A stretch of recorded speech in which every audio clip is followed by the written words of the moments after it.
The Opie and Anthony Show on XM 202, featuring Opie, Anthony, and James Norton. I love paying for sex. This moral decay weakens our resistance to the onslaught of the communist masters of deceit. We're a bunch of scumbags. These abnormalities are corrupting the minds and the hearts of our children. Jackass. And yeah, we're back. Where have you been? It's depressing and horrendous. It's awful. A bunch of idiots. Perversion for profit. Here it comes! Here it comes! The Opie and Anthony program. El virus. The Opie and Anthony. God, that irritates me. It's just like somebody took a bat to my brain. We're the only radio show that makes you want to hate us. Opie. I want my coffee. Anthony. I want that fax. Jim Norton. I want Ozzy. We are going to dumb this thing down to the point that we're going to be number one with Down syndrome children. Hysterical. The Opie and Anthony Show.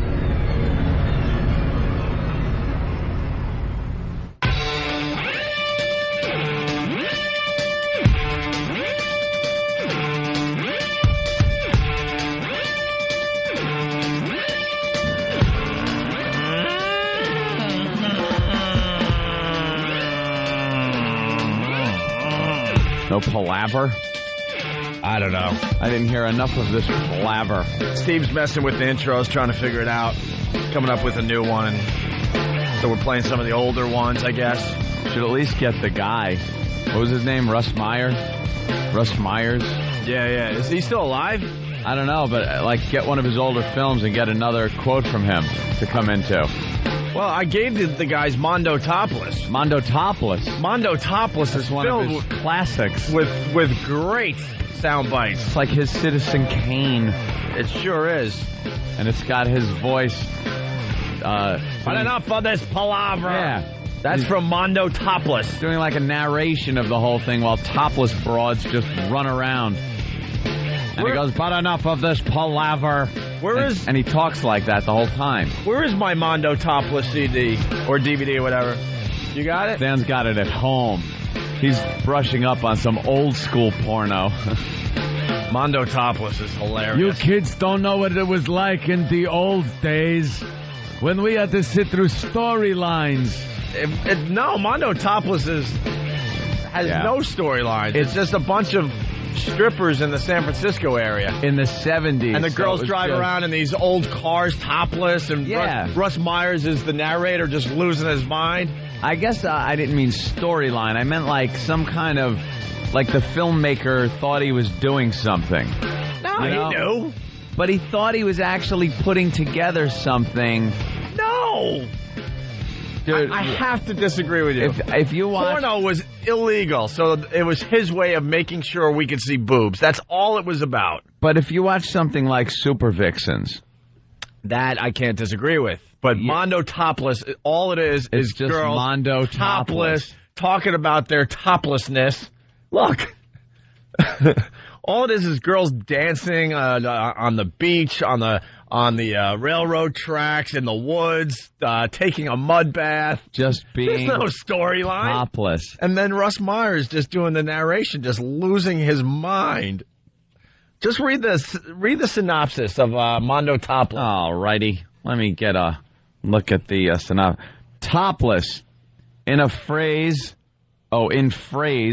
and craze, it's sweeping the country, changing the moods and more of people everywhere. Russ Myers' Mondo Topless captures the basic essence of the movement with movement.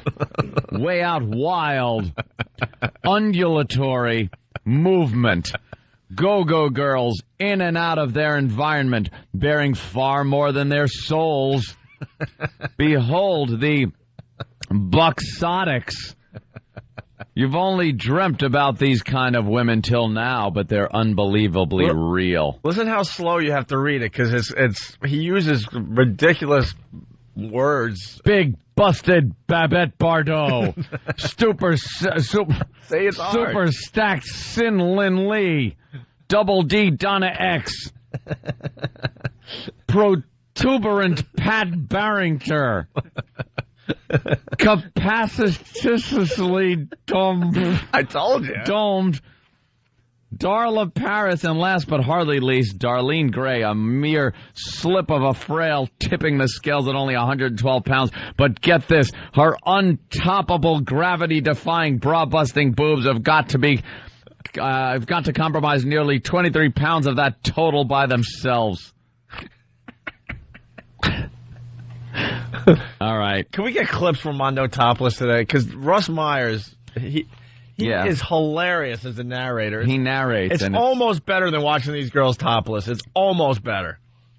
Yeah, because it was the 70s. And then he talks about the monuments of San Francisco, but in a sexual way, like sexy, like their boobs too. Yeah.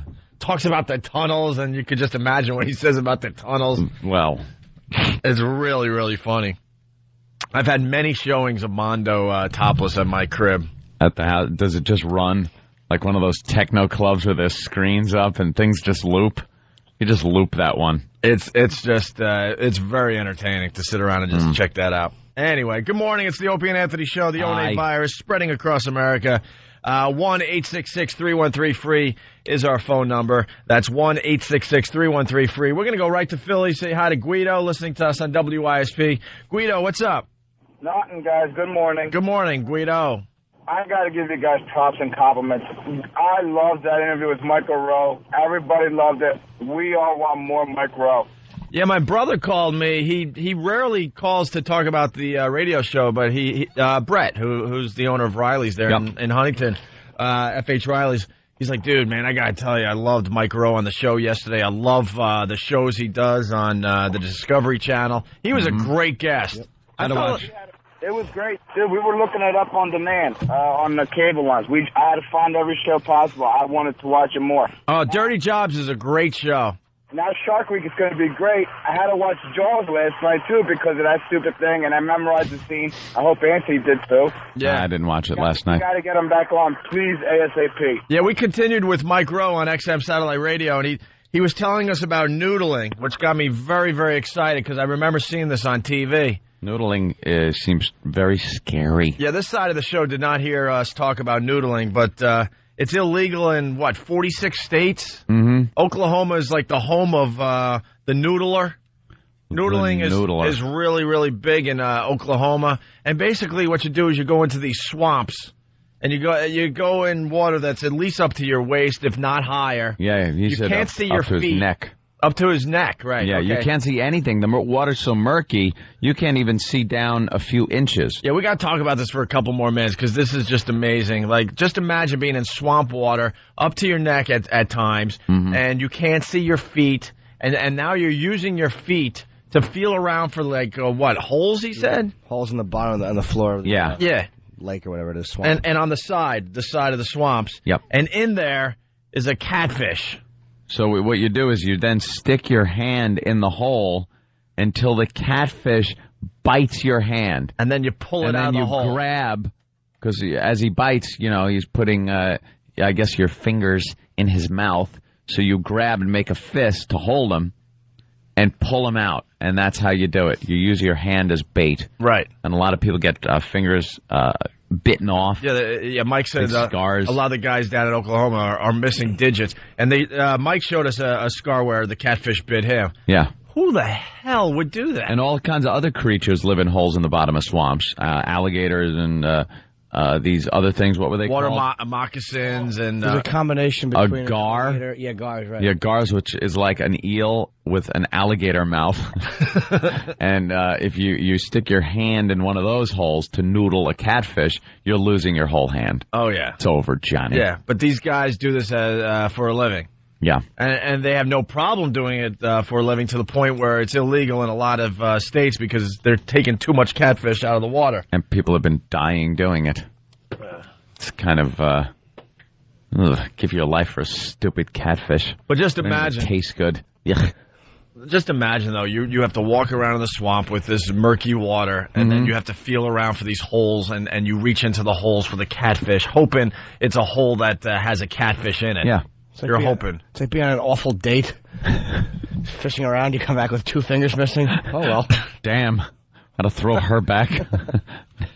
Unbelievable. And how big are the catfish? Up to 45 pounds or something like that? Huge. 10 to 40 pounds. Huge. Did he say 10 to 40 pounds? Yeah. He was a great guest. I was inspired to then watch the Deadliest Catch last night. I watched the last episode. The world's deadliest catch. I had no idea he was season. the voiceover guy for that. Yeah. So I had now no I'm idea. listening and going, hey, look we at know that. him. That's great. He's just putting on his voice. Yeah, he puts on his World's announcer deadliest voice. catch on the Discovery Channel. Deadliest Catch. Watch the Crabbers in action.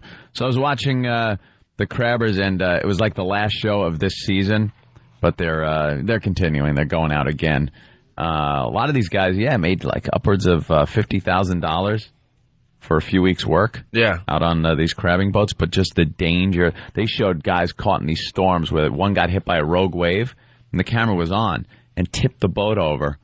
Almost capsized it. It was leaning over, and the engines died. Wait, I saw that episode. Yeah, it's a good one. That's an old one, I guess.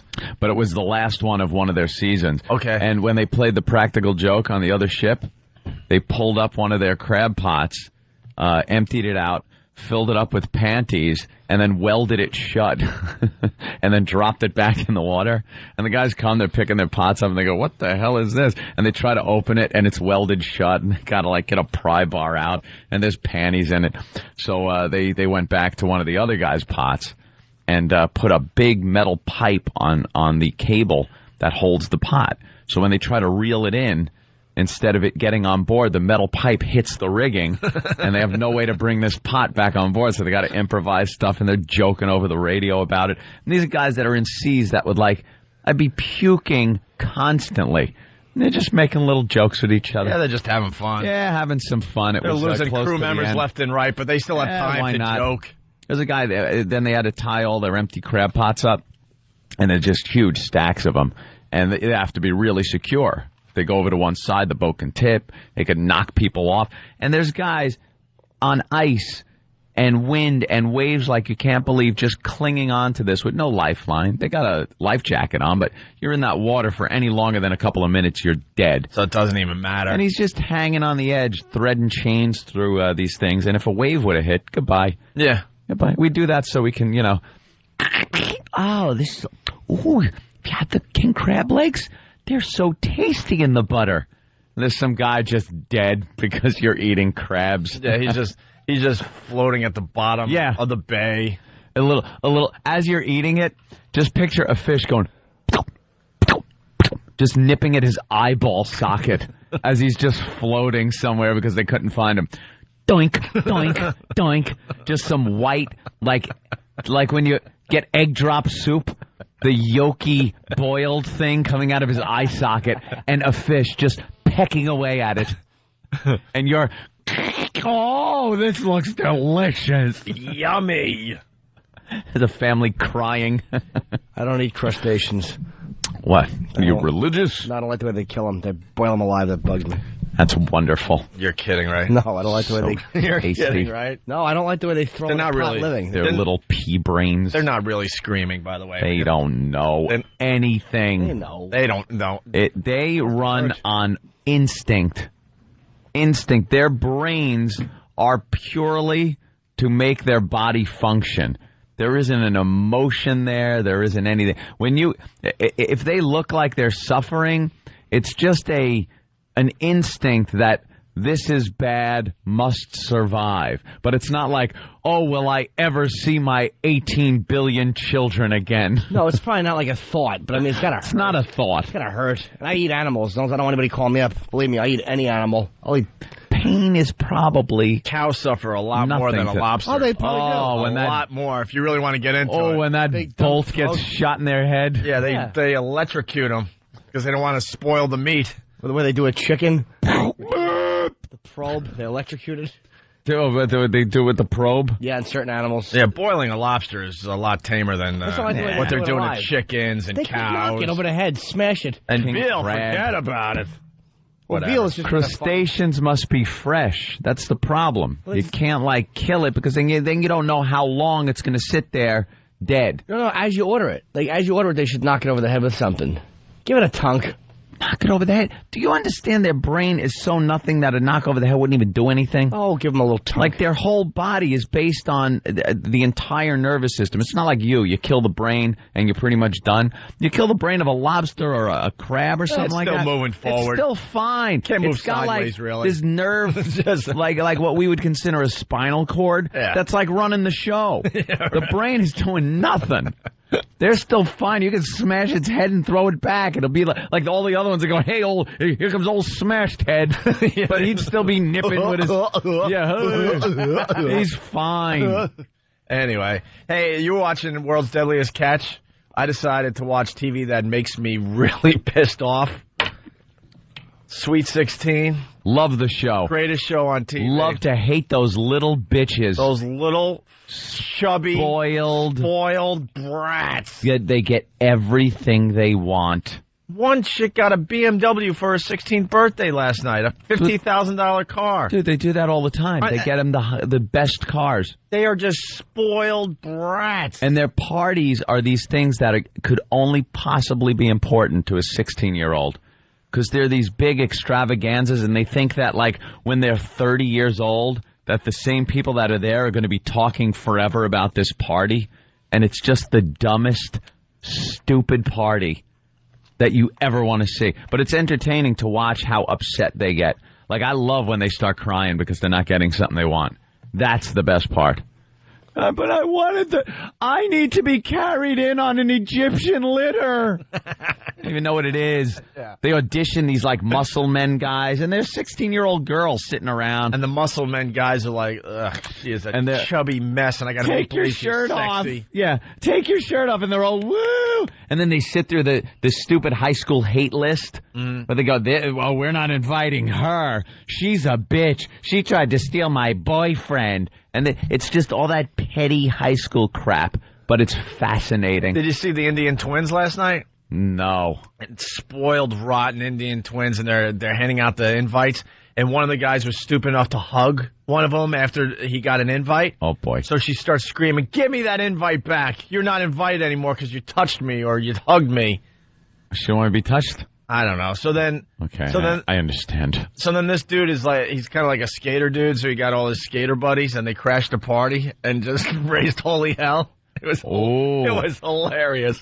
I haven't seen a party crash yet. They usually have security. Yeah, and then the Indian twins, whatever, just crying and getting pissed. And where are the cops? Where are the cops? They need to be removed.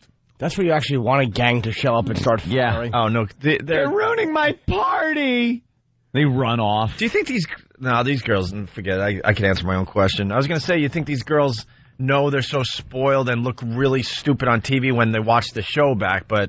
I think in years they're to so... come. Yeah, well, their parents have been just like, doting on them. Thank you, since they were like nothing. So they have no clue how just awful they are. All of them seem like the mothers are the ones that get involved and help them buy the gowns and arrange the party. And the father is nothing but an ATM. Right. That just gets abused by both the mother and the daughter. He can't be bothered. He's too busy banging hookers and his secretaries. They're all very wealthy. Yeah, he doesn't give a crap about his family. And then they bring everybody from the party outside to the street to show the big car that they usually wind up getting them. And it's a Beamer or a Porsche or something just ridiculous for a 16-year-old that you just hope it gets wrapped around a pole. Well, that poor kid wants to have a good party. There's nothing wrong with wanting everything right at the party. Yeah, they get these rap guys, the hottest rap guy. The one last night, I never heard of the guy before. I can't remember his name right now. I had a 69 Nova. That was my first car. I had a Dodge Aspen wagon. Wonderful. That was at least 20 years old by the time I got it. You know, I did for my 16th birthday party. My parents went around taking photos of people, and they brought John Voight and Dustin Hoffman, and we caught them stealing deli meat. Let's go to Vargas in Texas. Vargas. Yes, sir. How you doing? What's up, Vargas? Not much. I just want to remind you of what you just said right now, Opie. Yeah. He said, you're floating at the bottom of the bay, when you're talking about micro. Now listen. It could be floating. Now you're getting a little too picky. You could still be floating at the bottom of a water source. You're not at the bottom, laying on the bottom, but you're not on the surface. Right. You're just kind of equal buoyancy, neutral buoyancy, just kind of drifting creepily dead sort as of fish just floating. You're just floating around at the bottom. You could do that. Stupid Vargas. Let's go to Pat the Trucker. Pat, what's up? Hey, guys, I was just hearing you talk about the Sweet 16 parties. I was at some restaurant in Hempstead. My cousins were having their 50th anniversary, and there was one of these parties going on in the next room. Unbelievable. We were standing outside smoking a cigarette, and my uncle says to me, "Oh, do you know who that was that just walked in?" I said, "No." He says, "That's one of the Gotti kids." Surrounded by people. They go in there. Dude, evening gowns, photographers. Yeah. Do they make these things? It looks like a wedding. It's the new thing. I mean, they really upped their game with these Sweet 16 parties. When we were growing up, girls had Sweet 16 parties, but it was nothing like this. Oh. Will they be in film though? Is that reality show still on? Yeah. That's probably. Oh, it might have been. All right. Yeah, it might have been for the show. I know. I went to a Sweet 16 once when I was dating a girl that had just turned 16, but I was like 21.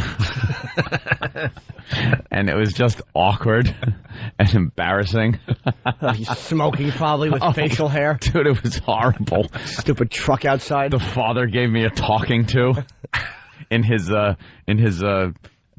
guess he did boiler work or something. Mm-hmm. I think he worked on Caterpillar heavy machinery. That's what it was. So he was like, a tough guy. And I had to sit there and have him give me a talking to about what my intentions were, and I'm not going to ruin his daughter at 16, and I'm too old for her. But if he tells her anything, it's just going to make her want to see me more, kind of thing. So I'm sitting there, and all I remember is a pandemonium with a bunch of 16 and 15-year-old girls, and I'm just sitting there like, oh, this sucks. And then you really realize why you're with the 16-year-old girl. It's just purely for the sex. The illegal sex, by the way. Sex at the time. What is she doing now, you think? Married. Because you made something with Married, lives in Pennsylvania, I believe. Yeah. Yeah. I'd heard from her, I guess, Jesus Christ, probably about 10 years ago was the last time I heard from her. Yeah, married and stuff. But I remember something happened, and I think it was because the music wasn't right, and she starts crying. And there's my 16-year-old girlfriend crying at her Sweet 16, and I'm like 21. And you have to take care of the situation. I have to deal with it. And I'm like, oh, is this just bad? Why was she crying? I think the music wasn't right. The music that was playing wasn't right. You with your afro and your arms rolled up in your pocket. All old. I looked like Hyde from that 70s show. I just had an army jacket on and an afro and facial hair and didn't care about anything. You're like the creepy guy. They all know you're the boyfriend, so they have to be nice to you, but they all kind of secretly hate you. Why are you with this older gentleman? All right. Older gentleman. Why don't we take our first break? Why don't you settle down? Find yourself a nice, regular, legal-age girl. Henry. We have a very busy show today. We'll get into some headlines next, including Harry Potter naked.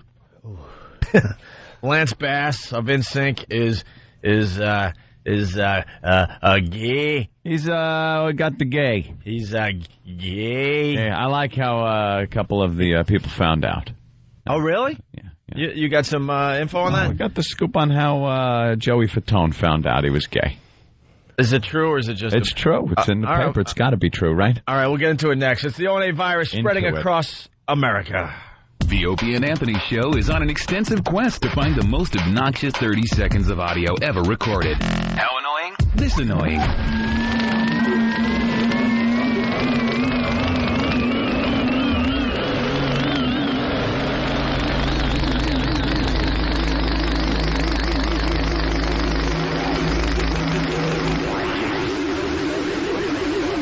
I'm a faggot.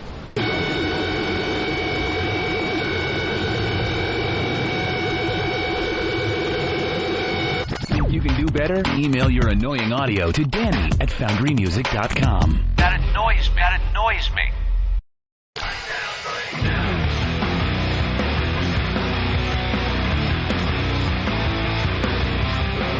are checking out the Opie and Anthony Show. The O&A virus spreading across America. Just a reminder, a week from tomorrow, we'll be broadcasting live at WBCN in Boston. And we're going to do the walk and everything. We're going to do like a mock walk and all that crap. Because we really don't have to walk anywhere. We get to see the new facility up there. We haven't been to Boston in a while as far as radio goes. Where is the new studio there? Kind of out in the middle of nowhere. It's a weird place. The big studio. I did an interview when I was up there doing the Orpheum. Yeah. Did? Can fans like hang out outside the? Oh yeah. And it's the studio is actually it's kind of like the old BCN studio, and it's a large, cool, little room. Big. Yeah. But this kind of a room. Well, spread the word. We'll be in Boston a week from tomorrow. Of course, the O&A Traveling Virus will be a week from Saturday at the DCU Center in Worcester. Tickets are going very, very well up there.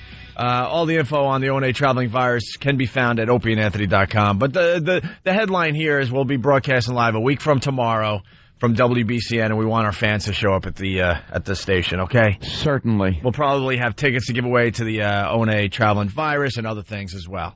Yes, Kenny. Club Soda Kenny, stepping up to a mic here. You want to hear the ideas for the pest booth? Oh, boy. Well, we have the O&A Village, and we thought it would be a good idea to give the O&A Pests their own booth. Because they come off as creative guys when they go on these attacks. Right. Whenever the Opie and Anthony Show gets attacked by somebody else, the pests go out, take it upon themselves to attack that person. They're very clever, resourceful in their attacks. And we thought, we'll give them a booth and let them do whatever they want with it. They're creative enough to come up with something that people would be interested in seeing or participating in. And so far, we're not too impressed. Not so good. We're not that impressed. Yeah. But go ahead, Kenny. These are some of the better ideas that you got so far. Well, it's in the news today. Andrea Yates. So the Pest came up with the Andrea Yates Challenge. Mm-hmm. They want to get a big tub of water and get like 5 kickballs and get girls to try to hold down the 5 kickballs and submerge them underwater. And then another thing is the girls' T-shirts would get wet.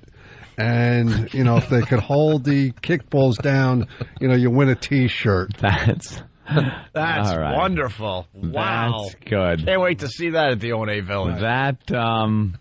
It's got potential. That does have some potential. It's got mainstream appeal. Funny. It's got some sexy. For the guys, they want to have the Scott Peterson toss. Yeah.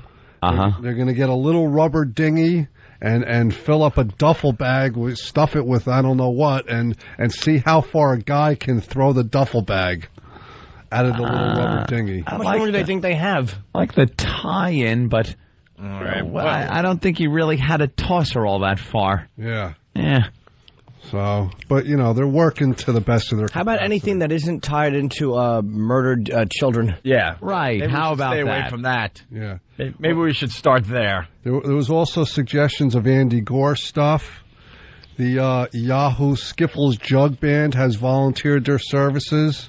Of course they have. And one guy emailed me about this chick on MySpace, the amazing Boobzilla, that does certain things with a certain part of her anatomy, like picks things up. And, oh, really? Yeah. Hence the name. Yeah, of course. You can figure that out. Yeah. The only problem is she's in Tulsa, Oklahoma, so I don't think Tulsa. Commute to the we don't have that much. We'd have to fly in. Yeah. The amazing Boobzilla. Yeah. Make sure Boobzilla has that first-class airfare we talked about.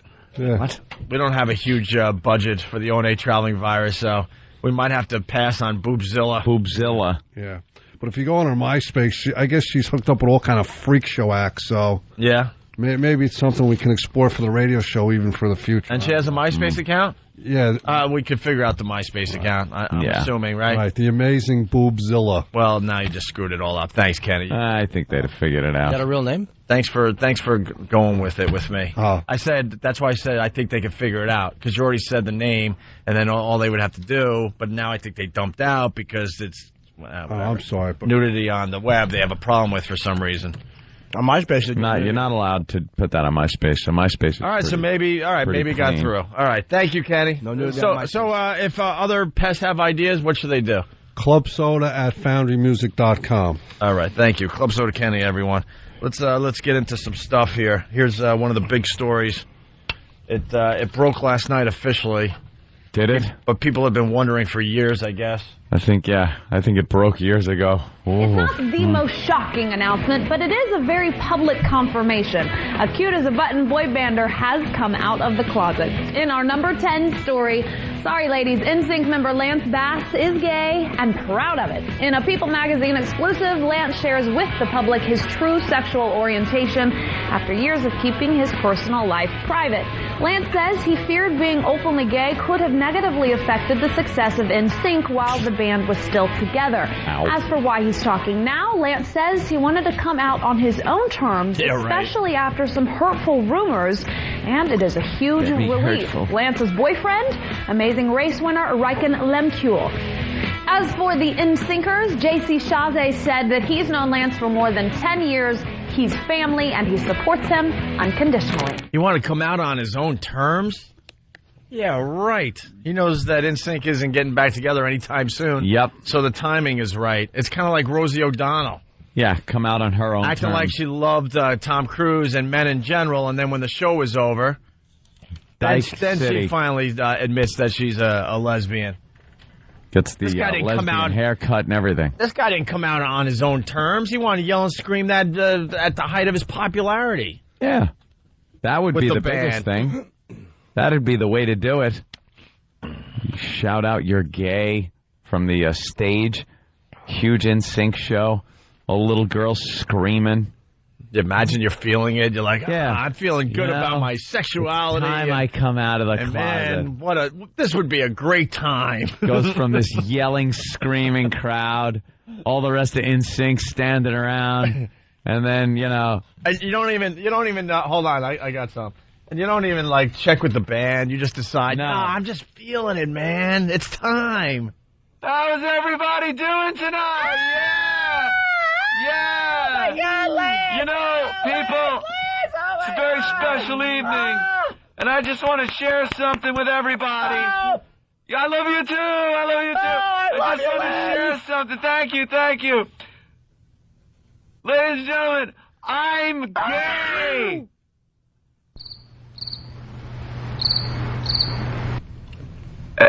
And I'm really proud of it. Of being gay. Good Lord. Oh, you like that, don't you, faggot?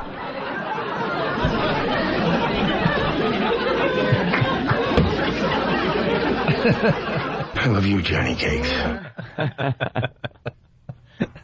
Can you imagine what he was thinking during all those interviews? Because I love when you see someone on TV that pretty much everyone knows is gay. Yeah. But the stupid interviewer doesn't for some reason. Regis gets into these spots at times. Mm-hmm. And you're looking at Regis like, Regis, will you stop asking this person about girls and if he's going to get married? Are you going to settle down at some point? Right. Now the girl situation. The girls, you drive them crazy. He's like, now when are you going to settle down? He's like clueless. Guy does not know. Yeah, some people just can't pick it up. He's so old school. Right. He just can't even imagine that people are gay. I mean, what do you like, the or something? You got to hook up with a girl. He did it to somebody that I guess officially hasn't come out. And yeah. I remember watching, going, the whole entertainment world knows, Regis, that this guy does not like girls. Will you stop asking him about girls? Oh, is that like a blind item you're doing? Who was it, Opie? Give us a hint. SNL. Oh, right. Well, Chevy. We're searching. No? We're searching the internet right now, and we got Lance Bass audio. Lance Bass. That must have been his name in like the gay community when he used to go out at night in secret. Here comes Lance Ass. He doesn't look like a top, does he? He's too effeminate. I don't know. What is this band member saying you said before break, by the way? Oh, well, turns out Joey Fatone was the first guy to find out in the band that he was gay. There was probably speculation just on the way he, Joey was just the first one to say hello to him. It was at the auditions. How'd you know he was gay? I said hi, and when he looked and said hi back, I'm like, gay. Yeah, Joey apparently walked in on him when he was with one of his boyfriends. Oh. Hey, Lance, did you see the... Oh, boy. Oh, no.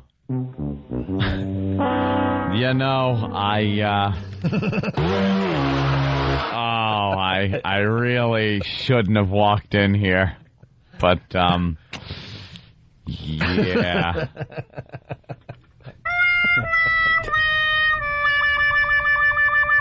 A lot of questions coming in. Let's say hi to... Lance, Lance. Yeah, I was just thinking of...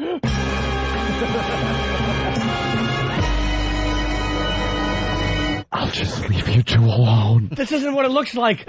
I'm stealing this and I'm trying to hide it in my mouth. It's like Biloxi Blues. The one guy jumps out of the through the window and he's just standing there alone and naked. Hi, Lance. Lance. Yeah, I just figured I'd come by. I got an idea for a song. I was thinking to you. Oh my God. Why is that guy's over there in... Oh, how did you... Oh, no. Can we keep this under wraps? Anyway. Do you think he said anything? Or do you think we just closed the door? Or do you think he looked at him and went, what are you doing? Yeah, what is that you're doing? Huh? Close the door. Close the door. Close the door. Shut the door. Left hand still a jiggling.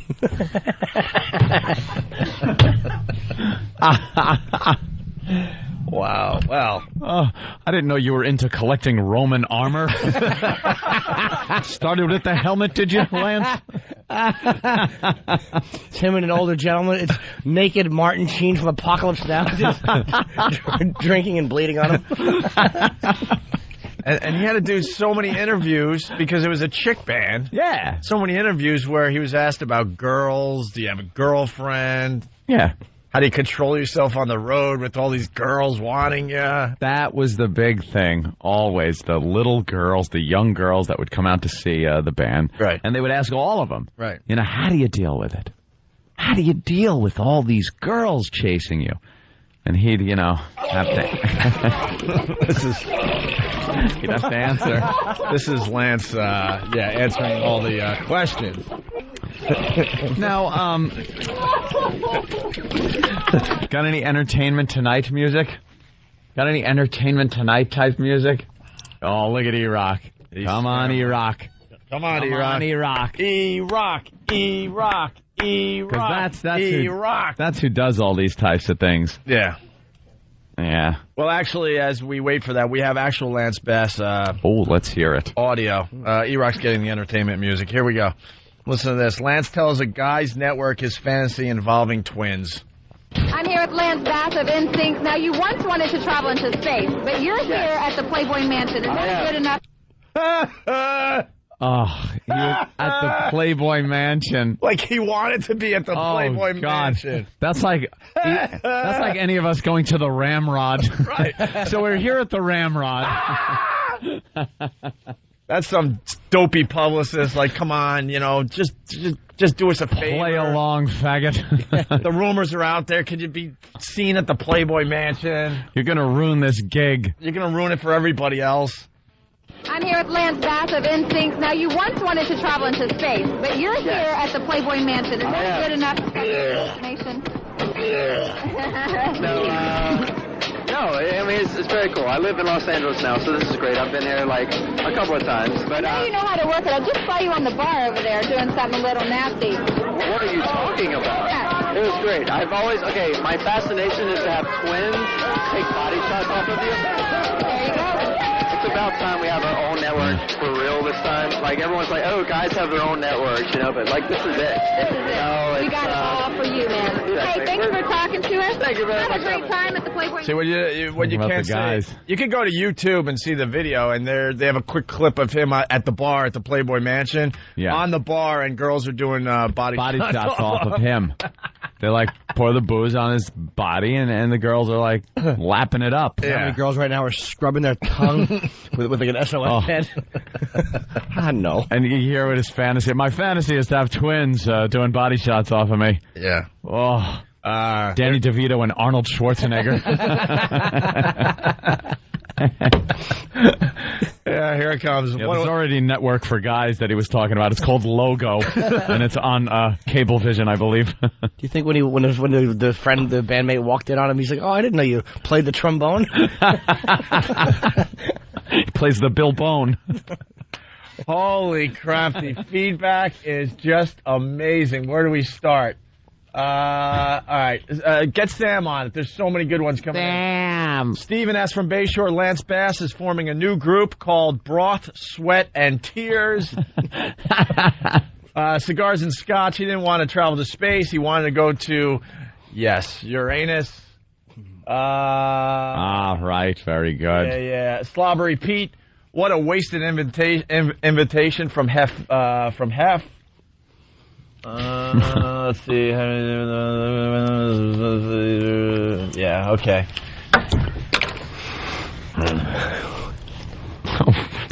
I love that. You ready over there? All right, hit it, E-Rock.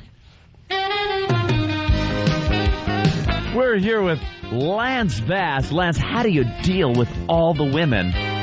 The girls that come up to you on all these concerts. It's just gotta be amazing for you. Well, it's wonderful when the girl... Excuse me.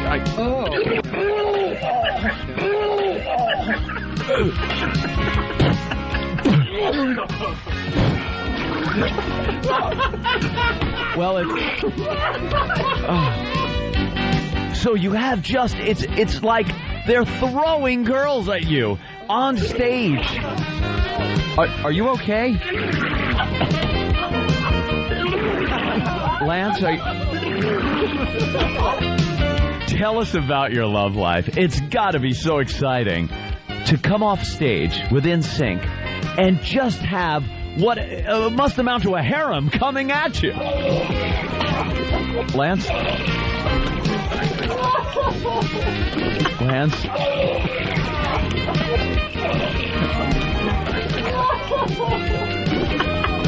Oh. He's starting a new band, Instinct. Let's say hi to Jimmy in Boston. Jimmy, what's up? Hey, why don't you get Andrew Dice Jay and Lance together, put them in rooster outfits, and have them fight it out? Rooster outfits? Where do the rooster outfits come from, sir? Right. Cock fights. All right. Hey, we actually have a really good call back here. Justin, what's up? Hey, what's up, fellas? Hey. I just was wondering if Lance Bass's idea of a good time with twins would be enjoying a Java log with Elmer and Gus. Elmer and Gus. We love the callbacks. Elmer and Gus.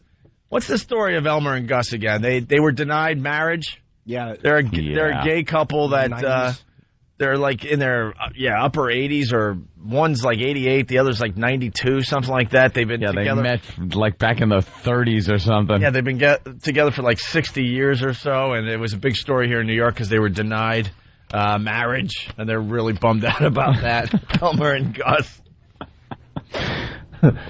Who didn't know, though? I mean, Jesus. You could see it in the interviews. The guy's very effeminate. Well, we got more audio. Lance on Sharon Osbourne's old show talking about his girlfriend. All right, I want all the scoop now and nothing but the scoop. About what? That girl you were meant to be going out with and getting engaged to. Me? Yes. But they're on the right finger. Come on, who was she? Beverly, is that the name? Beverly. Is that Beverly Mitchell you're talking about? No, it was Mitchell Beverly. What happened? That was television. She got married on the show, Seventh Heaven. But not to you. No, not to me. Not to me. This is a perfect example of what we're talking about, though. Like, everyone knew Lance Bass was pretty much gay, and Sharon Osbourne was either playing along like no, he's not, or had no idea. Questions. So then it makes these questions and interviews very uncomfortable to listen to. Yeah. Here's Sharon Osbourne. One more clip before we move on. Sure. Trying to hook Lance up with Kelly Osbourne. Well, didn't she ask him to? Look, they saw you in the green room taking the pigs in a blanket and rubbing them on your face. Can you explain that? Doesn't matter what you do to him, they're not getting any bigger. He's a size queen. You know, we were talking before about that Beverly girl. Yes. Well, you know what I was thinking, and I wanted to know about this girl here. Isn't she lovely? I have connections. I think that maybe I could arrange something for you two.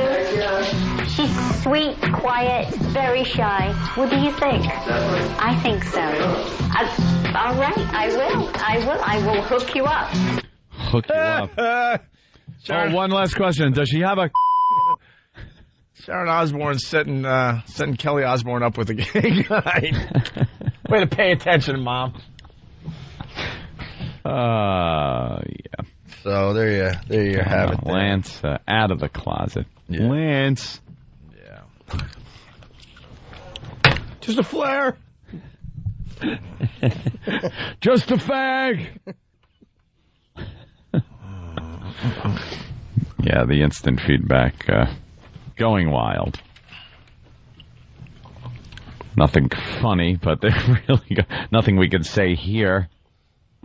No. A lot of Lance jokes, you know, the old Lance, what a lance actually is. Oh.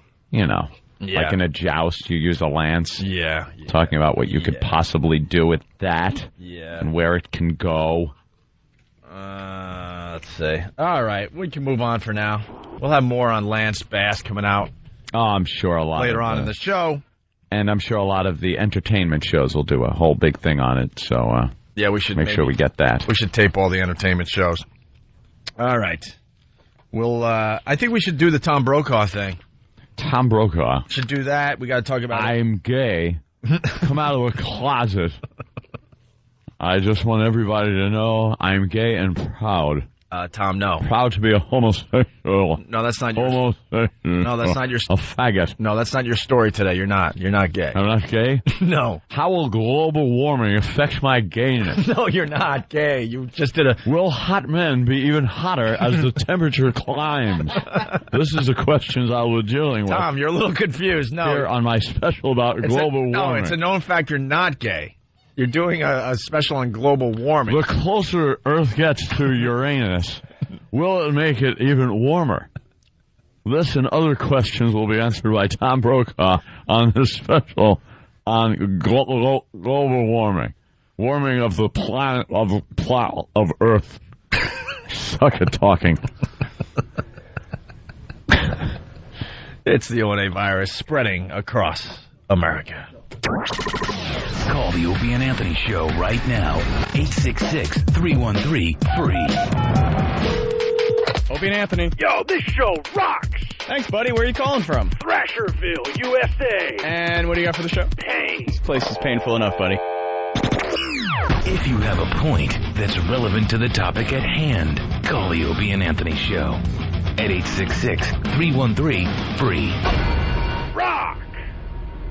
Opie and Anthony. The Opie and Anthony Show.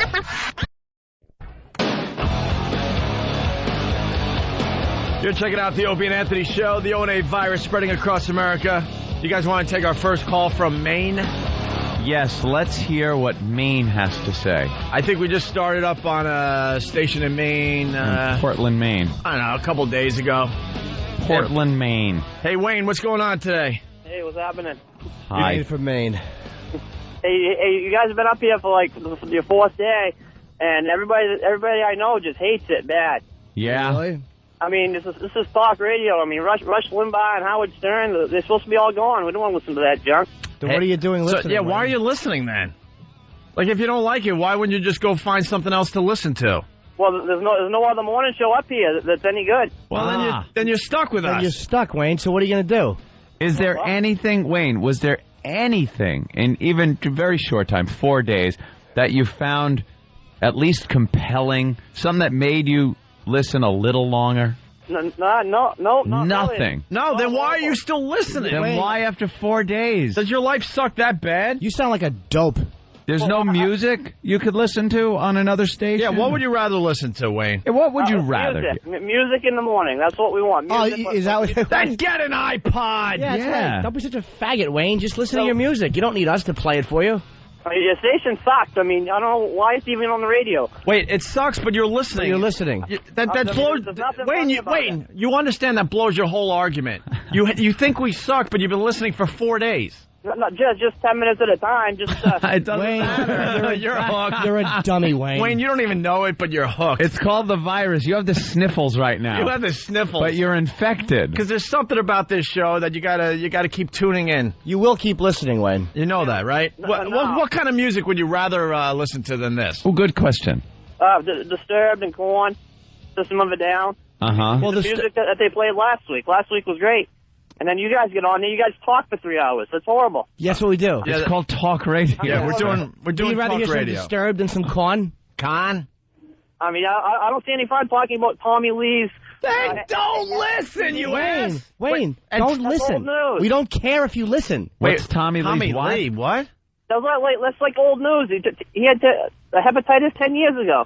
What are you talking? Hold on. What are you talking about, Tommy? Oh, you know what? When Did we came on, we were in Best Of. Oh, that was Monday. You dummy. That was an old clip, you dope. Wayne, I'd like to apologize. We were off the first day that we came on, and it was a rerun. Right. Yeah, then I listened to it the second day. You guys were talking about mold in your apartment. Yeah, yes. That's like, that's. Yeah. We bring our lives into our radio. But you want to rock, right, Wayne? You want to rock. Yeah, I want to rock. I don't want to listen to all And this. you sound like a real douchebag. Do you know that?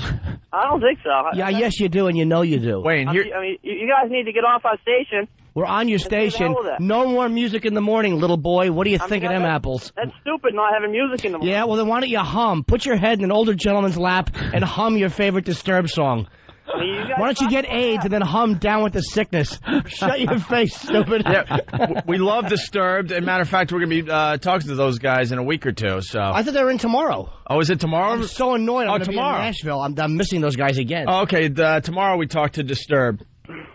Wayne, we're here to stay, so I don't know what to tell you. Yeah. Your music has gone bye-bye. Bye, music. So either get an iPod or... Bye-bye. Bye-bye. Music. Goodbye, songs in the morning. Buy what Wayne wants to hear. Goodbye, favorite Con song. This is not what I'm used to. There's nobody up here that likes it. Yeah. Well, then good. Wayne, that makes it even more satisfying. Everybody Wayne is the spokesman for all of Portland, Maine. Dude, how many friends could you possibly have? Yeah. I've talked to a bunch of people. You didn't. All right, give us names, Wayne. Who'd give you us talk names. To? Who? Give us names. Come on. Who'd you talk to? You're like the news. People are saying, are they? He's gone. Did he hang up? He just hung up. What a jerk off. We did not hang up on him. I want Wayne to call. I want Wayne's friends to call. He's hooked. He does have it. You know, when you start up in a new city, you know, people they're trying to figure it out. It's like, I don't know. Yeah. It's too early to tell. You can't tell in 4 days, especially a show like this. And one of those days was a best of. Oops, sorry. But it's very hard to tell in 3 days what any show is about, unless it's a jock going, and now we're going to get the lead out. Play some Zeppelin. All right, let's go to Buffalo and say hi to Duffy. We're on the edge in Buffalo. What's up, Duffy? Hey, guys, what's going on, man? Hey. You know what? That guy, Wayne, when you read the cue card with his name on it, you should have known right away. You should have started asking him questions about girls like Regis would have. A name like Wayne, the guy had to be gay. You know what I'm saying? He's a rope smoker. What do you want from that? Yeah, it's just funny. He wants his music. I love my these music, man. CD, stupid. You know, I love these guys that hate the show, but they're listening. I don't get that. When I don't like something, I just turn it off and I move on. I don't try calling the show over and over again. Never. And tell the people that they suck and they should go away. When I was in L.A., I did listen to Tom Leykis, and he was just so... I don't know why I would tune it in, but I hated him so much I couldn't stop. That's what guys it is. are... I had to listen. He was listening to you every day. He told you exactly what you were talking about every day, so he listened to every day. So he's listening. Right. Well, that's what you get. That's what we've been through this so many times. It's textbook. We have recordings of guys that called. Remember at NEW? That guy that called, hey, I want to talk to Dopey and Dumb and Dumber, or what the hell? Dopey and ain't funny. Ain't funny. Dopey and ain't funny. I made that up. He goes, just why don't you play some music? Guys, you suck. Play some music. And then he turned out to be one of the biggest fans we ever had. Oh, yeah. The guy wouldn't leave us alone. Uber fan. Here's the deal. We're being syndicated across America. We're on about 20 radio stations right now. More to come. We're going to be successful in most of them. There will be a few cities that the show's not going to be for them. That's just the reality of what we do for a living. Yeah. But in general, most of the cities are going to end up loving the show, and we're going to get really, really good ratings in those cities. That's a fact. I can guarantee that. But a few cities will drop off and go, we gave it a try. We're not feeling a buzz. We're going to try something else. That's fine. That's fine. I disagree. But Wayne... You guys.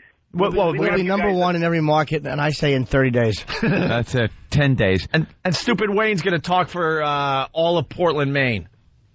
No, we loved you guys when you guys were here before on a different station, and we had that TNA with Owen. You remember that?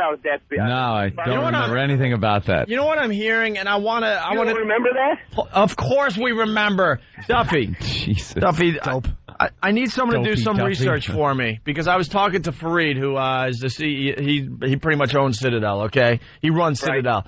And he called me yesterday, and he said somebody up there is trying to cause trouble already because we're back in Buffalo on the radio again. Ooh. And they're bringing up the TNA with O&A and I guess some of the pictures and all that. Right. And just trying to cause a stir in Buffalo. Ruckus. But they're all hiding. They're hiding in offices and stuff. So I want to know who's so scared up there already that they're trying to, cause problems. Guarantee it's one of the radio stations. Oh, of course it was insane that. I'm hearing it's 97 Rock. I'm hearing things. It can't be. But basically, they're owned by the same company.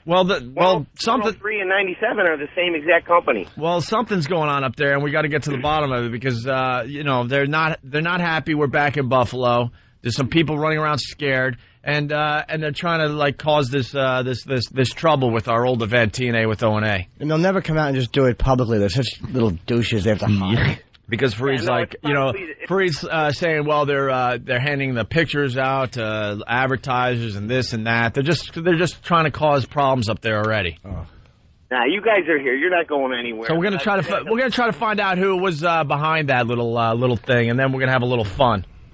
Yeah, you guys got to come up again. And by the way, Jim Norton, I still got the stinky hat that you signed. I took my hat off and it stunk real bad, and you were signing my hat, and you're like, God damn, this thing stinks. Did your hat smell? I don't remember. It smelled like a gorilla foot. All right, thank you, sir. Oh, I was just watching Girls in the Mist yesterday. It's really funny. Yeah, let's go to Junior. Funny. Big hand, flick your ashes in it. Let's go to Junior in Michigan. Junior. Yo. Yeah. Hi, Junior. I go on vacation, I come back, and I have you guys on? Yes, you do. Yeah. What'd you used to have in the morning? I used to listen to rock and roll, man. Rock and roll. Any other expressions from 1957? What did you like? What music? Oh, I like the classics, man. 80s, early 90s. Oh, you really Guns are. N' Roses. And yeah, because you can't listen to them anywhere else. So why don't you get an iPod? What's wrong with you? Well, I would just like to say one thing for everybody in Michigan. Here it listen comes. to rock and roll. You can see Jimmy on Thursday, Friday, and Saturday in Nashville. You stink. Thank you, mister. I hate you, Junior. I love Junior. He's a good boy. I'm leaving for Nashville in a few hours. Wish me luck. I'll be at Zany's. Zany's? That's a nutty place. Gotta be funny if it's at Zany's. I know. All right, so after 4 days, they hate us in Portland, Maine. What can I tell you? I mean... Thanks. Thanks a lot. Yeah. Thanks for giving us a shot. And it's got to be true because Wayne says everybody's saying it. But he couldn't come up with one name when we asked him. And he's got to listen every day to hate us more and more. Right. And now this is what we do. Hope they find Now what we do. Now everyone has to suffer because of Portland, Maine. Because of Wayne in Portland, Maine. We got Jimmy's Zany's promo. Do you have to sell tickets for this gig? I think it's sold out, to be honest. You're it's gonna not be sold out, but it's very good, actually. All right, Jimmy's playing Zany's in Nashville over the weekend. Tonight he's leaving through Saturday. Yeah, he's leaving right after the show. This is how Jimmy, good old Jim Norton, one of the stars of Lucky Louie on HBO Sunday nights at 10:30. Ooh. This is how Jimmy sells his comedy shows. This was the XM promo. This is a real commercial. We didn't. Yeah. This isn't a wacky radio bit. This is Jimmy selling the fact that he's going to be at Zany's in Nashville. Hey, y'all. This is Jim Norton from the Opie and Anthony Show, performing at Zany's in Nashville, Tennessee, July the 27, 28, 29. That's Thursday, Friday, Saturday. Phone number 615-269-0221. 615-269-0221. Thursday, Friday, Saturday, July 27, 28, 29. That's Zany's in Nashville, Tennessee.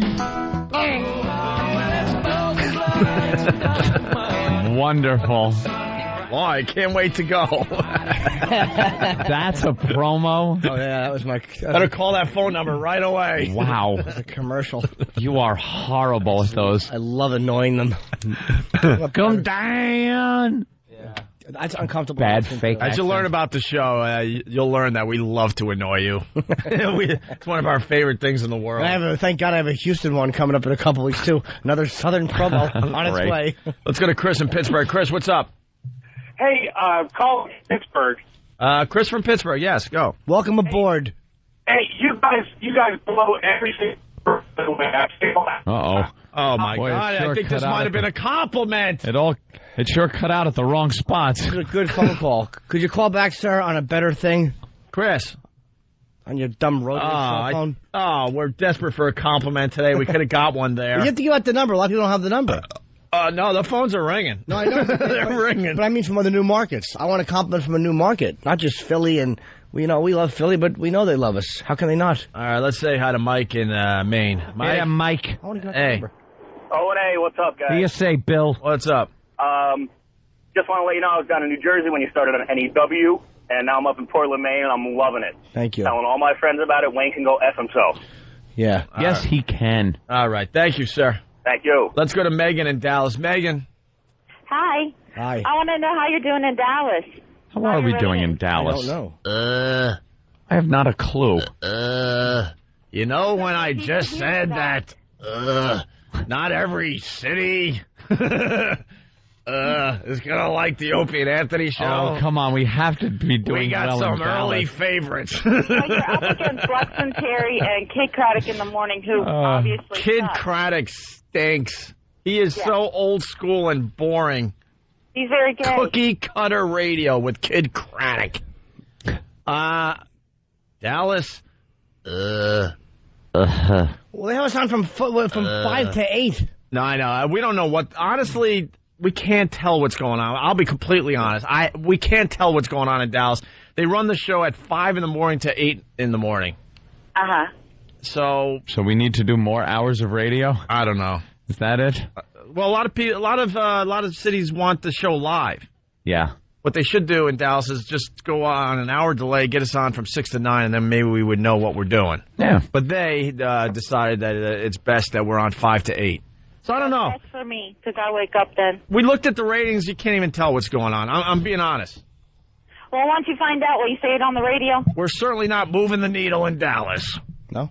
No, because not yet. I blame the ratings. It's like we're on the more. Yeah, we'll get to inside, but the morning ratings are from 6 to 10, and we're on from 5 to 8. It's just so the first hour doesn't even count for anything. Yeah, and then the second 2 hours count for the first half of the morning ratings. Yeah, they're only looking at 6 to 10. Right. And we're not even in there. And I'm not making excuses. I don't know. I don't know what the buzz is in Dallas. I don't either. We don't really hear from the Dallas station that much. So. 866-313-FREE. Give us a jingle. Yeah, me and my husband love you. All right, thank you. Let's go to Rochester. Greg, what's up? Yeah, we never really liked Opie when he was up here. I mean, you guys, it's lame. It's not even fun to listen to, you know? I mean, we were listening to Stern for a while up here, but we like our radio. Ew, we like our radio? We like our radio. What's that What mean? does that Music mean? on our radio. Ew. Music on your radio. There's so much music on radio. Yeah, Rochester's a really good radio market, so find a station that has music. Yeah, well, you know and what? this guy goes, I didn't like Opie when he was up here. I was a kid. I was spinning records. And he was playing music, you idiot. I was playing hairband records. Here's Def Leppard on the home of rock and roll. Who gave a crap about what I did in Rochester? And also, aren't we on in the afternoon in Rochester? Yeah. I love you guys and you suck. Thank you, mister. God, Here's what told me. I knew he loved us. Me too, because we're not on live there. Yeah. Oh. So how you want to be listening on XM? Oh. I deduce things. Oh. You deduct? No. Oh, is that wrong with deduct? You deduced it? All right, let's go to Detroit. What a deduce. I don't know why we went on this tangent, but Justin in Detroit. This is our taking phone call segment, Opie. Yeah, from the syndicated markets, and we're trying to figure out how we're doing. Justin in Detroit. Hey, what's going on, guys? Hey. Thank God said he loved you, because I really was going to hope for a Fiducia rocket to hit Rochester. But anyways, that wasn't funny, I know. Well, but anyways, car topical. crash, got two guys that had the Sirius radios, and I got them listening to you on the AM station here in Detroit, 1270. Yeah. Which, by the way, comes in fabulously.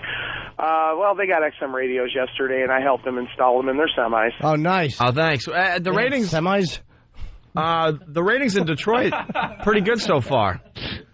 Pretty good so far. I haven't seen them. I listen to you guys on XM. 1270 barely comes in where I live, but I really wish you guys would get on FM and knock Rover out of here, because I had to listen to him yesterday, and it was, well, you know.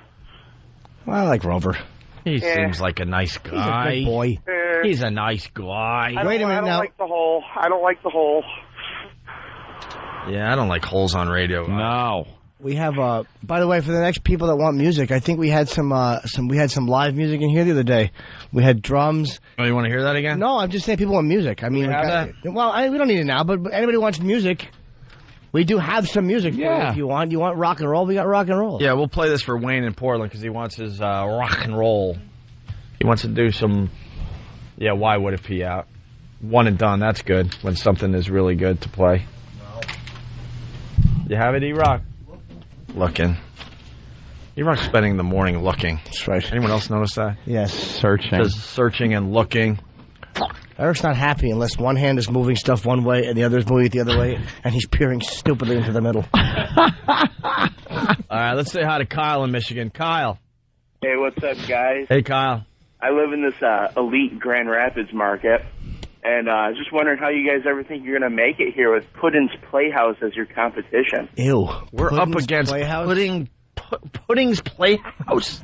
What do they do? Pudding's Playhouse. What do they do? It's a top 40 station, WSNX. Yeah. It's him and his hole.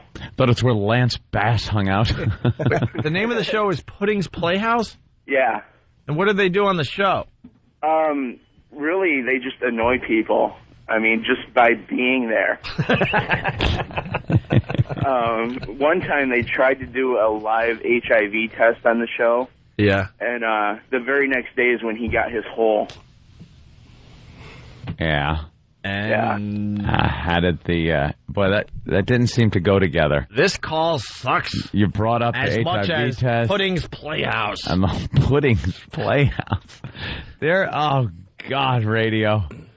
Could I just find something else that pays as well and do that? Let's pray every night that we could beat Pudding's Playhouse. Pudding's Playhouse in Grand Rapids, Michigan. It's going to be tough, guys. I don't know if we're up for the challenge. All right, thank you, sir. See you guys. All right. Bye-bye. Bye-bye. Well, they don't have that. E-Rock. We should have that out. 1 minute. It's coming. All right, you want to sit here and fill? That isn't filling. That's whistling. La, la, la. You saw Steve the Whistler yesterday? Oh, yeah. You got my sidewalk? phone call? Yeah. Yeah, we were just talking to him about him yesterday, and I'm walking in my neighborhood, and here comes Steve the Whistler on the sidewalk, and he's whistling a little tune. I'm amazed. He's whistling a little tune. That didn't amaze me. Look up Steve the Whistler. You saw him on the internet. The thing that amazed me is you even recognized him. That guy could bump into me on the sidewalk. I wouldn't know who the hell he was. While whistling. Yeah, while whistling. And Opie goes, hey, he leaves me a message. I saw Steve the Whistler. Like, what? How did you even recognize him? I have a Rain Man type of thing going on. Really? I remember people. I take notice of people when they come in here. I can't be bothered. All right, Jim? finally, here's... I wouldn't know him if you introduced me as, hey, Jim, this is Steve the Whistler again. I wouldn't even remember that I'd met him. Who are you, idiot? Exactly. Why do they call you that? All right, we're going to take a break, but as we go to break, it's Jimmy. Some music. Jimmy on the drums. Oh, this is for Wayne in Portland, Maine, because he's representing all of Portland, Maine. We like music. And he says that you guys want to hear music in the morning. Well, here's Jimmy. It gets heavy. We're back in the New York groove. We're back in the New York groove. Welcome back to the Opie and Anthony Show.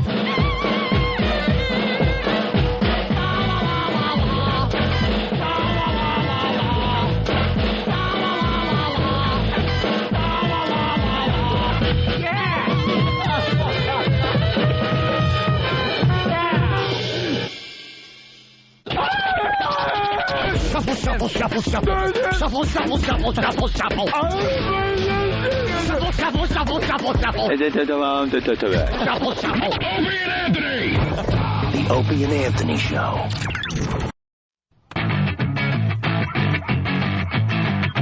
Let's rock.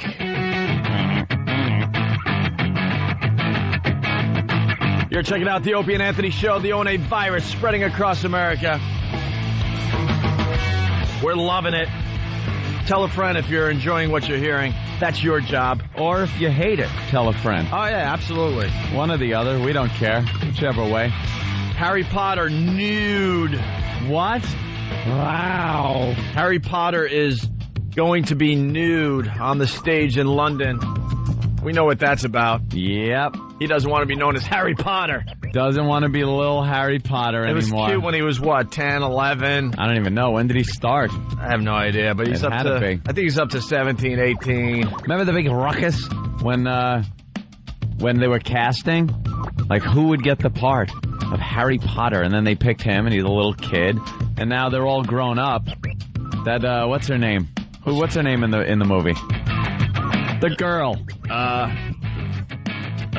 What? Betty Potter? What? Hermione. Hermione. Hot. She's getting hotter by the day. Got little boobies. Yeah.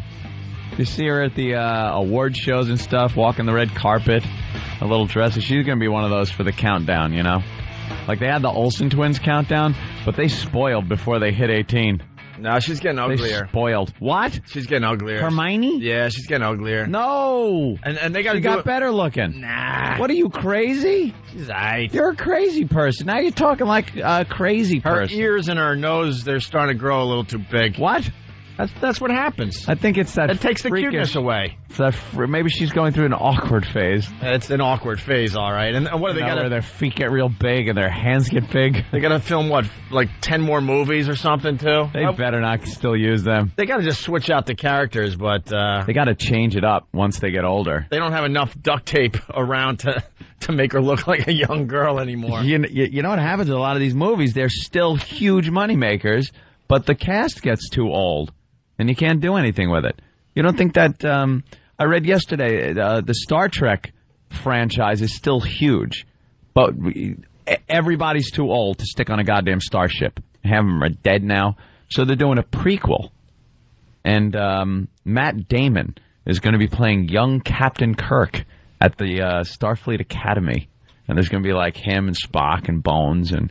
all cast of different people. Yeah, going through it as a prequel to the original series, which kind of sounds cool. I'd go see that. Well, yeah, you have to. I mean, I think stupid George Lucas did that because he realized he started with, people who are too old to do sequels forever. So you got to, add new people. It's one of those things, though, where it's a huge moneymaker. You put out a Star Trek movie, it's going to make money, period. Hey, got to hand it to the New York Post. They're just hilarious. They're comedians, I got to tell you. Oh, they're hysterical. Hotter than Potter, actor's nude stage debut in London. Yeah. You ready for this line? Hold on. Harry Potter is going to be waving his other wand. I get it. They mean his... Right? It's going to be nude on a stage. It's a big story, and basically... They're funny writers at the post. By the way, idiots, I put the beep in. See, I could talk right over it. People go, why is it getting bleeped? That's Angry Typing Guy.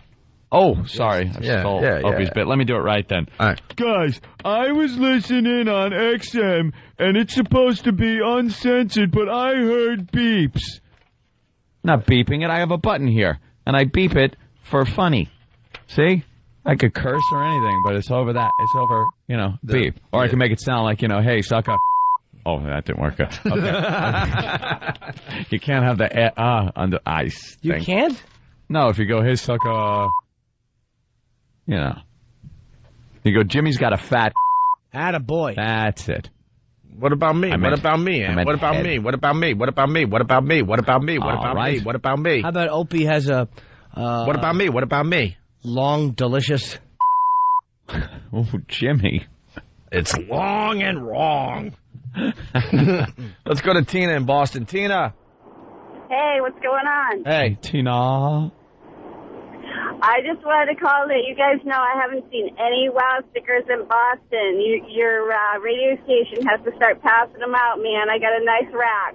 Tina has a nice rack. She's in Boston, and she can't find WOW stickers, so she's not wowing. Totally willing to. Hello, I got trucks going by me. I'm on my way to work. I'm ready to whip them out, man. Man. Yeah. I hear WBCN's handing out WOW stickers, pretty regularly. Yeah, I have not seen one. Tina, God. Tina, here's the deal. A week from tomorrow, we'll be broadcasting live from WBCN. You stop by because the listeners are going to be hanging out outside the studio, and you can be flashing and stuff, and we'll make sure you get WOW stickers. All righty. Thanks, guys. And we'll even give you a pair of tickets to the O&A Traveling Virus if you do that for us next Friday. All right. Super. All right. Thank you, Tina. There you go. See? Thanks. Proving that WOW is alive and well, working every day. We're so professional, Opie, that people assume we've been here for quite a while. That's what it is. We've been here for a mere couple of months. It takes time to spread those stickers out. Right? Yeah, they're trying. Well, we need a better system still. Yeah. The self-addressed stamped envelope thing works perfectly. And then you get an intern that's stuff, envelopes. Envelopes, like, what was it, 1800s? Well, yeah, got to be an easier way. Over at XM, good old Bill, he's sending out like 100 a day. Is he? Still, yes. You just send a self-addressed stamped envelope, and we send the WOW sticker out to you. All right, Tom Brokaw, his global warming special. We should get into this for a little bit. Global warming. Tom Brokaw doesn't do the news anymore, but he's still out there. Every few months he pops up with a special. And now the big thing, of course, because of Al Gore's movie, is this global warming thing. Right. Oh, we've discussed it before. But Tom Brokaw has his own alarmist special on it, which, really never gave the other side. I know people, stop, I don't want to hear it. All the scientific proof and all the scientists that have come forward and said it. Look, I got no doubt what we're doing is affecting the environment in some way, shape, or form. My whole deal is we're humans on this planet as part of the ecosystem, and regardless of what we do, that's just the way it is. That's what happens. And they're making it sound like overnight there's going to be 80 feet of water in New York. Yeah, that's where they lose me. Yeah, because I really think we're really effing up this planet. Yes, there are beaches and it's all over. It's going to come down to will we be able to adapt as this process continues? There are beaches all over the place that are new beaches that have been formed, and there are old beaches that are gone. That if you look at pictures from the 30s, you'll see beach houses and stuff. You look there now, it's an inlet. Right. Or it's a bay. Right. The earth does change, and we have an effect on it, sure. But how bad is it really? Is it something that's going to be cataclysmic? The thing that made me laugh when I was watching this was he talked about in Manhattan and many major cities could be 80 feet underwater in 50 years, and as quickly as 50 years. And they show this computer graphic of, like, one of the streets out here, like 57th. Right. With the subway station sign. Buildings and buildings, Starbucks. And there's cars in the road, and it's under 80 feet of water. And I noticed a chair And I'm like, if you got 50 years advance notice, I think someone's going to move the cars and the chairs before the water creeps up. It's like that old bit. What, we're going to turn into snails or something? We're going to see the water rise and we're going to be like, yeah. Quick, run. We've only got 40 years left. Yeah, I think when it's obvious that the water is rising and taking over Manhattan, I think we'll start with really big, thick walls to keep the water out. Then I heard this fun little factoid yesterday, that it's been the hottest it's been in 300 years. And the temperature was less than a degree hotter. It was like it wasn't even a degree hotter. They're trusting 300-year-old equipment, comparing it to today's temperature reading equipment. They go back 6,000 years in this 6,000 years. In this Tom Brokaw special. It's the hottest it's ever been. I think their measuring devices weren't as accurate as ours are. I say they were. I say no. I say they were. What was it? In the old days, what they would do is take a homosexual and dip him in the water. If he screamed, it was 85 degrees out. Like, what temperature reading devices are there? I guess there were some witches involved. They would get the services of a witch, and before she was burned to the stake, they would ask her, "Hey, how hot is it out?" These records were kept in Salem, Massachusetts. They're not as accurate as they are now. Nothing is. Well, let's get into some of this audio.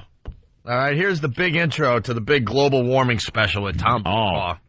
Man who can't speak. Talking about, like, Manhattan being underwater. Anybody who's finished. Al Gore is finished in politics. When you're doing movies, you're done. Done You're done. Well, he knows that, though. Yeah.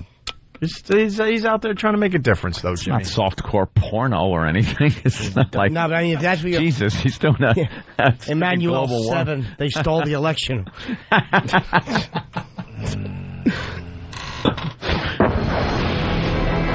This may be the future of our planet. Dramatic. The skyscrapers of downtown New York City stand in 80 feet of water. That will never happen. No. We will figure that out. As far as global warming and screwing up the planet, we will figure out how to keep our cities from being underwater. Under 80 feet of water. Stop the dramatic crap showing these skyscrapers and then 80 feet of water. Dun, dun, dun, dun, dun, with the music going. That will never happen. Would people still be working from the 81st floor up? Yeah. You think? Yeah, right. 41st floor up, however high that would be? Yeah, exactly. 8 floors.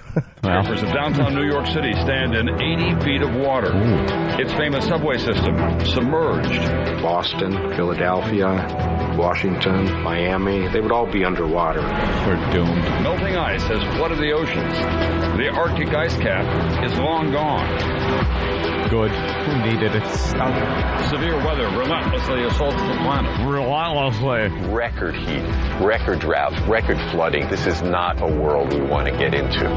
Crop failure, mass migration, riots, extinction, fire, a hell warming of frogs, and flaming hail. Well, really? Well, paint an X on your door in lamb's blood because the firstborn child of Judea will be killed. Every disaster you go, meteorites. Right. What? What the hell is... The homeless chewing on your ankles. Locust, extinction. Right. Poison ivy. It doesn't seem bad, but it itches like a son of a bitch. Killer bees. Killer bees. Your sharks. Your daughter sleeping with non-whites only. Right. These and other horrible things due to global warming. Really? Well, I'm looking out the window today in New York City. And 50 years to go. Oof, we better run. Yeah. And I like the way he clarifies it. They did it in the wrong order because he goes, your building's in 80 feet of water, and then he mentions the subway. Yeah. Thanks for... All right, that is underwater. Don't you think with 50 years to worry about this that maybe we would start elevating the subway slowly? How about some cable cars? Go back to cable cars or something. Build them 81 feet. Maybe right, we'll show them. We'll put our cigarettes in the water. You could put your Tootsies in the water, 1 foot down. See if it's cold. Ooh, it's chilly. Yeah.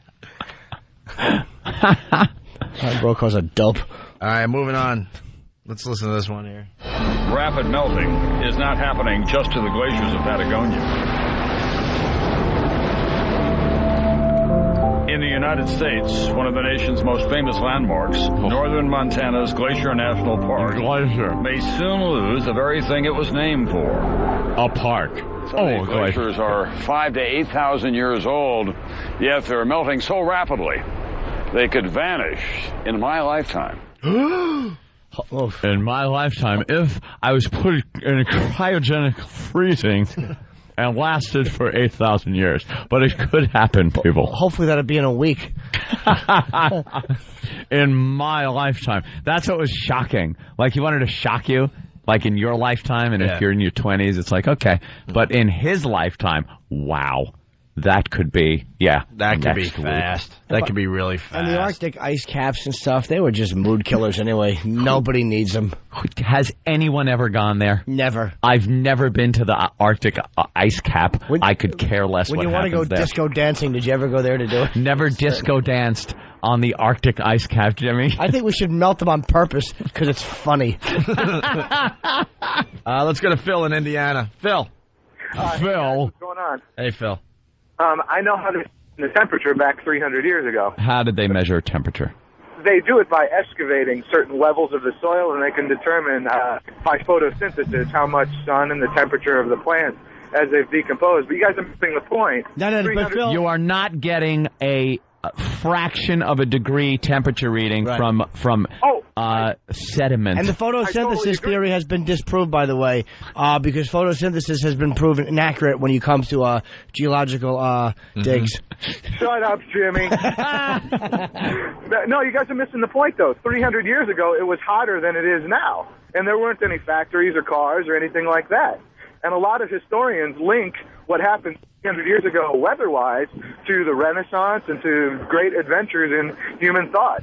Right, well, the Earth is going to change, and there's nothing we can do about it. Does get warmer with the more carbon dioxide that ends up in the air. The temperature on Earth will get warmer. It's just it holds the sun's heat. That's what it does. There's no denying that. But how badly it's going to infect the environment, how much is human, how much is nature, is also up for grabs. I know scientists are still batting that one back and forth. And yes, in the past 100 years of industrialization, there has been more carbon dioxide put in the air, and it's gotten warmer. But is it that big a deal is my question. You're exactly right. What? Humans, you're exactly right. Humans are just pompous. I'm sure dinosaurs were trying to figure out if they could hold back the environment. You think they were? Yeah, they just laying their teeth into the throat of some other poor lizard. I think somewhere in their and somewhere in their tiny little pea brains, they were going, "Whoa, hey, the environment's changing. We should try to get together here and figure this out." Did I mention the return of the dinosaur will also happen? Well, monsters in the streets. Well, they failed miserably.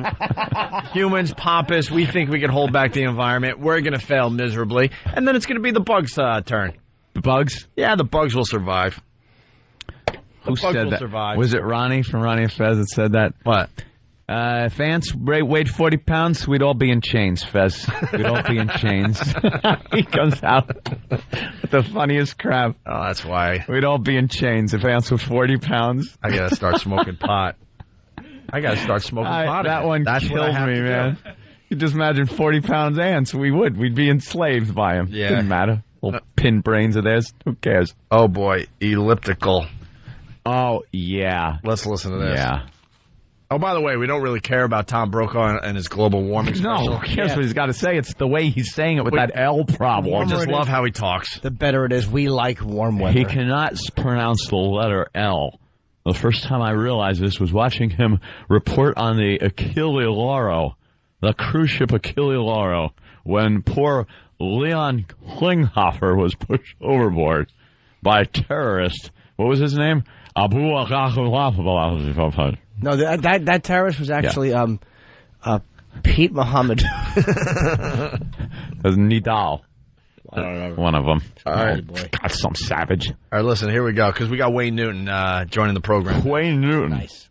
Anthony is an idiot. I like looking at the phone. Supporting Anthony, wants to set Anthony straight, and then Anthony is an idiot. Matt, why is Anthony an idiot?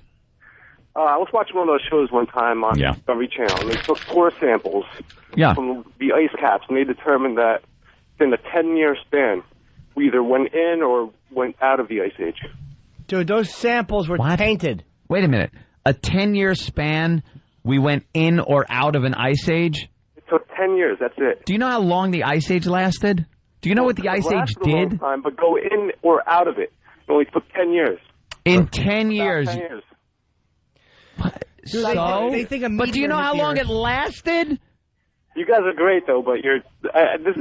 wait, don't say you guys are great and then bail out. You guys, I can't believe you honestly believe this stuff. Believe what? Oh, my God. I want to kill him. The ice is melting. We can't stop it. Yeah. So now we have to figure out what we're going to do now. Do we end up in like a water world scenario? These guys what do we do? Much smarter than you. Okay? No, they're not. They determined by taking core samples that I can't remember because I'm not. I can't remember. That's not true, sir. Stop saying core samples. Saying core samples. They determined that we either went in or out of the ice Wait a minute. Do you know how many times this guy has bored people at parties with this? Oh, with this story. Dude, you should be saying this with a Meisterbrow in your hand. Climate change. You 10 take. years is a short period. You know about core samples, and Jimmy knows about whore samples. Exactly. And sir, whose fault was the ice age? Whose fault was the ice age that took 10 years? It was the aliens from planet Xenon. All right, thank you. No, it was a meteor, sir. They think. You are a jackass. Thanks, Matt. All right, here we go. The ice ages, according to biologist Stephen Bacala, were climate changes brought on by natural cycles. Approximately every 100,000 years, the Earth's orbit becomes slightly more elliptical, taking us further from the sun. When that coincides with other cycles, such as periods when the planet tilts away from the sun, it can cool things down. Elliptical, oval shaped orbit. Yeah, apparently the Earth kind of, goes off kilter every so often. Just cools things down. Just live your life. Have fun. Don't worry about it. We got people that are much smarter than us trying to figure this out behind closed doors. And everyone's worried about their kids. But what do our kids have to deal with? Don't worry, they'll deal with it. They're going to have to be good swimmers. Very adaptable, right? They'll grow gills behind their ears, come up with cool boats, and have spear gun fights with pirates. Just leave them some suntan lotion and a bathing suit in your will. Sunblock and swimmies. Yeah, they're going to need it. I think we should get a physicist on this show to talk about. Perhaps your neighbor. I hear he's a big proponent of global warming. Yeah. Does he believe that we're screwing things up? I'm sure he does. I believe we are. We're screwing things up. My point is, who cares? What's going to be the big deal? Right. So what? We lose some land. What could you and I do about this? Nothing. Donate a little money, maybe. You should see how I get on an on-ramp in that Escalade. And I do 100 up to red lights and then screech on the brakes and it turns green and I nail it to the floor again. I actually, right now in my house, have some aerosol cans and I rubber band them so they spray out the window while I'm working. As you're working, now. Out your window. And all you hear is Jimmy going, la, la, la, la, la, la, la, la, la, la. Oh, well, Wayne Newton is coming in, and it's kind of nice that we both have that in common, that we sing. All right, one more clip. Yes. The rest of this is going to have to wait, but here's one more from Tom Brokaw's global warming special, having troubles with the L's. L word. In New South Wales, Fire Chief Russell Rees inspects the damage left by a wildfire during what should be Australia's wet season. The severity of the devastation is surprising and alarming. After 30 years in the fire service, Rees is fighting an enemy he no longer recognizes. No longer recognizes. Uh-oh. All right. A firefighter. No, it's still fire. What is it? The fire turned into a monster. We'll get back to the rest of this on another day. Yes. We have him attempting carbon dioxide many, many times, and other fun words he tries to pronounce. We got to take a break. Wayne Newton's here. Yes. What is he promoting? Anyone know? Concert? Where? He's doing B.B. King's here in New York. He's doing tonight. Turning. It's 27th. Yeah, he is doing that tonight. Turning Stone Casino in Verona, New York, Alexandria, Virginia, and also Lawrence, Massachusetts. He's got 4 dates. He's pushing. All right, cool. We'll talk to Wayne Newton next. This is the O&A virus spreading across America. It seems like every hole in my body is exploding every liquid imaginable. Our adult fantasy playroom is open. I'm scared. Nice. Like you need to hear this again. Thank you for all the joy and pain. We have a legend in the studio. Listen to what we're playing. Oh my God. This takes you back, huh? Was the place with me? That's a little while ago. It's the Opie and Anthony Show, the O&A virus spreading across America. We're thrilled to death, man. We got a legend in the studio this morning, Wayne Newton. Hey, guys, it's a pleasure to be here. What's going on, Wayne? Well, I just wanted to hear Donkey Shane one more time. One more time. That song haunts you in your sleep, I imagine, at this point. It was funny because a guy said, I made a bet and I won $5 on that song. And I said, it's made me about $5 also. Yeah. That was, wow. How many years ago? I recorded that in 1963. And I've seen video of it, or kinescope, or whatever they called it back then. I've tried to find those and burn them. Really? Yeah. You are adorable. It's so wild, though, to see those shows again and see some of the old Ed Sullivan shows and shows. I remember doing them. I don't remember looking like that. No, huh? No. Yeah, it is an odd thing when you see somebody that was popular at such a young age and still has a career, and you wonder how do you view yourself at that younger age? Do you look at it as you, or is it like that is somebody completely different? It's the strangest phenomenon, because I was in South Carolina and getting ready to go on stage, turned on the television, and there was a rerun of an Ed Sullivan show, and I was on it. And I remembered the show like it was yesterday, but the person doing the show as Wayne Newton, I wasn't aware of at all. Yeah. It was like, who is that? It's a different person. Really strange. Yeah. You really are, though. You have a real celebrity vibe to you. Wayne walks in a room, it's really like we've never met before, and it's like you look. This sounds like really gay, but you look really good. You smell really good. He smells famous. Yeah, I'm gonna have Wayne Newton cologne on my hand for the rest of the day. I keep hoping that'll save my show, guys. It's all about that Vegas class. Dude, it's a vibe. That old school Vegas class. Yeah. I don't follow you around all day and just like kind of hang out with you and meet people because I'm with you. Well, I'm easy to find because you can smell me down the hall. By the way, when we do the walkover in about a half hour, 40 minutes, I'm going to let the fans smell Wayne Newton. Oh, you're going to let them it's right there in my hand. I'm not washing it at all. It's going to be with me all day. A piece of Wayne Newton goes with me all day. Allergic to that stuff, right? There is a separation of like old Vegas and new Vegas. And some of the people haven't been able to make the transition. You've done it. But how do you see it? You were part of old Vegas, the I guess what they call the adult Vegas, the Vegas that was a little shadier, and then the Vegas that people tended to call the Disney Vegas, now that it's more family-oriented. Well, I think for those of us that worked there and have continued to work there through that transition, and frankly, there aren't many of us. I could probably name them on one hand. I think for those of us that do that, it was a natural transition. We saw the corporate mentality coming, and we saw the publicly held companies becoming the conglomerates and owning 6 and 7 hotels at a time. Obviously, with that, you lose some of the personal touch of knowing people. And however, having said that now, I think that the power base, the power structure of Las Vegas has remained somewhat pretty much the same. Really? Yeah, it's kind of a small town in many ways, even though it's kind of exploded. So the big players are still in place, and they're the guys pretty much running things. Exactly. Yeah. Exactly. What do you do? We were talking before we came on the air about what you do when you're done with a show. You live in Vegas.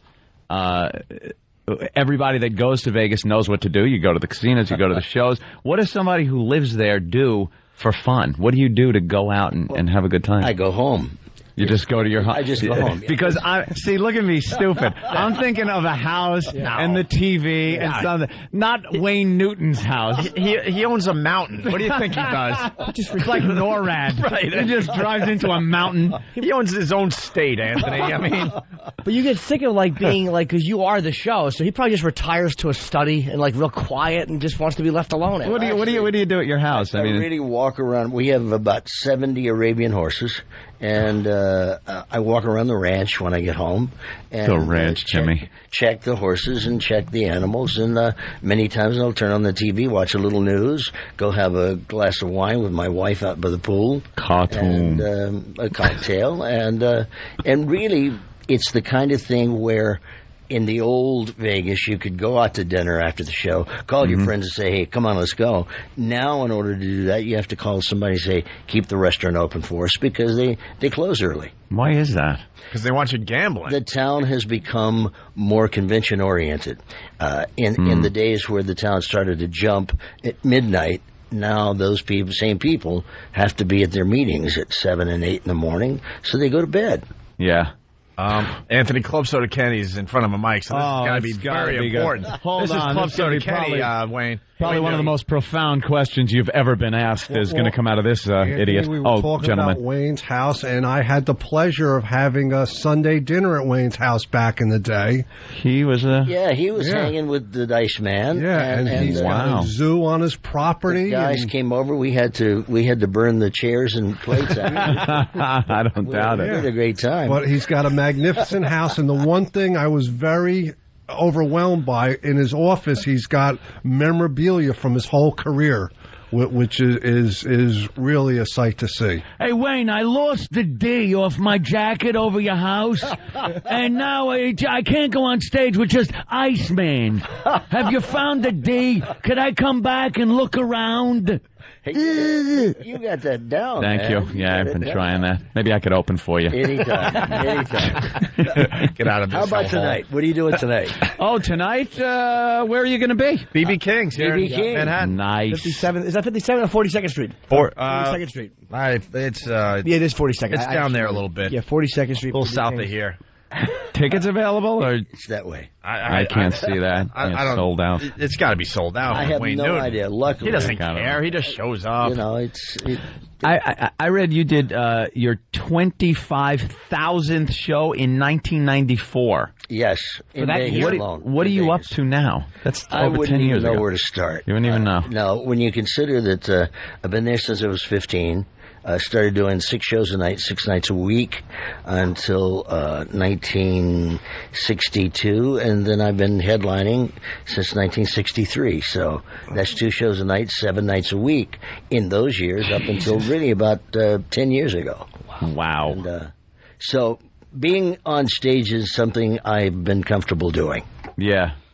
Obviously. You watch movies like Casino or Goodfellas, things like that, and kind of maybe know who they're talking about, or hey, all right, I'm edging around the question. What I'm saying is, this is Anthony asking the question because I watch. I don't want any part of this. A lot of people fascinated with that lifestyle in the movies and everything like that. I just want to know if perhaps maybe you've seen some things in your career. The reason I'm still there is because I have seen them and I don't talk about them. All right, fair enough, sir. Fair enough. Having said that now, I can tell you that when those people were there running those places, A, they knew how to do it really well, and B, you could get an answer. You didn't have to wait for the board of directors and let me meet with the group to see if we're capable of making a decision. Yeah. So there's some real pluses when those people. And Wayne, perhaps some of your other friends in entertainment can come over.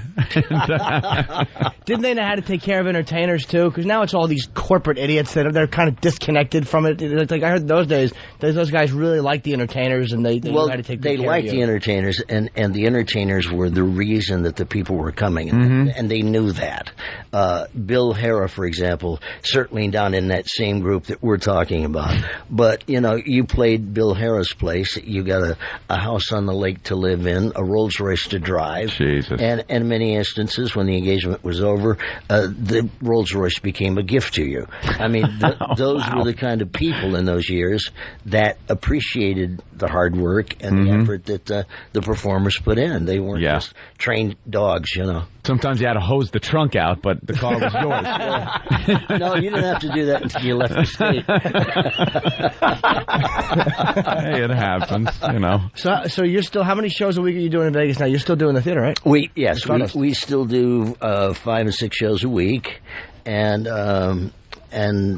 I think we just finished our 12-week run at that, and then work in a few of the things on your day off, you know, like a one-nighter somewhere here and there. 70 horses. What a great life that is. Yeah. I go back to my 2 plants like a zero. Talk to them. Yeah. I pet them like they're alive. What do you do with the horses? Do you show them? We actually have, and I say this in all modesty, guys, we have one of the finest Arabian horse herds in the world. And we have imported and exported horses all over the world. We just sold 10 head to Qatar, or Qatar, whichever way you prefer to say it. Do they just call them horses over there? No, it really does. No? Jesus, it really I thought that was a funny joke. Break that into the breed of horse. Right. Either Arabian horse or thoroughbreds or whatever they're, you know, into at the time. Hey, you got into that, at a young age or My two recently? loves in life were horses and music, and I couldn't decide which I love more, but I can tell you which afforded the other. Exactly. Yeah, the horses aren't making money. Hey, Gary from Philadelphia on the instant feedback. Please thank Mr. Wayne Newton for going to Iraq for the USO. Yeah, you're really involved. You took over for Bob USO. Hope, right? Yep. Yes, Mr. Hope, about 10 months prior to 9/11, called me and said, you know, would you take my role? And he had done his last tour really in 91. And so I was more than honored, and we had entertained our troops in every confrontation our country's been in since Vietnam, and I was there twice. So that's truly one of the passions and pensions of my life. Oh, so you were over Vietnam twice? Yes. Wow. How was that compared? Now you've been over to Iraq 4 times. Four times. Well, let me just finish the instant feedback real fast. He and Rob Schneider were the only celebrities to come to our crap hole of a camp. Tell him he missed a mortar attack on the helipad by about 5 minutes. Did you hear this? This guy's telling the truth. No, I didn't know that. Said 5 minutes. Well, actually, in Nam, the place we were playing got blown up about 2 hours after we were there, and the plane we were taking out of one of the camps started to pick up ground fire, and so the bullets were, wheezing through the fuselage. So I think in all those places, if you're in a place that's kind of in harm's way, you have to expect those things. Have you noticed a difference since you've been at both places over the course of so many years? The difference in just the soldier? There's a tremendous difference, and it kind of lies in 2 areas. Number one, all of our soldiers and military people today, it's an entire army of people who've signed up to do that. No draft. Vietnam, those guys were drafted. Yeah. In Nam, of course, it was basically a male force. A male army and navy and all of that. Then around 84, 85, we started to, about a third of the military is represented now by women and Hispanics and African Americans. So the shows, you have to gear a little differently. If you're doing it to all guys, that's one thing. You can say, do whatever you want to do. Right. When you have that mixed crowd, of course you have to be aware of that. Well, but when Bob Hope was doing the USO shows in Vietnam, a lot of his material was very women, sexually oriented. Yes, it was. For him, not like really hardcore, but it's a bunch of guys out there, and they haven't seen women in a while, and he'd bring girls out with him and stuff like that. And that stuff now is kind of looked at as sexist? Well, you can do it to a certain extent, and when I say do it, meaning you can get edgy with the material and the jokes. So you've learned some hip hop. We've actually taken a couple of those guys on tour with us. Yeah. Because it's smart demographic of what you're doing. Yeah. You know. Well, I went over there. These two enjoy the luxuries that we provide them. You stink. Look at them trying to bond with Wayne Newton. That's all we have in common. It's not going to work. I talk into a mic, and I was in Iraq. That's all I can. Did they warn you? They didn't warn us. We were in Baghdad, Kirkuk, and Talil, and they didn't warn us about the combat maneuvers when they take off and land. How's your stomach? Have you recovered? It was the worst thing I've ever been through. If anyone hasn't been, they actually take off and you almost go straight up in the air. And when they come down, you drop about 10,000 feet. And what is that? I don't know, 2 minutes or however fast they get down. Yeah, we did all of that. And in fact, in one instance, they were doing a maneuver where we were about 200 feet above the ground.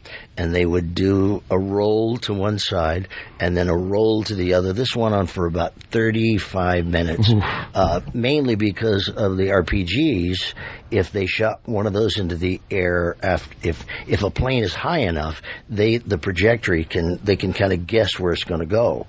If the plane is closer to the ground doing that, by the time they would fly above the insurgent, they're way past him. And so that's the kind of takeoff and landings that we did on a regular basis, yeah. I didn't fly in any helicopters. I don't think I would have been able to handle that. It was all planes, and we flew like once a day. But some guys got to go in the Apaches and fly over the neighborhood. Black Hawk. Yeah, none of that stuff. Well, that stuff is so sophisticated. I'm a helicopter pilot also. So of course you are. Of course he is. So they let me fly one of the Apaches in Korea when we were there, and it was phenomenal. They could sit behind a mountain, for example, a hill, if you will, and just stick up that dish on top of the Apache. And they could look in an apartment building 10 miles away and tell you the color of the eyes of the people in the rooms. And they'd never be able to see you over the mountain looking. Oh, no. I just hope, and you don't have to say a thing, I hope they allowed you to fly a mission and somebody got killed by you. I just hope some insurgent was killed by Wayne Newton. How cool would that be? I'm glad you finally said insurgent, because some of the guys might have died by just the show. We have to get Wayne out of here, unfortunately. So all they do right before it hits, they just smell a wonderful cologne on the missile. Yeah, right. Donko, what? We were being driven, guys, last night. It's the first time this has happened to me. But and the gentleman who was driving us, I think, was Indian, Eastern Indian, and spoke so little English that it was difficult to understand him. And at the end, as he dropped us off at the hotel, he said to me, "Can I ask you a question?" I said, "Sure." He said, What do you wear?" I said, "What?" He said, "What do you wear? What is your perfume?" I said, "Sweat." You know. He was hitting on you. Just sweat cologne. I sent my wife upstairs and I said, "Let me talk to this gentleman," you know. No, a very nice guy. You should have told him the wrong thing on purpose to get him beaten up. It's Estee Lauder. I did. I didn't have anything on. So it was, all right. Hey, we got to get him out of here. He's ringing the bell today. Yes. Well, tonight, B.B. King's, obviously on 42nd Street. Tomorrow night, the Turning Stone Casino in Verona, New York. Sunday, the 30th, Birchmere in Alexandria, Virginia. And Monday, July 31st, a Monday night gig, Sal's Riverwalk in Lawrence, Massachusetts. And I wish I could go to these shows, man. Check out Wayne Newton, guys, a we'd love legend to in have the business, you man. anytime you can make it. Absolutely. Thank you so much for coming by. It's a ball. Anything else you want to promote? Websites? I really didn't even want to promote that. I just saw you guys' picture on the bus, and I said, I've got to check out these. That kind of made me happy today. He walks in and is like, we saw your picture on the bus. Yeah, great. New York. And by the way, guys, the pictures do not do you justice. No, they don't, do they? All right, it's Wayne Newton, everyone. He's got to go ring the bell down there in on Wall Street or in Midtown. I hear this. They fake it. Are we supposed to talk about that on the air? Oh, no. Kind of a little thing going on. That's really interesting. Well, what are you representing? Any? Because usually, is it just you going down there representing some business? I think it's the USO. Oh, okay. Oh, that's pretty cool. We're there you go. And part of it's a small fundraiser for the USO. All right. Cool. Nice. Yeah. It's Wayne Newton, everyone. We'll continue in just a bit. It's the O&A virus spreading across America. It's like punch sound, woman scream, Opie and Anthony. That's right. Opie and Anthony. The Opie and Anthony Show.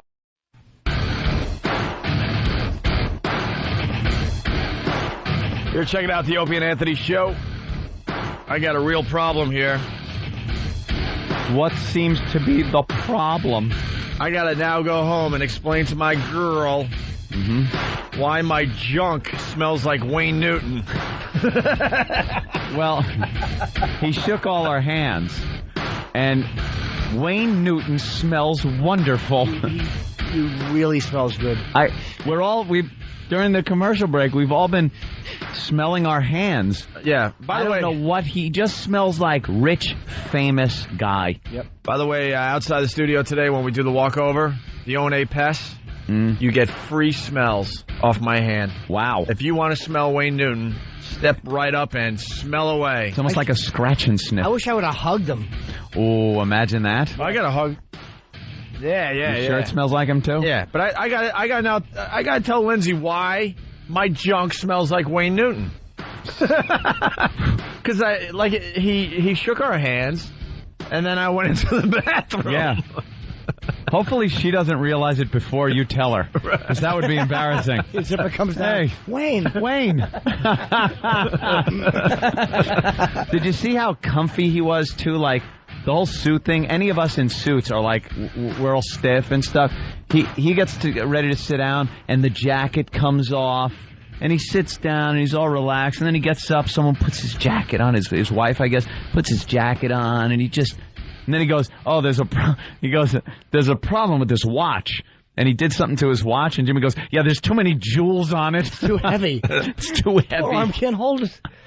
But he's just a famous guy, man. Yeah. And that's a really bad description of a celebrity, but it's like some people have that charisma. It's it's accurate. Yeah. Yeah, he's the real deal. There are guys from his era who would come in here, and we'd be like, who's this has-been? Who cares, if this guy's in here? But that guy just presents himself as a famous legend in the business. And by the business, I mean the business of show people. He's still doing gigs, man. Yeah. Still doing shows. He doesn't need the money. I mean, he's just doing them because he probably loves to do shows. Yeah. What was he wearing, by the way? Everyone's asking that. Paco Rabanne. Yeah, Paco. But there's a bunch of different ones, and all you fat dopes out there, you're not going to smell like Wayne. Stop it. You're not going to come off like Wayne. There's actually guys out there with a date that think they're going to present themselves as Wayne. I'm going to wear some Paco Rabanne and smell like Wayne Newton. Exactly. You smell like Wayne's ass. Yeah. Which probably still smells good. Of course it does. You're wearing an I'm with stupid shirt. You're taking a girl to TGI Fridays. You have nothing in common with... Even if your name is Wayne. If your name is Wayne Norton, you still have nothing in common with him. That's funny. That's what the boss here thinks your name is. Exactly. Yeah. All right, really fast. The boss here shook Eric's hand and goes, hey, Jim, you do a great job on the show. Thanks. Complete non-entity I am.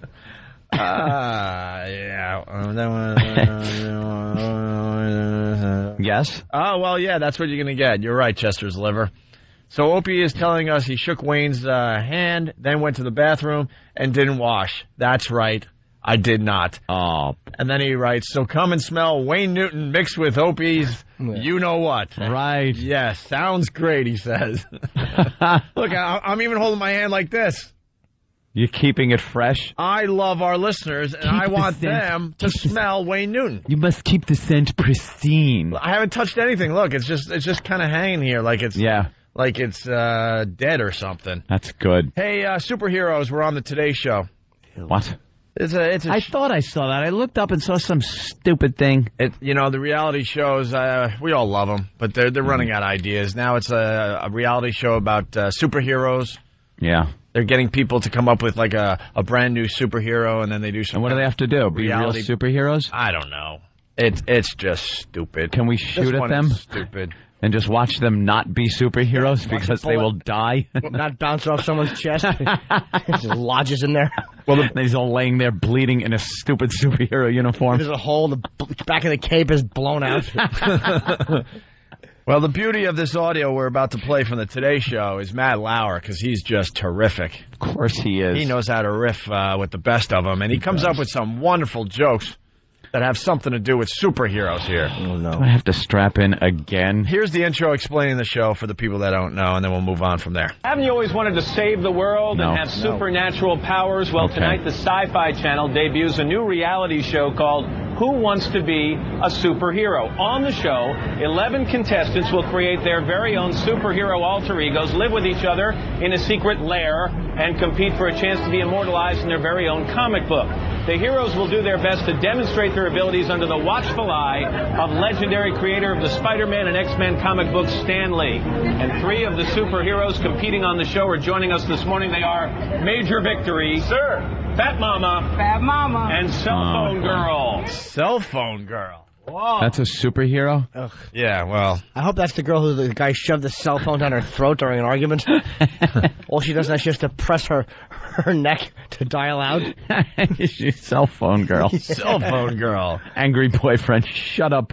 Yeah. Rams it down her gullet. Did you hear that? And he's saying she swallowed it to keep him from seeing who she was calling. That's believable. I mean, she put that axe in her own head? I couldn't believe it either. Fat Mama, let me guess. A big, sassy black woman. Did she say fat? That's what I thought. Yes. Oh, okay. It has to be P-H-A-T. I bet she's just a big, sassy black... You don't give her any guff. She doesn't take it. She'll come right back at you. Oh, he has a young Travis as a picture. And her arch nemesis, Cholesterol Man. That's right. Oh, no.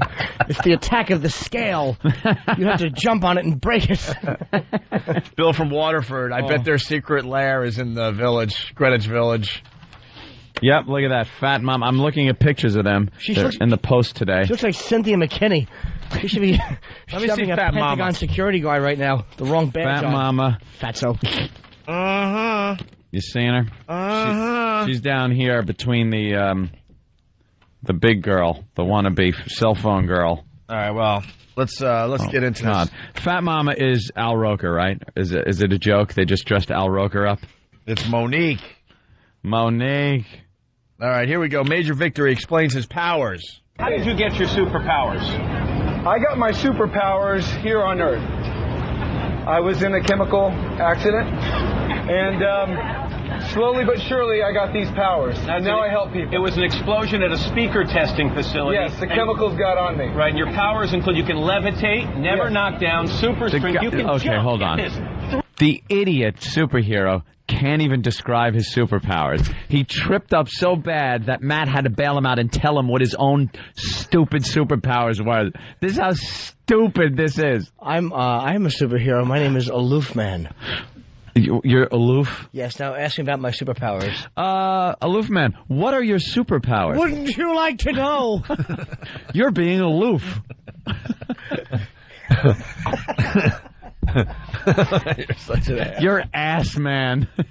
Jim Norton will be at Zany's in Nashville all weekend long. I certainly will. Oh, I am a superhero, by the way. Yeah? It's Lucky Louie Man. Oh! I get my superpowers on Sundays at 10:30 on HBO. Tune in.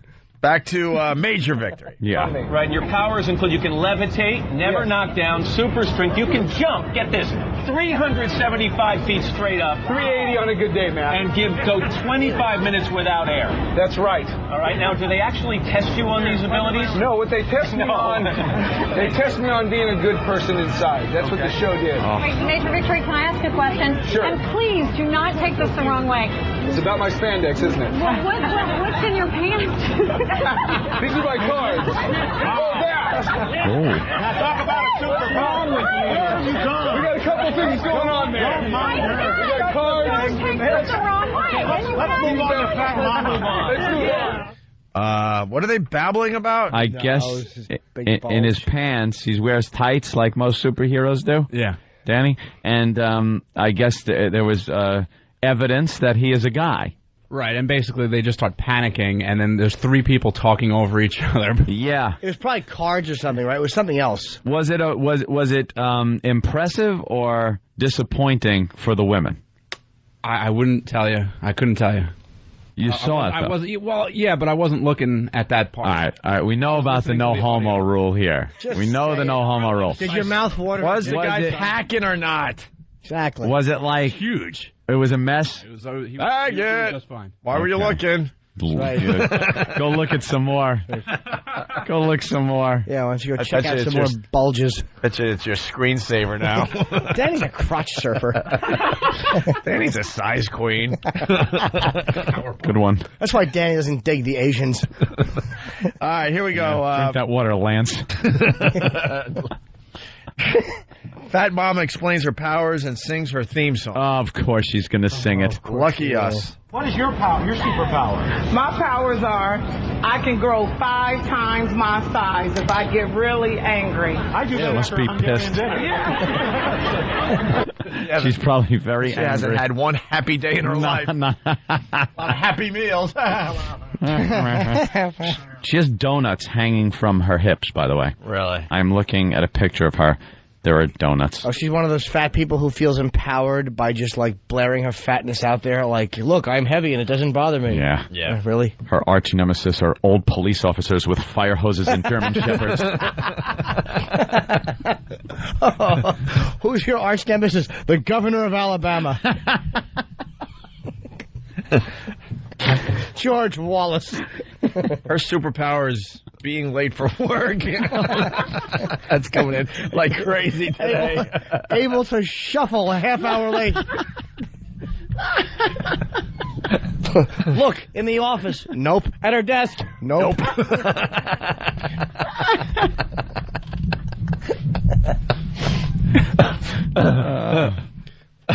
Very good.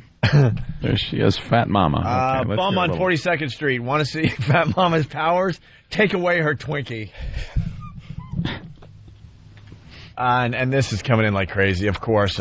Howard Stern is claiming that he invented the whole superpower thing.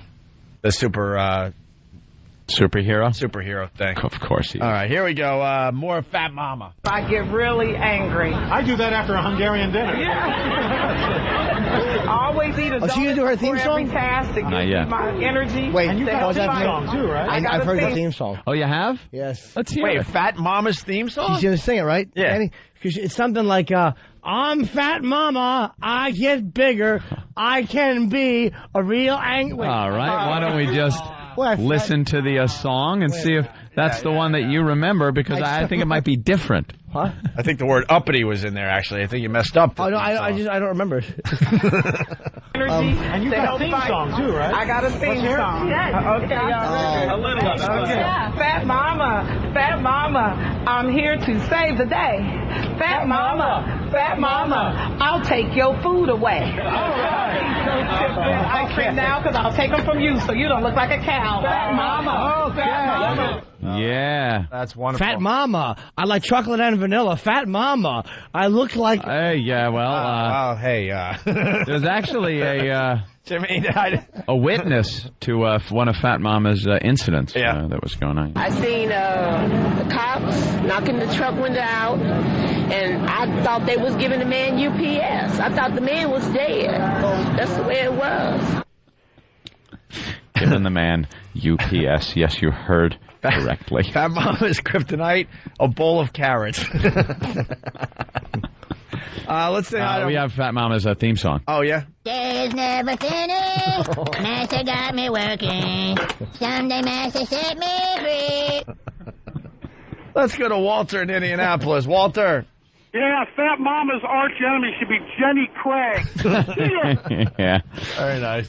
Yeah, she's empowered by being fat. All right, here Wonderful. we go. Cell phone girl explains her powers, and we get an awesome Matt Lauer joke here. So what are your powers? Well, I can use my eyes like a camera phone, so I can memorize pictures. I have three-way calling abilities. I can see people. I can teleport through phone waves, and I can download information from the internet, so I can learn how to speak Japanese. Are your powers stronger when you're in your home area or when you're roaming? I can roam, but no service zones are a weakness. That wasn't a bad line for her awful superhero. What's he going to say? This show's going to stink. Who's her arch nemesis? Quiet whore, this is the quiet car, man. Getting back to Fat Mama, Matt in New York. Hey, quick question. Good morning, guys. man. I just want to know how Superman's scared of kryptonite. Yeah. Is Fat Mama scared of cotton? All right. Okay. You All right. The inappropriate bell is going off like crazy. Yeah, but listen to Vinny in Brooklyn. He's loving it. Vinny. Of course, Brooklyn. Yeah, baby. Hey. Opie and Anthony, I love you fucking guys. Awesome. Oh, of course he does. Fucking, Wait. Enough. Stop. Enough, Vinny. Shut up for a second, Vinny. Vinny, calm down. Calm down. Yeah. All right. You're. Go ahead. I had something. Forget it. Vinny, go ahead. Don't worry. I'm good. Thanks. Have a good day, guys. No. Say what you were going to say. He just cursed a lot, and what else? Vin. What else you got? Oh man, the Fat Mama. No, she's scared of the hoses from 1963. Oh boy. I'm sorry, guys. Oh boy. Something vicious. He drops 2 F-bombs. All right, one last. And a joke that was done already. By the way, Fat Mama is scared of her arch nemesis, Raj and D. We got 1 minute left in the show, or this part of the show. Here's another Matt Lauer gem as he talks about arch nemesis diabetes. She's scared of healthy legs. Now remember what Edna Mode said in The Incredibles: no capes, yet you all have capes. Now Stan Lee recommended the cape with my costume. I came in with no cape. Stan Lee, the genius of this show, he recommended the cape. Wait, so what's it like living together, all of you in this one house? Well, it's crazy because I go through the house getting them out one at a time. I'm tearing them apart. So it's fun and chaotic. Let me just say, when cell phone girl catches a bad guy, she says, "Can you hear me now?" Oh, God. You stupid, ignorant son of a bitch, dumb bastard! I guess that's how it ends today. The first half of the Opie and Anthony show. Ah, yes. With the Matt Lauer gem. See you here tomorrow. And I'm going to be gone. I'm going to miss everybody. So, of course, like a whore, I will say, please keep watching Lucky Louie. The numbers are going up. That bodes very well for us. Very, very nice. Yeah, You're coming over to XM with us, yeah. though. But I mean, I thought for this part of the audience. I was scared. Don't be scared. Jim Norton on Lucky Louie every Sunday night on HBO. I'll be back Monday. After his Nashville gigs at Zany's all weekend long. Thanks for checking us out, guys. We greatly appreciate it. We'll see you tomorrow if you're not joining us over at XM Satellite Radio.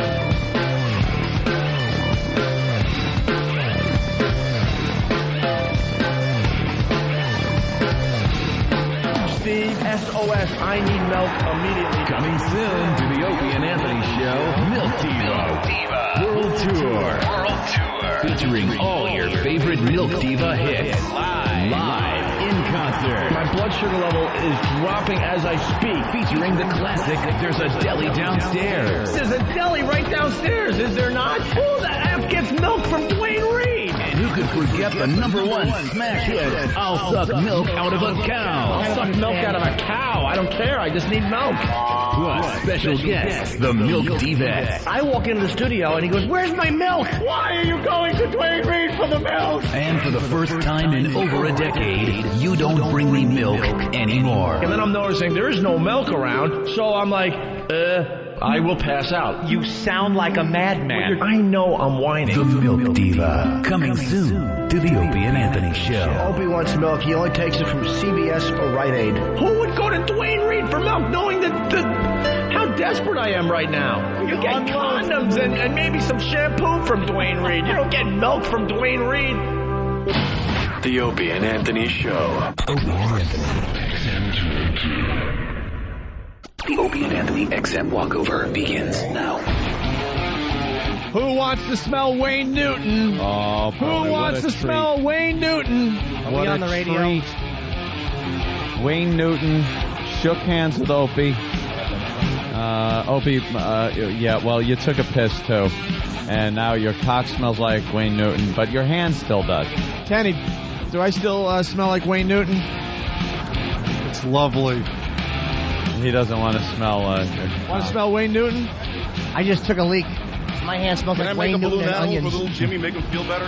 Wait, what? I want to make a balloon animal for little Jimmy to make him feel better. Oh, entertainment on the street. I wish this guy could make a balloon shotgun and put it in his mouth. He's got one of those, long balloon animal type balloons. This is how you pulling do it it up old about school. halfway. That's good. It's a Some snake. people use the It's got a pumps. tail on it. That's no good. Now he's twisting, of I'm going to make course. you a little doggy.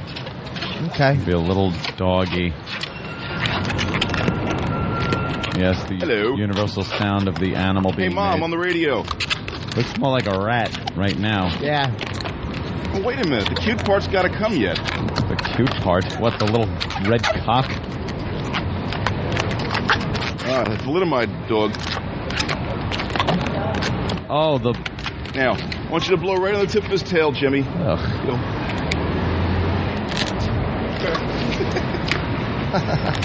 Oh, it blew up. Do you usually wear clown makeup and have young men buried in your crawl space? Oh, woof woof. Wow, there it is. Does Anthony want one too? No, I've sworn off of balloon animals. Anthony loves part of a religion. Arf, arf, arf, arf. That's cute. Oh, great, a black one. You got to blow it up more. Arf, arf, oh, wait, it's purple. I'm just going to leave it here. Purple. All right. Come on, this is radio, you know. You got to say what it is. Arf, arf, arf. I believe I know radio, sir. I have a feeling this dog's going to have a bad accident in a moment. Yeah, there he goes. What happened to my dog?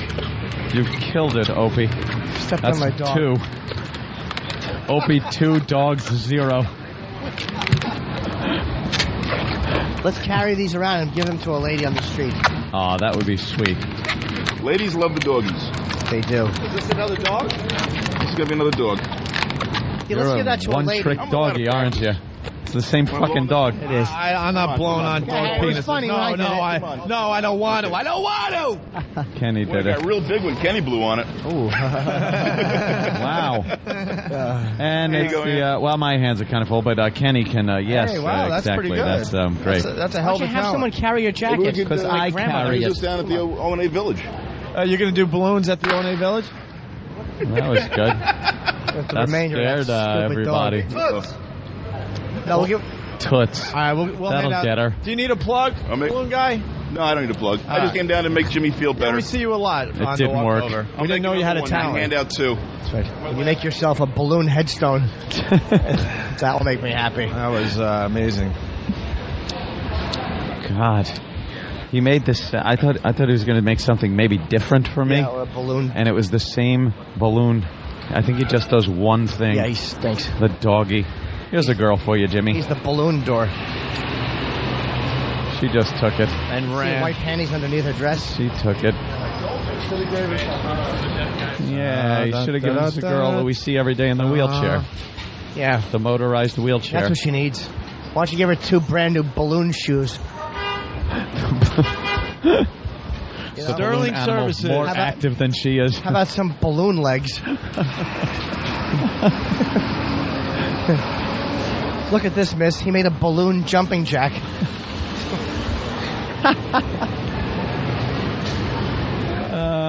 Not much going on during the walk today. A little muggy today. Not bad. What are you handing out? Sir, do you make anything other than that one you balloon want a balloon animal? You want a balloon doggy? What are you handing out? I don't understand. What do you hand out? Understand. What? The restaurant. ¿Qué esta? I know. What?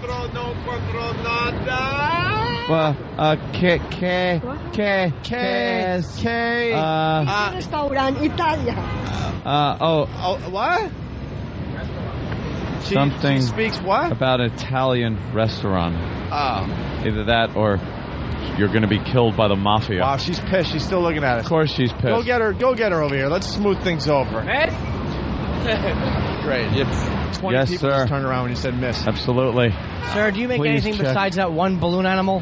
I could make you a sword. You could have a sword fight. Could you? Great. Tomorrow on the walkover, Disturbed. Will join us for the walkover. On the walkover. I'm so fucking mad I'm not going to be Jimmy's here. missing it. I think we'll have some more Family Values tickets too, maybe tomorrow. Damn it. Yeah, but look where you're going to be. I know. The incest capital of the world. Fucking Zionies. Ooh, this is good.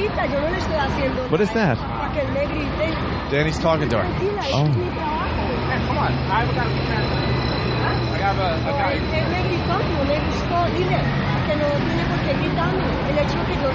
Well, look, we're waiting for you. Come on.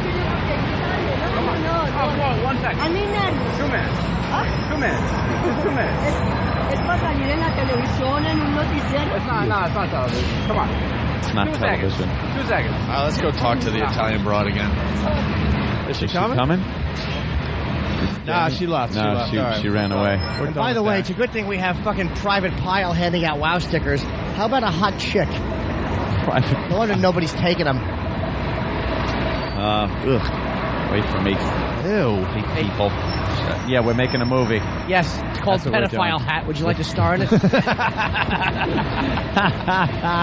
Stupid. You see those nose hairs? Oh, God. Get a forest growing out of there. Hate people.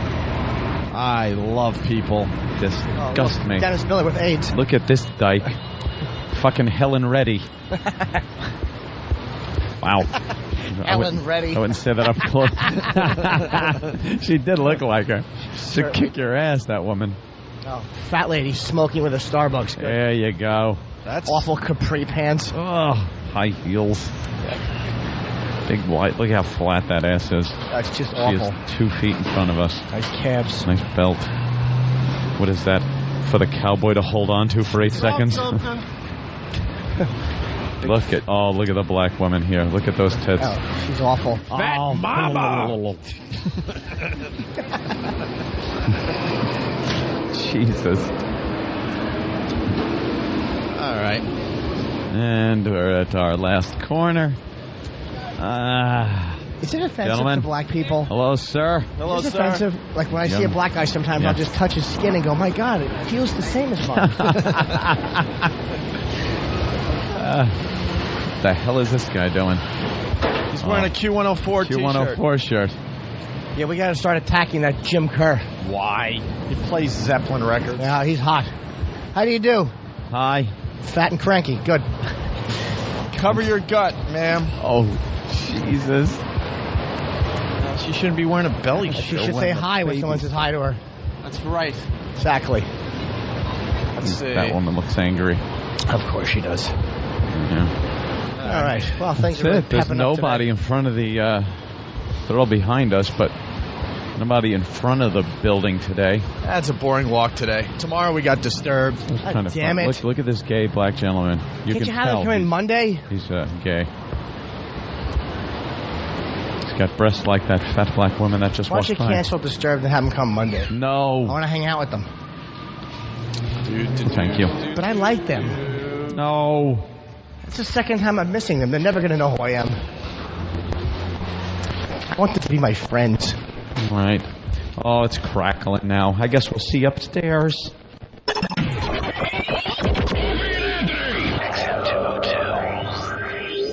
Mexicans. That sucks. Lesbians. I like that in a woman. And every other kind of deviant. I love paying for sex. This moral decay weakens our resistance to the onslaught of the communist masters of deceit. We're a bunch of scumbags. These abnormalities are corrupting the minds and the hearts of our children. Jackass.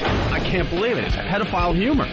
It's depressing and horrendous. It's awful. A bunch of idiots. Perversion for profit. Here it comes! Here it comes!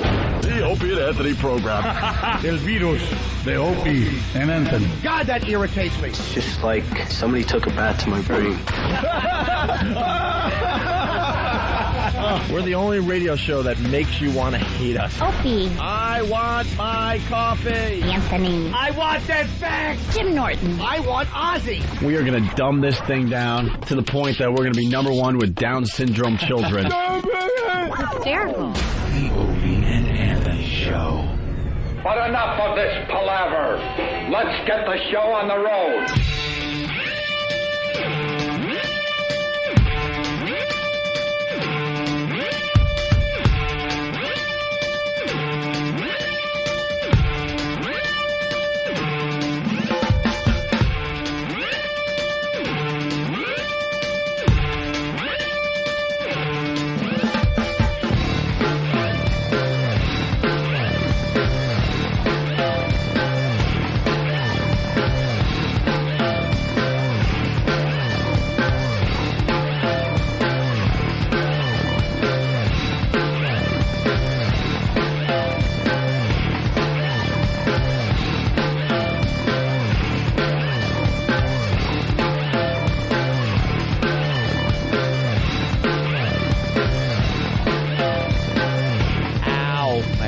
songs are up loud.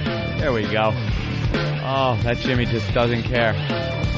There's something that's inside of normal people that keep them from doing things Jimmy just does. The old elevator ride up. There's some older woman in there and a younger woman and some guy, and Jimmy was faking that he was on the telephone having a conversation with one of his buddies about his girlfriend being pregnant and how he doesn't want her to get fat, so he's going to kick her in the stomach. And completely serious. And the women in there were horrified at his conversation. No, I'll just kick her. I don't want a kid. I don't want a fucking kid. I'll just give her the old Doc Martin. Have it do the old whoops-a-daisy. Yeah, she's going to get fat. She knows she's fat. And he just does this. There's normal people have a thing. You can't do that. It's like try breathing underwater. Your body won't allow you to do that. But Jimmy just has this thing that allows him to do things normal people will not do. That was beautiful. Holy shit, I was cracking up in the corner. And I can't look. But you're on an elevator. Where are you going to, like, look away? Oh, Jimmy, I'm just staring amazing. I'm just staring at the buttons, making believe I'm not hearing what I'm hearing. Yeah.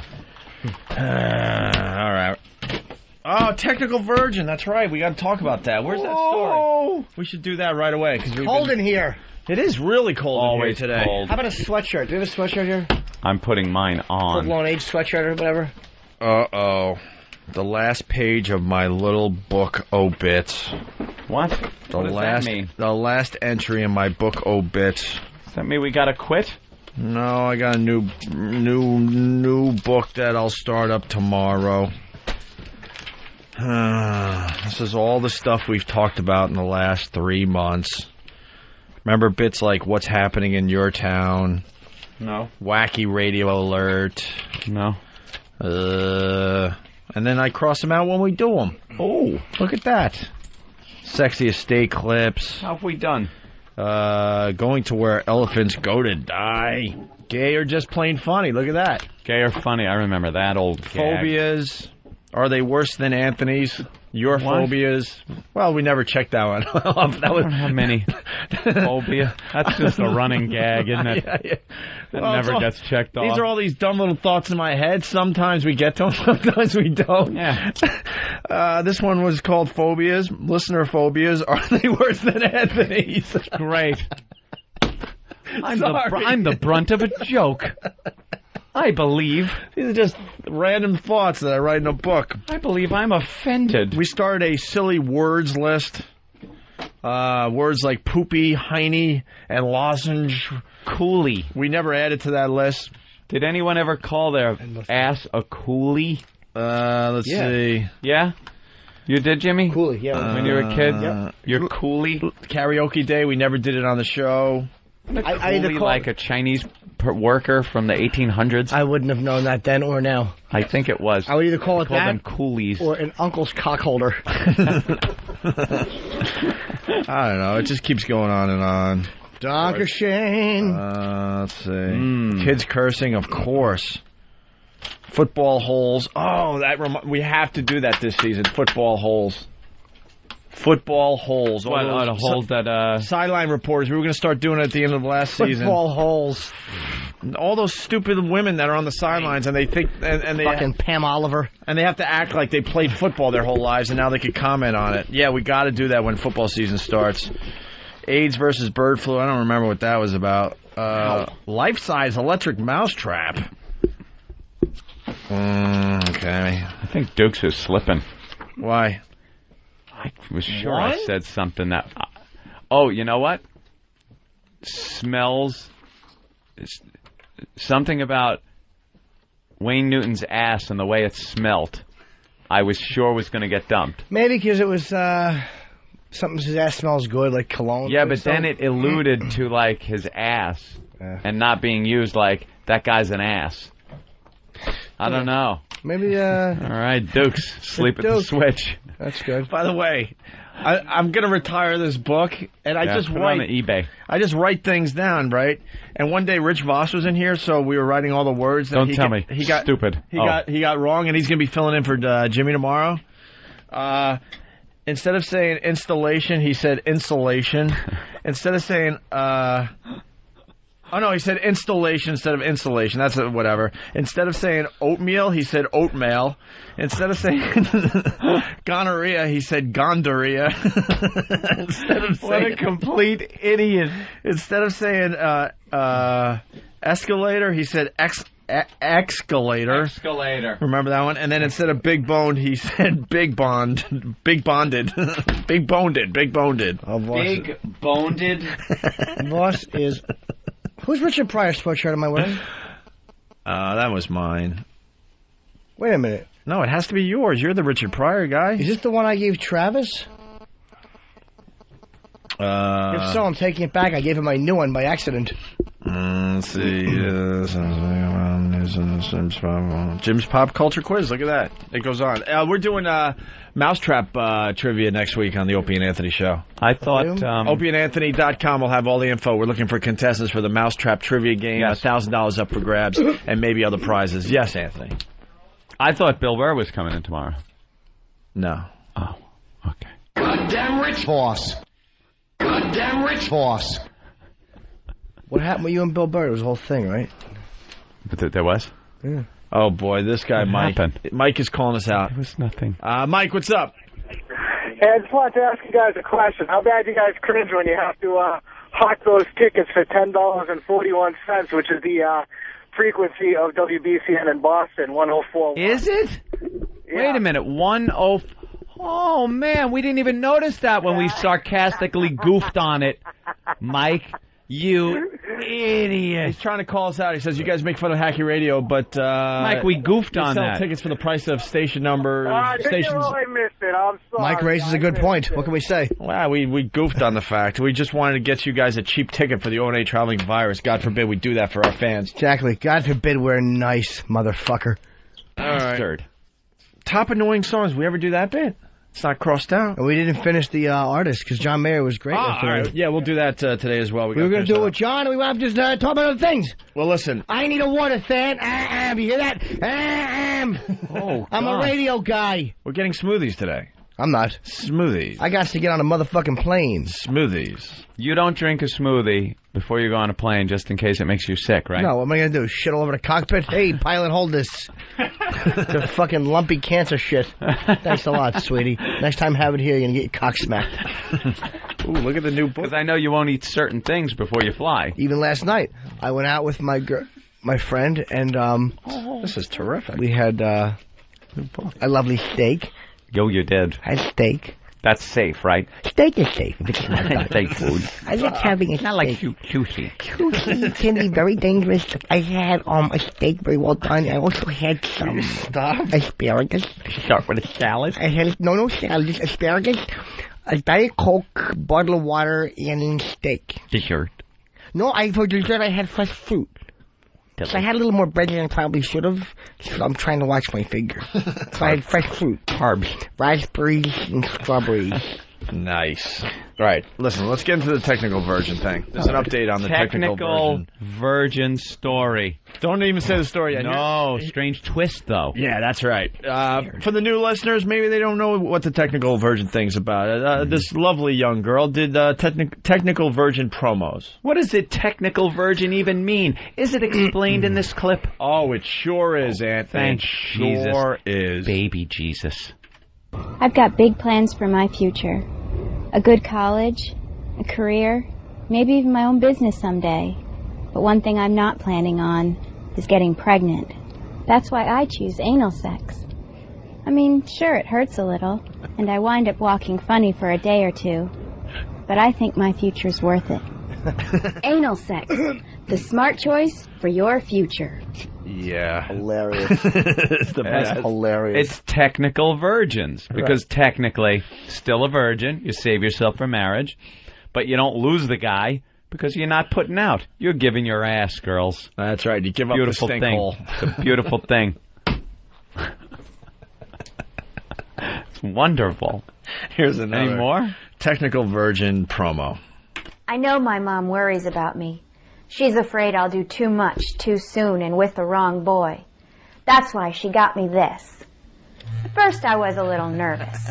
But when Mom showed me how to use it, I knew boys could wait. Now I can have my fun, and Mom doesn't have to worry. Vibrators, the smart choice for your future. So there you go. All right, another one. Technically still a virgin. Technical virgin promos, and the girl that did those spots, yeah, she lost a gig because of what you just heard. See, some of these girls never know where their future path is going to lie. Yep. And turns out that girl you just heard talking about ass sex. Melanie Martinez. And a vibrator. Is that her name? Yep. You know her? Yes. No, he doesn't. It's in the story. I can read your eyes now. I'm scared. That bit's over. Read your eyes. Oh, okay. No, wait. Oh, just challenge me that I won't be able to pull one by him. That's right. Oh, I will. Yeah. Mm-hmm. I fucked Jennifer Aniston. he's not even moving making his funny peepers. That's all. Funny peepers. He puts on funny peepers. All well, right. here's the deal. Yes. PBS Kids show host fired for video. The PBS Kids Sprout Network has fired the host of The Good Night Show after learning she's appeared in videos called Technical Virgin. Mm-hmm. The host, Melanie Martinez, has alerted network officials about one of the videos late last week, and she was immediately taken off the air. PBS Kids Sprout has determined that the dialogue in the video was inappropriate for her role as a preschool program host and may undermine her character's credibility with our audience, said Sandy Wax, network president. All right. Sandy Wax. Phone. Do we want Sandy Wax on the phone? Get Sandy Wax on the phone because this is ridiculous. How could a PBS... It's the Good Night Show. It's for little preschool people that aren't going to be trolling the web for Technical Virgin by the videos. way, it's the Greg and Tony Show that would like to talk to her. Of course it is. From XM Kids. Airing for 3 hours each evening. Make sure they know that. It's like the old Wonderama. The Good Night Show airs soothing stories and cartoons designed to get an audience of 2 to 5-year-olds ready for bed. You want to take over that hosting job, Jimmy? I certainly will. This is the story of whiskey breath and bad dreams. Lifetime of regret. Did I bring it upon myself? Here's the story of where'd my childhood go. I can't remember it. All I can remember is eating cotton candy. At a carnival. Each night, Martinez guides a puppet character into dreamland. Dude, how do you have all this info and I don't have this? Martinez is because I am a star. Martinez is a stage actress and a mother of a toddler. How'd that happen if she was getting fucked in the ass the whole time? In the 2 Technical Virgin videos made before she landed the children's show, a job, she spoofs PSAs about how young women can keep their virginity. Wait, we need the original PSAs that she was, the ones goofing on. Yeah, that's the ones she was goofing on. Dude, that would be the bit. Thank you, Kenny. You're welcome. Oh, Smoothies. That looks banana-y. Does anybody else hate Club Soda Kenny's awful fucking handwriting? Well, is it handwriting? Not as much as I hate his shorts. You're not a short guy, I don't think. No. Sorry. Can't write cursive. You can only write print. I was right. Nice and banana-y. I think you're too big for shorts. Kenny, those are actually long pants. They're long pants for people. For real humans. Thank you. They're capris. Kenny's like the alien in Where's my the pretzel? Twilight Zone. I don't know. Not many people might get this reference, but the ones that do will understand.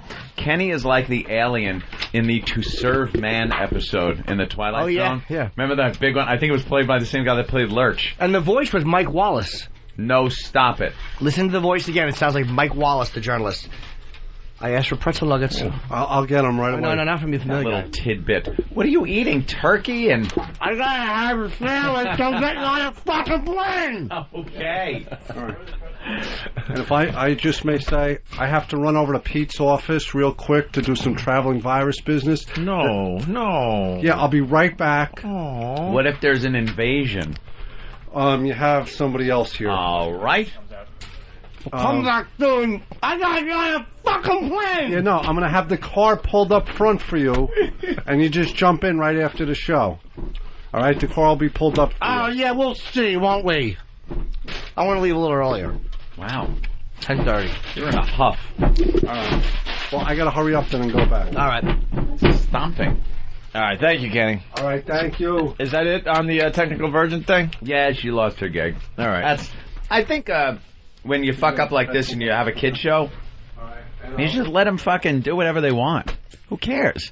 It's not like she's still doing it. It's like the Pee-wee thing. Pee-wee had a great show, that Pee-wee's Playhouse. Well, they took it off the air because he was jerking Because he's jerking off in a fucking movie theater. Who cares? Before The show they was had so video good. or something.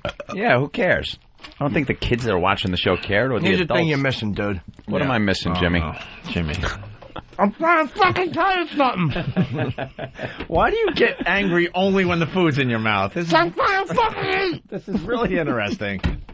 It's like when your mouth is clear, you're fine. Yeah. My anger, I'm fucking eating something. He only gets mad when there's food in his How many mouth. fucking kids told you expect me to eat like this? Oh, is he angry Yeah, well, with let's- a mouthful of food? Let's go with a Steve Colbert update. What is this about, Anthony? I guess, is this about the politician? Yeah, this politician he did an interview with. He was talking about the guy was running uncontested for office. He was going to win. There's nobody running against him. Right. So Steve Colbert suggested that he say something that if he had a competitor would ruin his chance of winning the election. And he repeated after Stephen Colbert something about how cocaine is great and it's a lot of fun to do, and so are prostitutes. And like he really threw out a bunch of stuff. It was very funny, very candid. Great bit. Yeah. And for a politician to be that loose and stuff, it was refreshing and fun. And, of course, the reporters just don't get it. They just don't understand. Mm-hmm. And they pretty much called the guy out on the carpet. What, the morning shows this then? one. Yeah. The TV morning shows? Yeah. All right, so what's the audio we're about to play? It's Colbert. He had just played audio of them reacting to the clip saying, why do politicians even go on Colbert's show knowing it's, why do they let themselves get set up like this? Because they want to show people that they're human beings, maybe. Yeah, so Colbert takes exception to that. I'd say, yes, he does. I say bravo to the politicians. Yeah, they're having fun. That go out there and have a little fun. Humanize yourself. Instead of looking like a robot. Did you see that one Republican that did that really funny rape parody? When he played the crying victim? That was a scream. All right, so... People watch it. He's in panic. All right, here's some audio from Steve Colbert. This is last night? I think so, 2 nights ago. Just a fantastic show that Anthony loves. I love it. I'd love to get Stephen Colbert on the goddamn show. I know him. Get him on the show. You know him? Yeah, I've done tough crowd with him. Yeah. I slammed the door while he was talking. And he found it funny. Of course he did. He's a funny guy. All right, here we go. I'll tell the Today Show and Good Morning America why congressmen want to come on my show. Because this show is the news. Not only is this show the news, evidently it is news. It's got to be news because you morning shows are the news and you're doing reports on it. So I guess congressmen come on my show in the hopes that you'll use their appearance on my show on your show. And what U.S. congressman wouldn't want to be featured alongside one of these news segments? Coming up on Friday morning, the python that ate an electric blanket will have an update on his condition. Coming up on Good Morning America, they call it tanorexia. Could tanning be almost as addictive as heroin? And I just found my favorite sign.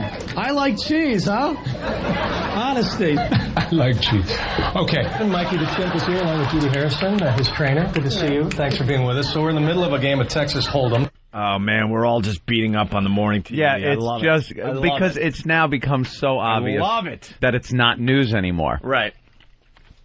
And, yeah, I think Colbert showed that the news isn't really the news on his show. We have another clip. But the Today Show and Good Morning America could be right. I could be asking the wrong questions. For instance, I asked U.S. Congressman Lynn Westmoreland, who proposed requiring the display of the Ten Commandments in the House and Senate chambers, if he could name the Ten Commandments. What I should have asked him was this. Is it possible that tanning is addictive? How long does it take you to grow that thing? Do you really need to wait a half hour after you eat to go swimming? Good for him. Oh, I gotta start watching that show on a regular basis. DVR it. It's on late. Yeah, I know. For us. But DVR it and watch it. The guy is perfect. Right. Really funny. He had our buddy Bill Donahue on. Yeah? Yeah. From the talking Catholic about League. Catholicism and how Bill feels it's, being always being the victim, being a Catholic. All right. Before we take our first break here over at XM, we have the audio of Jimmy in the elevator. No. Oh, wow, that was being taped? Yeah, we tape every day now. Oh, goody. But they don't know we're taping in the elevator. This is like a Sam bit. Good old Sam came... It's a Sam bit. Wait. Oh. Has Sam entered the room? Oh, did he? Let me... Will Sam be the newest member of the Opie and Anthony show? I don't know.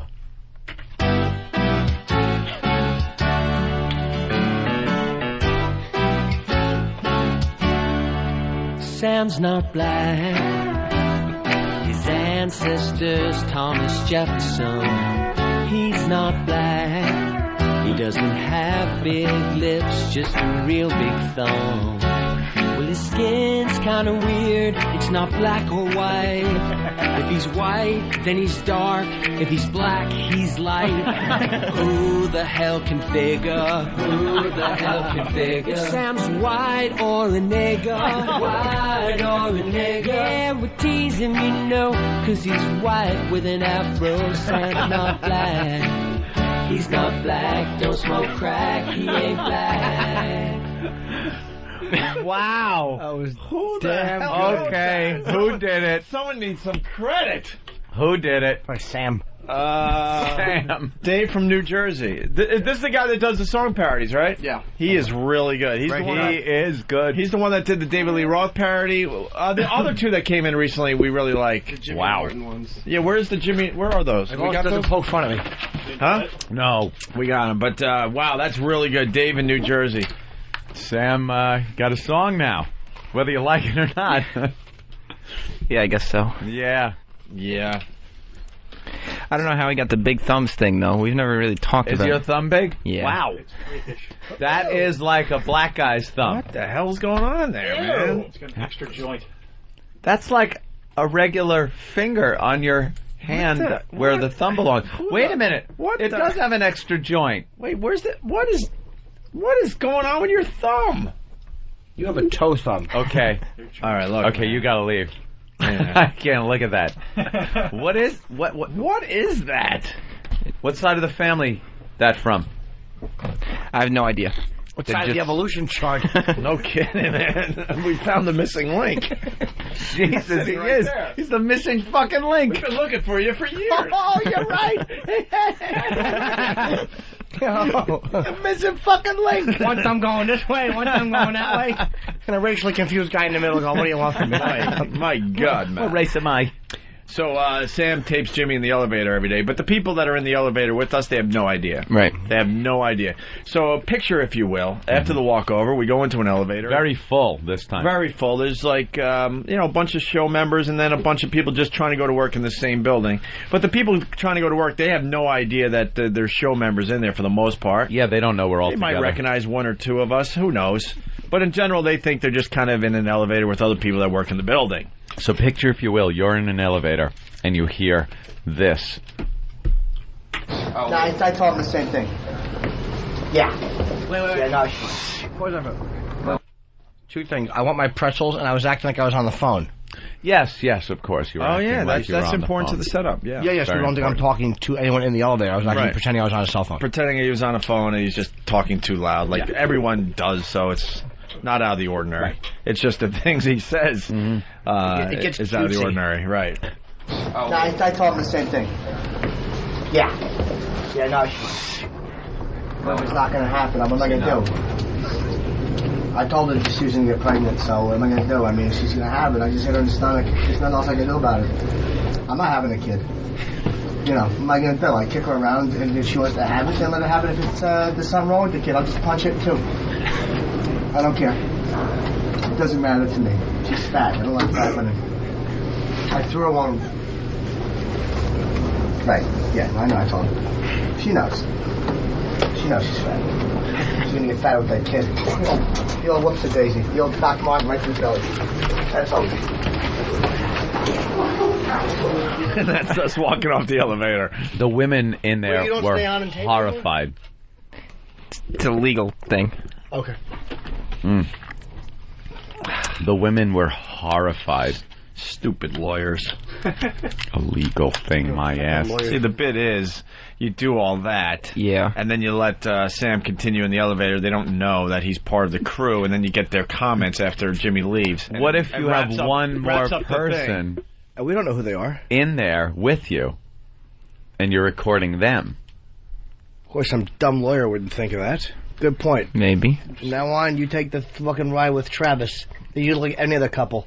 Travis. Wait, what's that? What? What am I missing? See, if he's just in there alone, right, taping people, right, that's illegal.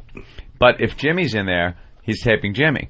If someone else is in there, he's taping someone else. So it could be Travis. So they're in a public place. So it's not like he's just taping them. It's not hidden camera audio because whoever I'm taping knows that he's taping them. So then you have Travis comment after Jimmy leaves the elevator like he's a worker? He doesn't have to. He's just got to put the camera on Travis. He's just taping Travis in an elevator. I like it. Loophole. I like it, too. Loophole. I also want to address this kid who doesn't want cancer treatment at one point. Oh, yeah, we can do that after the break. That's a crazy story. He can't handle 5 tumors and he's still alive. He can't handle the chemo, his mom's saying, though. Yeah? Yeah. We have any audio of that at all? Or? Yeah, we get the audio. Okay. Are you going to go serious or are you going to goof? What do you think? It's a hard way to goof. Yeah. It's a hard goof. Yeah, watch it not be. Oh, man. All right. Oh, I'm starting to get hot. Oh, I'm starting to get hot. Oh, no, I'm going to give up my virginity. I'm a sport. Maybe take a little cock right into my mouth. It must hurt. Maybe taking it in the rear. Maybe bang me up the ass. That's what they call me. She's a freak.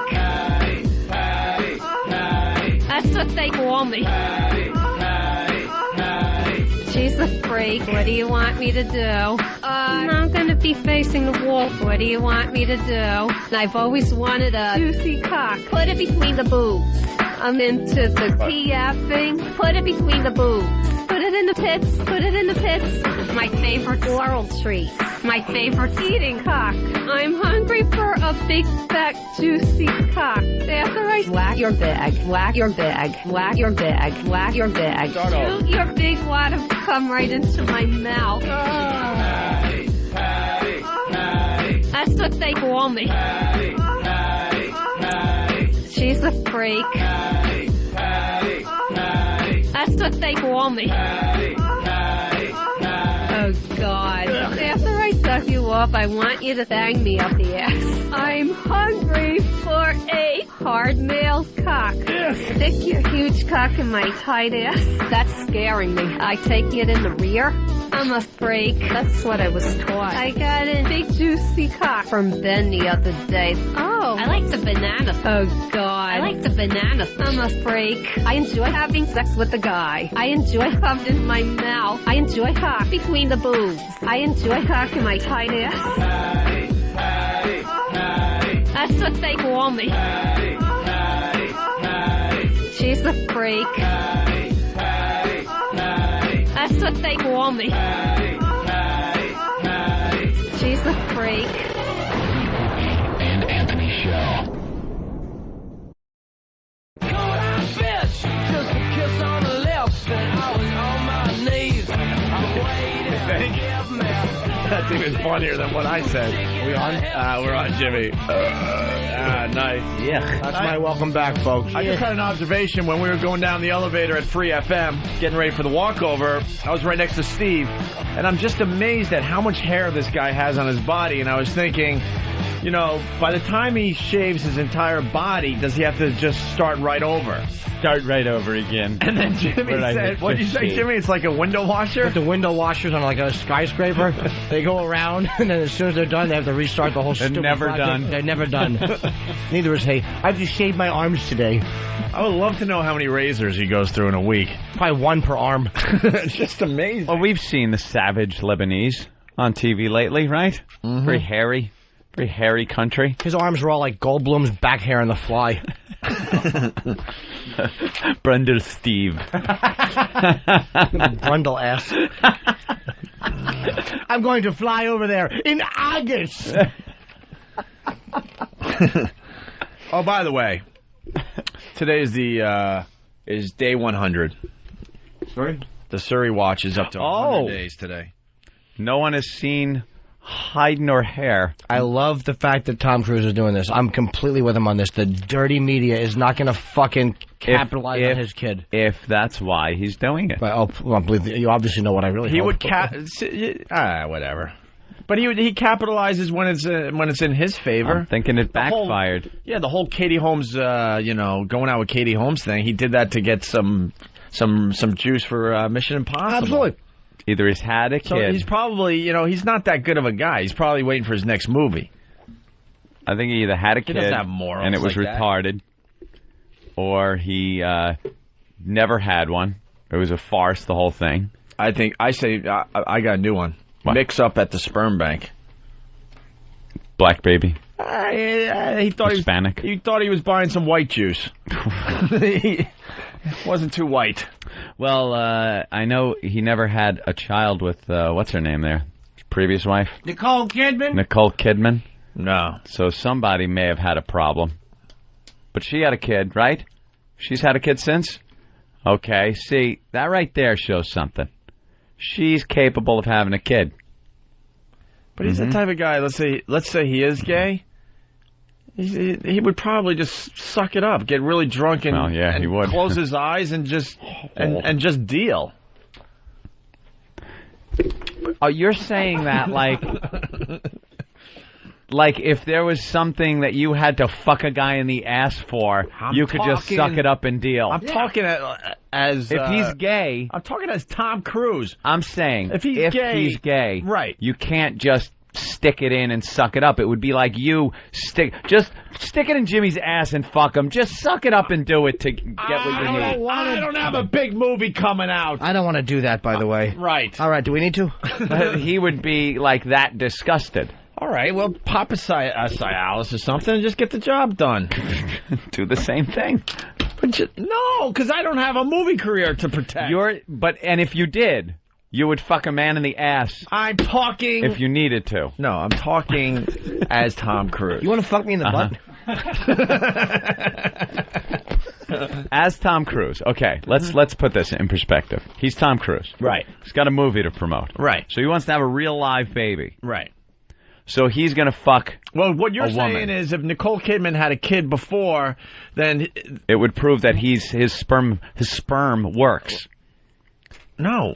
So what if his sperm... I'm not saying he's gay. Let's say he's hetero, but he... Wait, why would his sperm work if she had a kid? If he knocked her up. He didn't knock her up. Exactly, but she was able to be knocked up, Right. so it's not her physical problem. So you're Perhaps thinking he should have had a kid with Nicole Kidman, but he didn't because he doesn't want to have heterosexual sex. No, well, that's one thing. But I'm also saying maybe he's got a problem with the little swimmies, with the sperm. You got to throw that into the equation, and too. that would put in your thing about a mix-up at the sperm bank. Right. Him having a black, Hispanic, Asian kid, something that does not look like Tom Cruise. Well, she was actually pregnant when they were first got married. Yeah. And she decided not to have it. Maybe that. Yeah, who's buying What? that? I just made that whole thing up. Yeah. That's why I said who's buying that. I did. So did I. I was I did writing try to a cover check myself. for I'm it. an actor. I bought the whole thing. You're terrific. Hook, line, and stinker. I was buying it because, you knew what you were doing with your hands. And he was all like... I was holding a pretzel. I had a prop. Oh, okay. It was a nugget. Speaking of knowing what to do with your hands, why is Louis constantly digging that finger in his ear during his scenes? Just the way he does things. Is it really? Or does he not know what to do with his hands? Why not? He was laying in bed doing a scene, where he was digging in his ear, and I was like, he has to have an ear infection. I wanted to put one of those dog collar funnels around his neck. How great was it when Pam showed her asshole to him? Oh, my God, she's just on all fours showing her asshole to him. And he's just, like, checking it out for quite a while. All right, all right. Oh, throws the roses at the door. Calls her a cunt. God damn, is that funny? Nicole Kidman never had a baby. Yeah. Mike, Ever? Still? No, they had one. But Mike. Shut up. Boys, Hi. what's up? Let's go, Mike.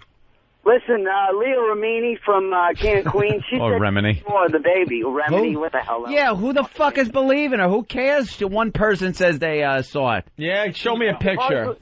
Supposedly she says it's not retarded What or happened? nothing, that it's, decent looking baby, but you know what? All I want to do is fuck her anyway, so it doesn't matter. All right, well, here's the update on Suri. All right. Pinkett Smith, this just came out 2 hours ago. Wowed by Suri Cruise. Celebrity couple Will Smith and Jada Pinkett Smith have visited Tom Cruise and fiancée Katie Holmes to see their gorgeous baby daughter, Suri.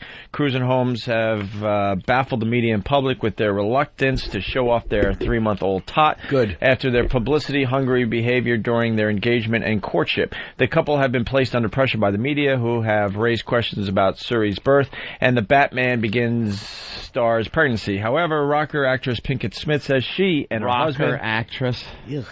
husband have visited baby Suri twice at Cruise and Holmes' Beverly Hills home. Pinkett Smith says she's one of the sweetest babies I've ever met in my life. She's an absolute beauty, and she's daddy's little girl. Ugh. She's beautiful, and they're very happy, and they need to be left alone. She's the cutest little baby. What is she going to say? She's got a head full of black, beautiful hair. Pinkett Smith praises 27-year-old Holmes' parenting skills, declaring she's a great mom, and she's loving every single second of it. Wouldn't you love something like, oh, there's Wayne Newton ringing the bell. From the fake studio. Hey, there he is. That's the fake studio. That's the fake Wall Street. There's 10 guys there just clapping. It's fake Wall Street. Yeah, they didn't want us to mention it while he was in the studio. What is he looking down at? Just nothing? Yeah, they Look at him smiling. Wow, they do that. We got some inside scoop today. When they ring the bell, they're supposed to do it down at Wall Street, but they have some kind of setup here in Midtown. Just in case you can't get down there in time. And that's where he was. It was so obvious he was, right? He wasn't in Wall Street. Yeah. So. Oh, boy. What? Oh, boy. What? I'm just looking at some of the stocks that are... Oh, boy. What happened? What happened? Can you get my portfolio up, please? Speaking of elevator rides. Oh, no. Oh, jeez. Oh, no. What is it down to? Tell me what it's down to. You don't have to say the stock. 993. We have broken through the $10 barrier. Oh, my God. Oh, boy. Hello, CBS. What? Well, whatever. It's good to have two bosses. For days like today. Joe in Jersey, what's up? Hey, guys, what's going on? Hey, Joe. I went and saw Clerks 2 and Lady in the Water a couple nights ago. Yeah. By the way, Clerks 2 is awesome. Kevin Smith is just a genius. Absolutely. Yes. I love the movie. But Lady in the Water was actually pretty watchable. I was really surprised. Now, is it a horror movie? No, it's not really a horror movie. I mean, there's some scenes where I jump like once or twice from surprise, but it's not really a horror movie. But it's supposed to be a Chinese fairy tale set in a modern setting, and I know it sounds like it's awful, but it was really pretty good. How was Ron Howard's daughter? I don't know. She was the lead in the movie. Oh, that's her? Mm-hmm. Oh. She's the lady. Exactly. Lady. Thank you, Sam. The lady in the water. The lady. I don't know anything about the movie. I just went and saw it. Hey, how come Elo's Paltalk cam is just a pair of swinging shoes and slacks? Oh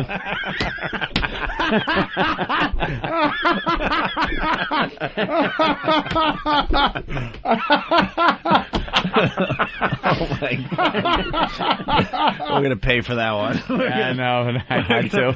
We're going to pay for that one. Oh my God. That's going to leave a bruise. Yeah. Yeah, that's... I love you, Elo. He's had a tough month. No. All right, top 25 wusses. Bastard. I'm going to laugh all day about that. A pair of swinging shoes. Shadow on the back wall.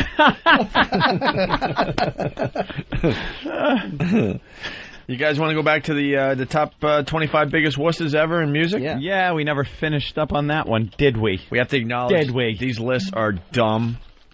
Yeah. But it makes for some good fodder. It's fun. It's fun. It makes good fodder. Just to recap as they get the music ready, 25th place was Robert Smith from The Cure. 24th place, Donovan. 23rd place, everyone in NSYNC except Justin Timberlake. 22nd place, Natalie Merchant, the lead singer of 10,000 Maniacs, and then she did the solo thing. 21st place, Pat Boone. 20th place, Garth Brooks. Boone. 19, the band Bread. 18, a band named Common. Never heard of them. Oh, that's where we were up to, by the way. All right, we just blew right through that guy. Who I don't cares? even know who Common is. Never heard of him. I don't care. We don't care, exactly. And then, didn't we talk about Metallica? We hinted. Oh, we hinted? Yeah, we Metallica. teased it. Metallica comes in 17th place. Oh, come on.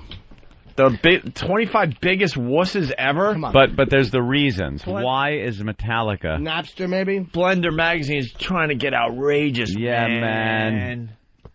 Because no one else would dare say that Metallica is wussy, man. Of course, man. There's a million bands you could have picked. Metallica? Of course. And why is it? If it's on Napster, I'm going to spell Well, there were douche chills during some kind of monster, you got to admit, with the therapist and all that. They dropped $40,000 a month on a touchy-feely life coach in a Cosby sweater who played master to Metallica's puppets. Isn't this their music, though? They were trying to save the band. Shouldn't this be about their music Jim and what Davis they should do? be up there. Who knows? Yeah, right. Oh, my papa.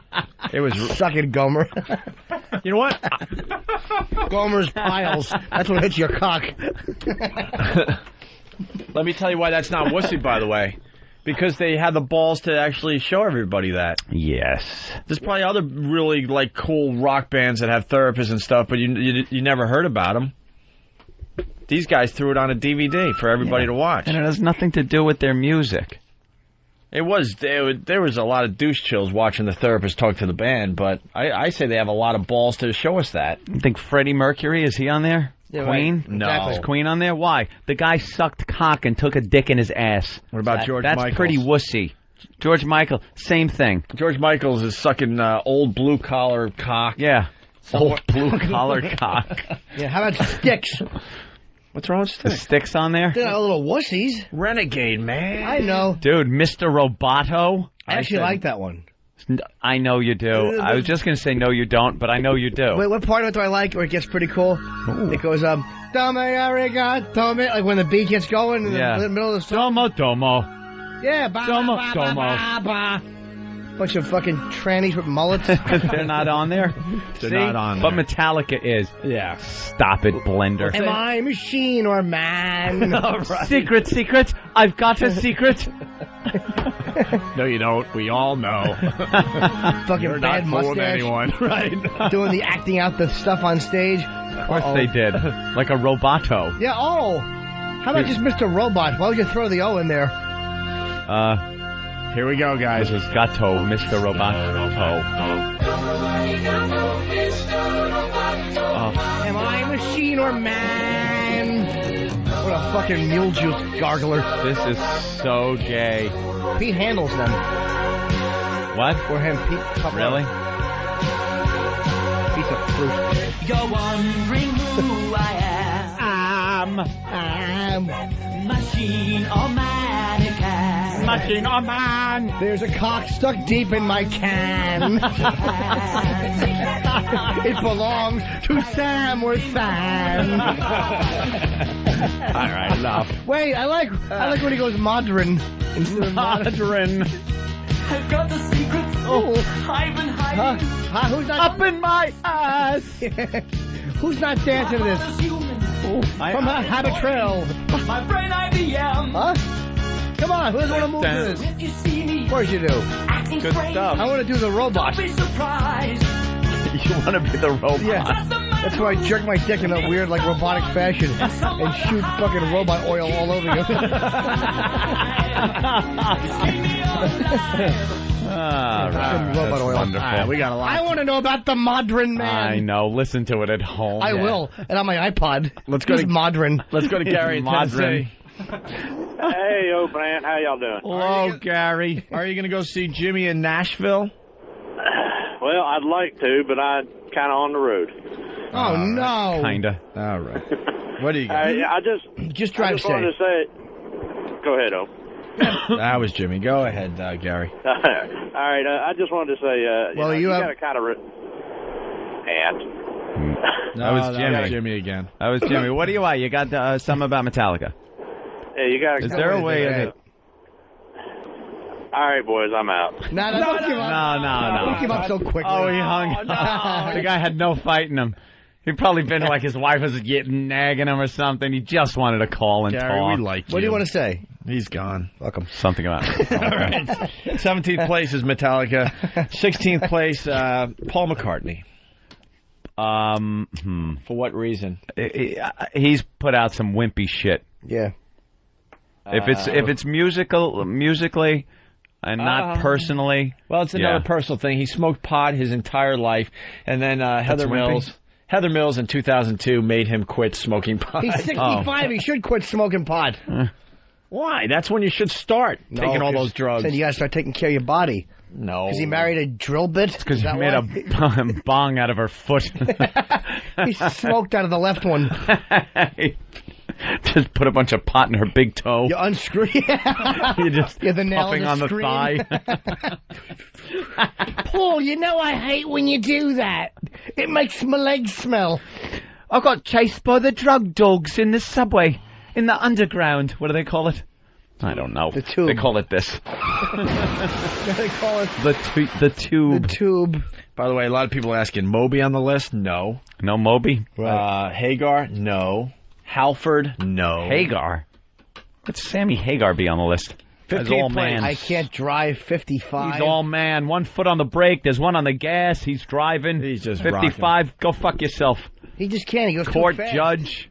Judge is telling him what to do. He don't care. Is that the He video? still can't drive 55. In his rocker clothes in court? Of course. He had his red rocker clothes on. Dope. Sammy Hagar with the red rocker. He was singing his case in court. Right. Gotta respect I can't drive. Yeah, really. Come on. And the judge told him, threw the book at him.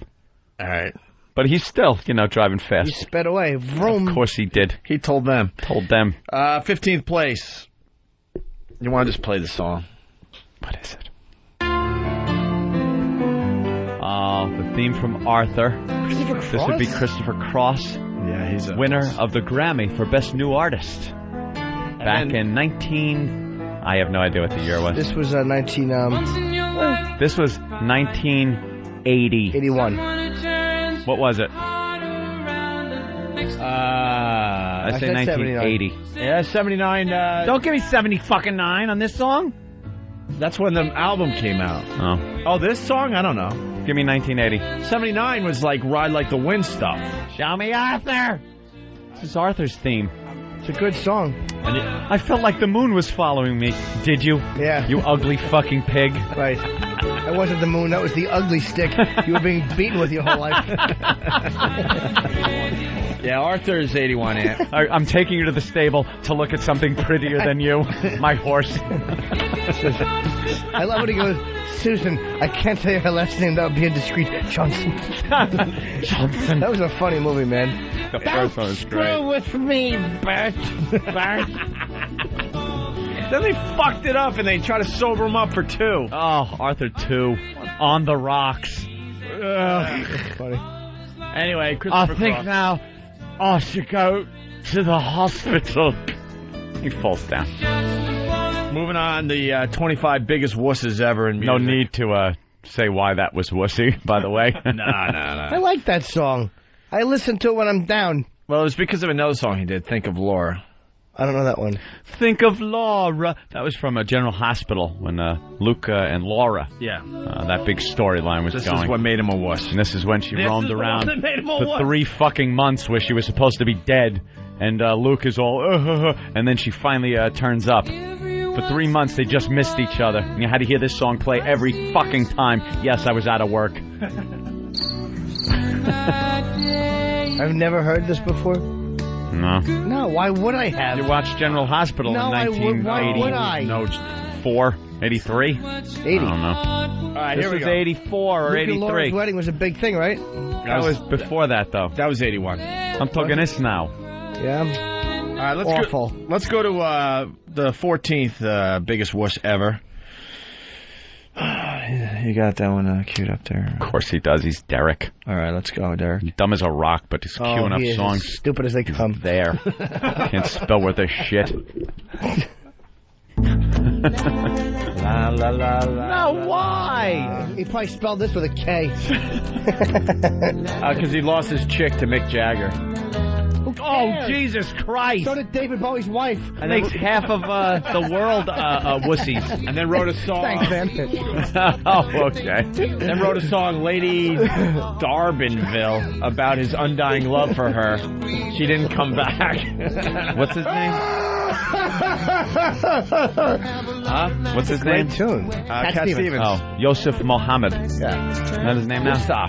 Mustafa Yohassid Mohammed. Some savage name. Oh, baby, baby, it's a wild world. It's hard to get by. I could think of wussier things than this, though. Yeah, let's go to Tony in Cleveland. Tony. Hey, how's it going, guys? Hey. Hey, you know, having Metallica on this list is just asinine. I mean, they're like tough as can be. If that's the case, they need to have Ozzy on here because, I mean, his wife runs his life.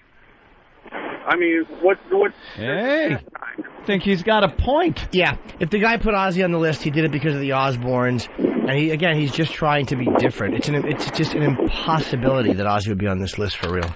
All right, let's. The guy fucking bit the head off Yusuf animals. Islam. That's his name. Yusuf Islam. I thought he had a Mustafa in there. When you put Islam as your last name, you mean business. You never again can you come into this country. I don't think you can anyway. Unless your first name is I don't care for. I don't care for Islam. If you have a name like that, Jimmy. If you have a name like that, you're not going into Starbucks. No, you're not allowed. No.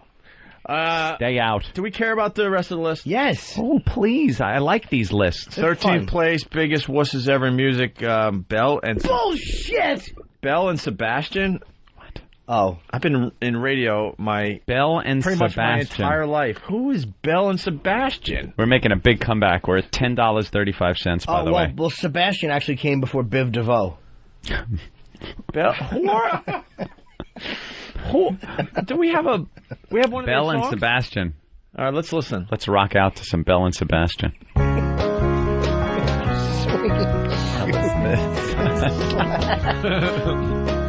This is Schroeder. What the fuck is this?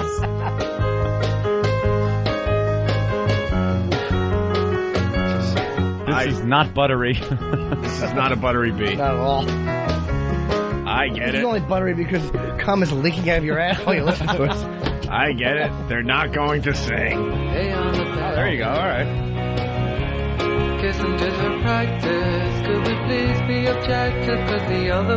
Are they retarded? Is that what I'm getting? Are they...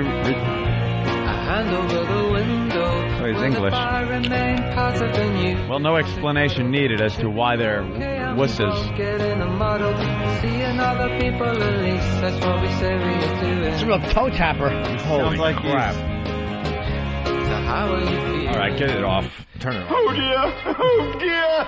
You will be molested. This is a toe tapper if a shotgun's in your mouth and you're reaching for the trigger. Toe tapper. Here's 12th place, biggest wusses ever. Graham Nash. Graham Nash. This list stinks. It's not fun. I'm going to change my name, by the way, from Jim Norton to Charles Arcola. Ooh. Oh. Charles Arcola. Could you cue it up Could you cue this up? The reason this list stinks. Graham Nash. Yeah. Why he's on the wuss list? Why is he on the wuss list? The 53 consecutive la-la-las he trills halfway through our house. That's it? That's the reason he's on this list. Just too many la-las. He should be on that list after one. Let's try to count Let's try to count the laws. Okay. Good. But after, like, that was kind of what the time was. They'd put stupid things like 50 la-las. La-la-la-la-la-la. What do you say next? The Brady's are getting- La-la-la-la-la-la-la. Sha-na-na-na-na-na-na. Sha-na-na-na-na. Do we have that song? What was the name of that song? Oh, seasons are changing. When it's time to change. No, sha-na-na-na-na. That's not sha-na-na-na. Sha-na-na-na-na-na-na-na. Sha-na-na-na-na. Autumn turns to winter. And Dad turns to a stick. That's just what happens when you like to suck a dick. It's time for shame. All right, here we go. Here. Wait, we got to count. Okay. Ready? Wait, I got to swallow my blueberries. Okay, ready? Blueberries. Here we go. 1, 2, 3, 4, 5, 6, 7, 8, 9, 10, 11, 12, 13, 14, 15, 16, 17, 18, 19, 20, 21, 22, 23, 24, 25, 26, 27, 28, 29, 30, 31, 32, 33, 32. Very, very, very nice. I don't know if I got it. You know who should be singing this? Rusty Yates. Jimmy? With a tub full of nothing but suds. Rusty Yates. I love his name. Jimmy? Rusty Drain. All clogged with hair and little fingernails. Why another Yates joke? I can't help it. Yes, Opie, I'm sorry. You're a rip-off artist. Why? I accuse Jimmy of being a rip-off artist today. Bitcourt? Are we, is Bitcourt in session? He ripped off the la-las. La-la. I have proof. We're back in the New York groove. We're back in the New York groove. Welcome back to the Opie and Anthony Show.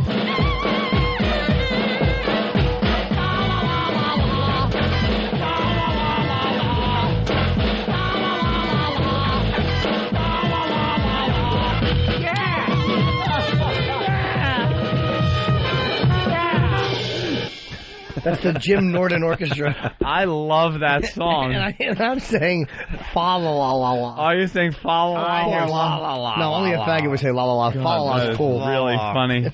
There's 20 laws in that? Well, less if it's fa. Well, it counts. I say it's one fa la and 20 la-las. La la la la la. All right, let's move on to the 11th. Back in the New York groove. They got to loop the chorus again. Oh, it's so bad. I love it.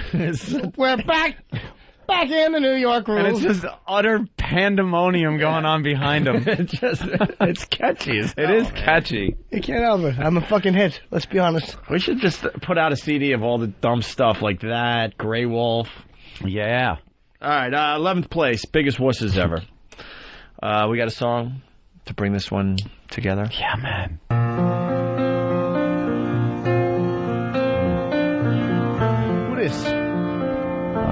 Guy that plays piano. Oh. How's Elton John not on this list? Yeah, really. No, fruit.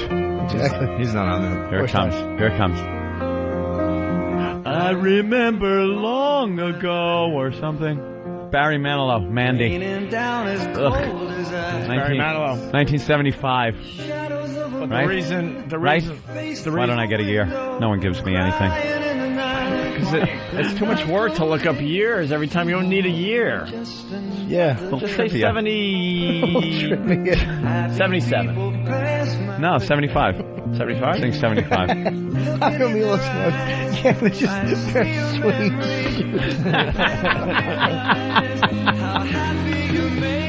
Not answering the IMs. IMs are stacking up. You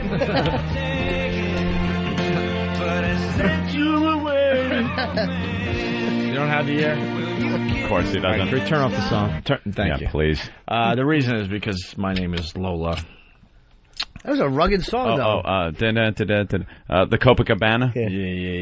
Her name was Lola. She was a She was a showgirl. Rico caused a problem. Someone got shot. 30 years ago. Heard a shot ring out. Still looking. Yeah. Still looking. And she still dresses up to dance at the Copa. It's long gone. She's fucking crazy. Now she's a 102-year-old socialite living in squalor. That old cunt, good for her. Philanthropist twat. Stay home and shit your pants. Fucking busybody. I just want to help. Do you? Goddamn rich cunt! I kill rich cunts! 1974. 74. All right. Close. Ugh, this list stinks. This fun. bit stinks. This It does show not. stinks. We're having a fun time. I love it. 25 biggest wusses ever in 10th place. This is just terrific. It's Hillary Duff, everybody. Oh, okay. Now you're right. It does stink. She's a kid. We should have done the top 10. This list isn't based She's on a fucking baby. Why did we do the top 1,000? Because top 10 would have started with Hillary Duff. No one would only go up from there. I don't know one song she sings. So. Number 9. We're going to move through this now because Okay. Yeah, 9 is Chris Martin from Coldplay. Okay. Why him? Oh, because that political thing he did that time? I'm not finding Because Charlotte Church called him a wimp. Charlotte Church called him a wimp? Yeah. Wow. Is that good, Charlotte? No, she's some little girl. She's the opera singer. An opera singing little girl. She sings like an angel. Yeah, does she? But she's fat as a cow. Of course she is. Is she fat now? Yeah. Some fucking Shame. impulsive little, just belting out a tune. She's got really big boobies. Blimp. 8th place is Babyface. And they finally put a black one on? Fucking asshole. Yeah. Really going out on a limb. Oof. Yeah. Watch out, Babyface might... Exactly. Put Snoop on the list, shit dick. Right, exactly. Although Snoop these days isn't really busting up his street cred. Doing these... every commercial he's in is just really embarrassing now. Yeah. Yo, T-Mobile. Really? 7th biggest wuss in music ever is Rascal Flatts. Who's that? No one knows. It's he's What's like that? he's kind of like a honky tonker. Oh, okay. Hey, we're up 2 cents. 10:38. Oh, made a comeback. Look at that. See, it's not that bad. You would have bought this morning. You would have made 2 cents. Sold now and put in $1 billion. Right. You would have made 10 grand. Right. I made like 10 grand or whatever. I love those. And now someone's going to do the math. We don't care what the answer is. I'd like the answer immediately. 6th place, Kenny G. Well, we all know he's been a wimp. This is just terrific. Oh, come on. The excitement's mounting. You could just feel it. But, okay, so do it faster. Jim had great line. Thank you, whoever that is. You're right, I'm sure. Mike from Montreal. I'm constantly disrespected. Montreal. How are you? What line did we miss? Tell us the line that we missed. Yeah, what line did Jimmy say that we missed? There was a line that Jimmy said and we missed it? I want to hear it. Yeah, let's listen into Mike. What was it? Mike? Yes. What line did they miss? For you to tell us. Paul McCartney married a drill bit. Funniest line of the day. Thank you. We heard it. I laughed Yeah, but it didn't get laughed. wholeheartedly. We had funnier lines than that. No, that's the funniest line ever. Come on. Ever. All right, Mike, thank you. Bye, Mike. All right, later, boys. I know it was going to be a bit, Mike. Let's say hi to number 5 on the list. Hi. Biggest wusses of all time. It's Pete. Also known as Peter. Pete Papalardo. Peter Noon. No. Peter Frampton. Peter Cetera. Peter Cetera. I am the man who will fight for your honor. You flat-faced, disloyal bitch. And Q. Derek's got it all queued up. Of course he does. He's that damn good. Go. Of course he does. All he's got to do is go through Erock's iPod. 25 most played. This is on the folder labeled faggot. He wants Hulk Hogan to sing this to him. While canoodling him. I'm a queer. I want to put on a catcher's mitt and go noodling in Eric's asshole.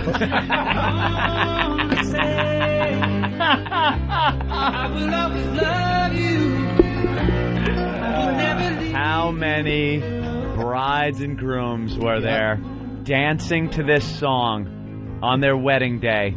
Family watching, because he is the man that will fight for your honor. And there it is. Next thing, Your Honor, this woman's a cunt. Yeah, no, it's like this. I love you, Lacey. I am the man who will fight to push you over the edge of this boat. All right, thank you, Pete. But the chorus is coming up. Here it is. Who will fight for your honor? The rest of it's good too. Yeah. Like a knight in shining armor, you'll sink immediately.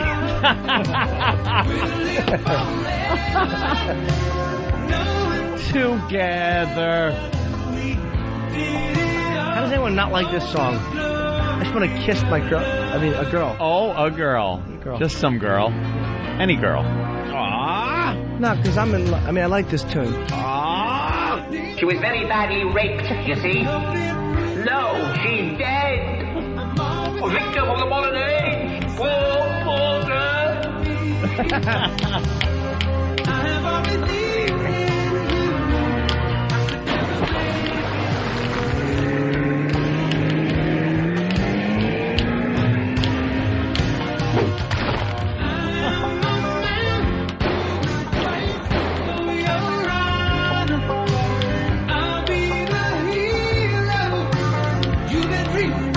As soon as I get home, the first thing I'm gonna do is punch your mama in the mouth.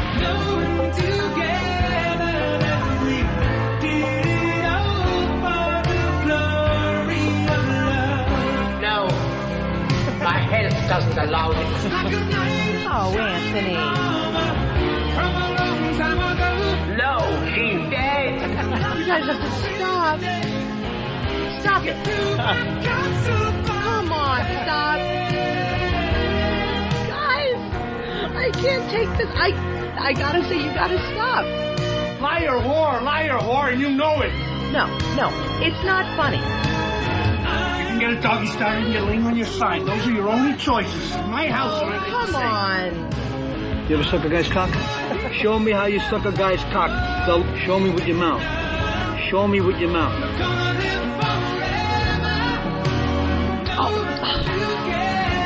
This is a giant cock. Come on. What's the fucking lotion in the bag? I don't get it. Son, all I've ever asked of my Marines is for them to obey my orders as they would the word of God. I don't get it.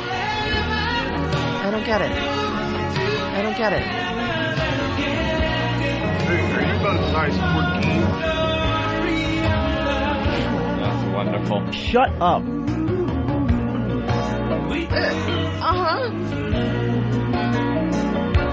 All right. Wonderful. Yeah. And a lot of people are asking, what was your wedding song? Mine? Do you remember? Did you get to dance with your lovely bride? Holy shit, let me even try for a minute. I'll try to think on this. I'm going to guess Jukebox Hero. Awful foreigner Wait, song. what year was it? 19... It was either 89 or 90 or 91. There's a 3-year spread in there that it could... I think it was 1990. You've been deprogrammed quite well. I think it was 1990. I look at it like a childhood rape.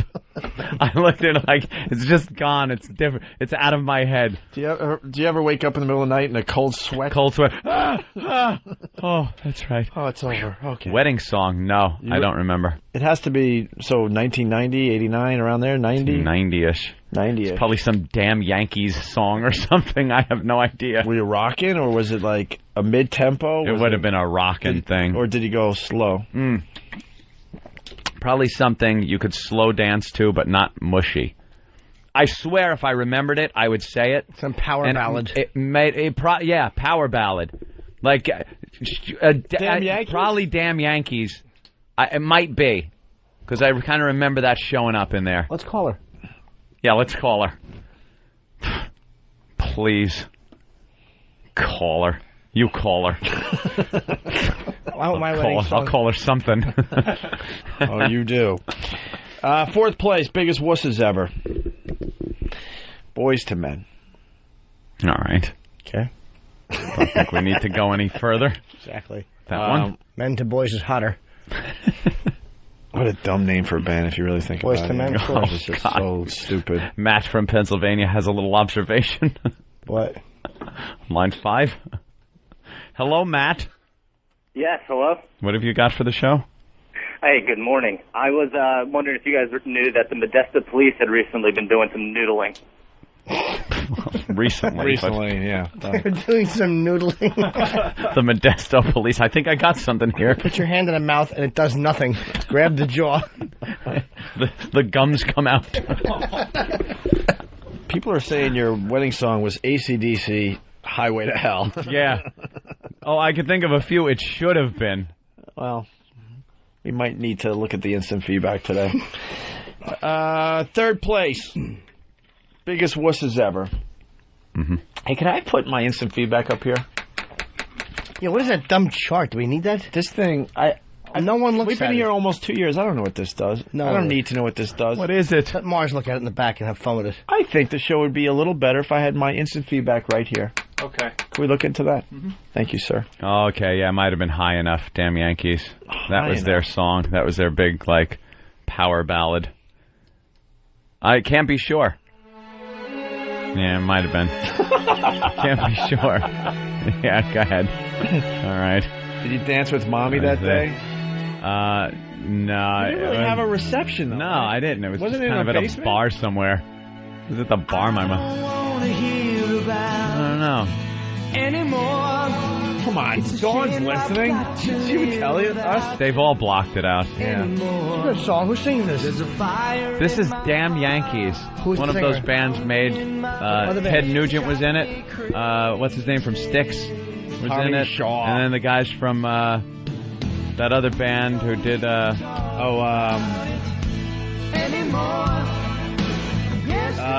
Brothers. No? They did that song Motorin', Sister Christian. Yeah. Yeah, it's all them guys jammed together. Who's singing, do we know?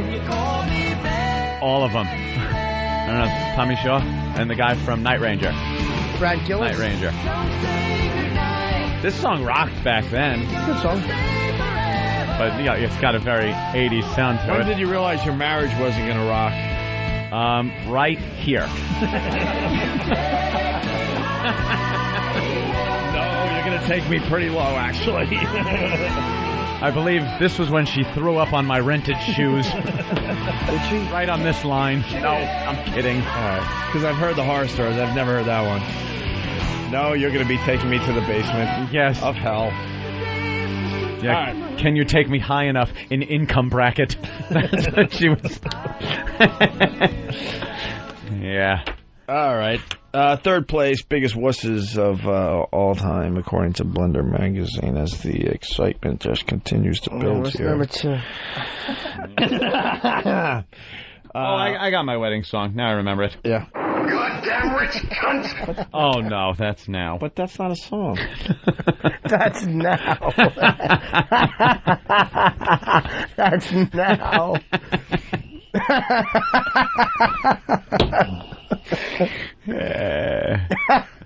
What a mess. Wait, just because we can. Yeah.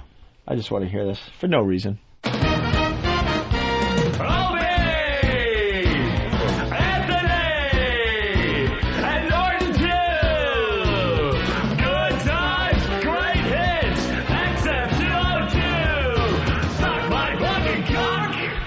That was a great one. That is a favorite. Sure is. I haven't heard it in quite some time.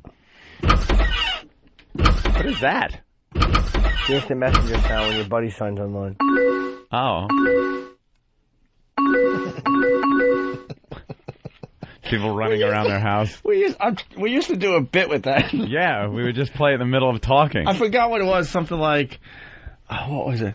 Hi, I'm a 16-year-old high school cheerleader with soapy boobs.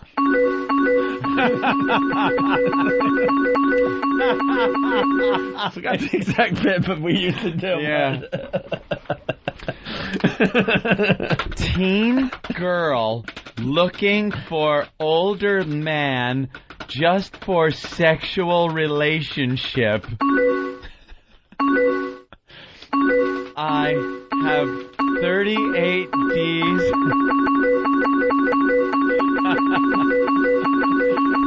My computer's on fire. Wait, now how about this one in the chat room? Hey, I'm a 38-year-old comedian just looking to meet some female friends. Anything to add to that?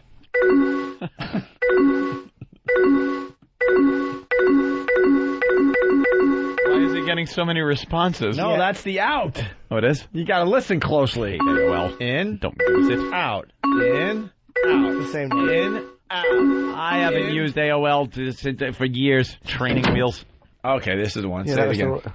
I fucked up. That was the one. Again. 38-year-old comedian looking to meet some friends. You're right, Jimmy. I'm sorry. Goodbye. No, I thought I was going to get an "Oh dear Lord." You've got AIDS.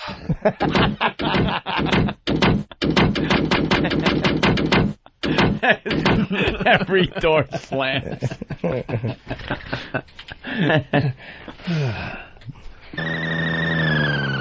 right. Are we done with the list? Yeah. No, two more. What? What happened? There's two more. With what? The wussies of rock, of music. Three more. Dude, I'll start doing fucking more. pretzel impressions. Don't. I don't think we do can one. handle that. Do one. I put them in my jaw like cotton. Michael. So you take a pretzel nugget, one in each cheek, and do Don Corleone. That's brilliant. And I put them both in one cheek, and it looks swollen. And I go, "Ow, Joel!" That was heading this phone call.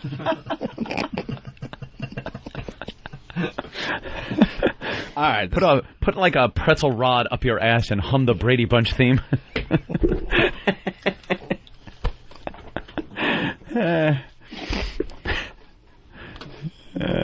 Right, come on, I want to know. All right, third place.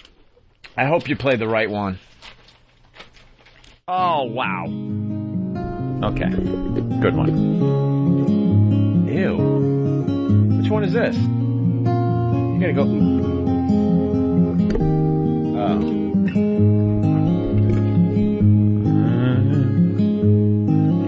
Dan Fogelberg. Oh, third place. Lonely child alone and wild, a cabinet maker's son. His hands were meant. Why is he a wuss? Because this is the leader of the band, and this was a tribute to his papa. Of course it was. Why is he a wuss for doing that? Yeah, you're allowed like that. If you do a wimpy song to your dad, that's allowed. Well, I mean, it's not as bad as all this other crap. I never can repay. I like Old Lang Syne. Old Lang Syne. Ugh. XM a ratings juggernaut today. Up 35 cents now to 1071. Juggernaut. Tried to be a soldier once, but too bad Elo was a panicky Pete down there. He'd still be alive. That's it. He's just swinging in the breeze. He's swinging in the breeze. They knock down his door and go, "Elo, good news. We're rallying. It's coming back. Oh my God! Call 911. Someone cut him down. Cut him down." Richard Gere just hugs him. "You dumb fucking Okie. Why didn't you talk to me?" He's shirtless. He swallows his XMID badge. That was a great moment, though, man. That was a great moment. Officer and a gentleman. Absolutely. All right. God damn, that's funny. Yeah, I'm proud of myself. That was the first absolutely in many, many days. Gotta write that in my little book. Carved in the acoustic ceiling tiles, Elo was here. No, he wrote it with a cigarette lighter, like you would in gym. You burn your name on the fucking Sure, with soot. Greg Nollins. Yo. Hey, Greg. Hi, sir. I just got to say, you guys are fucking killing today. That line that Anthony put out about fight for your honor, and then your honor, she's a cunt. I'm telling you, I almost died. Damn it! Great show, guys. Love you. I was the one making him laugh. Open said that. Thank you, sir. All right, runner-up, biggest wuss in music history. Luther Vandross. It's not going to be Elton John. It's not going to be Freddie Mercury. It's not going to be the lead singer of Kajagoogoo. Devo. It's not going to be Rob Halford. It's not going to be real wussy. It's not going to be Anne Murray. It's not going to be Captain N. James Taylor. It's not going to be James Taylor should be in there. Carly Simon. Well, here's number 2. Why don't you just play it? Number 2.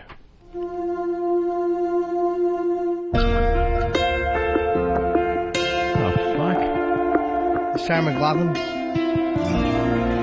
Nick Lachey. Nick Lachey. He doesn't even deserve to be on a shit list like this. But he was banging Jessica Simpson. Big wussy. He's fucking her. How is that a wussy? That's what I'm saying. I'm being sarcastic. He's not a wussy. Yeah. He's fucking one of the hottest chicks in Hollywood. I'll tell you why he's a wuss, though. Why? Because he cries about it on his latest album. Who wouldn't? The breakup. I would, too. The breakup. Because he knows people will buy it just to hear it. I know. Jesus. She should have wound up like Nicole Simpson. The whimpering piano ballad, What's Left of Me. The whimpering piano ballad. Apparently, it's not his manhood. Why this old broad got like a 21-year-old girl's hairdo on MSNBC? What is her she name? looks like Eve Plum. Oh, that's good. Nose gear falls off plane as it leaves gate at Pittsburgh Airport. Oops. Have a good flight today, Jimmy. I'm fine. Well, happened twice. I hope none of our listeners in Pittsburgh were hurt.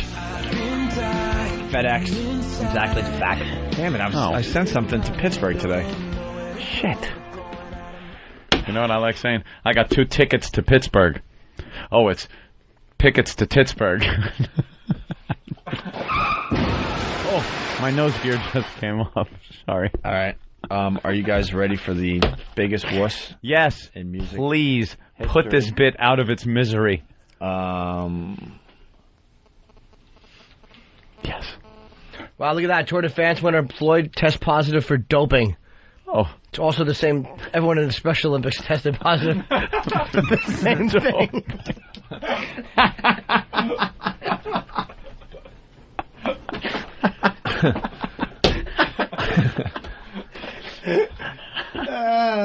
He was on the juice? No, doping is something else. I think it's when you take some of your blood out. Yeah. Over a period of time. Oh, yeah. And then right before the race, you put it all back in so you have so much blood in you and the potential to hold more oxygen in your red blood cells. How do you know that? I saw it on, Discovery Channel. Who thought of that? That's a pretty good one. It's either the blood, the whole blood, or they just separate the red blood cells and put those back in so you have a shitload of those. Yeah. Yeah. Marissa's going to set us straight here. Marissa. Thank you. Hey, what's up, guys? Hi, Marissa. Hi. Hey, I want to say first off that I just started listening to you guys again after all the years you were gone in Boston, so I'm very excited you guys are back. So you definitely have some fans over here. Thank you, Marissa. You're welcome. Hey, setting you guys straight, Nick Lachey, that song is actually about his new girlfriend. It's talking about how Jessica broke up with him, but what's left of him can be built back into a man by his new hottie. Oh, see? So, she figured it all out for everybody. See? Good for you. Listen to the wuss words. We don't really want to. Well, he didn't make the list for the right reasons, I guess. He's hot, though. You got to give him that. Yeah, no, it's Thank you, Marissa. You're welcome, Jimmy. You're awesome, too. Thanks a lot, Marissa. Who made number 1? Number 1, biggest wuss ever. Jesus Christ. He's gonna fuck with the pretzel bag. Yeah. Who made number 1? I can't broadcast under these circumstances. Just play the song.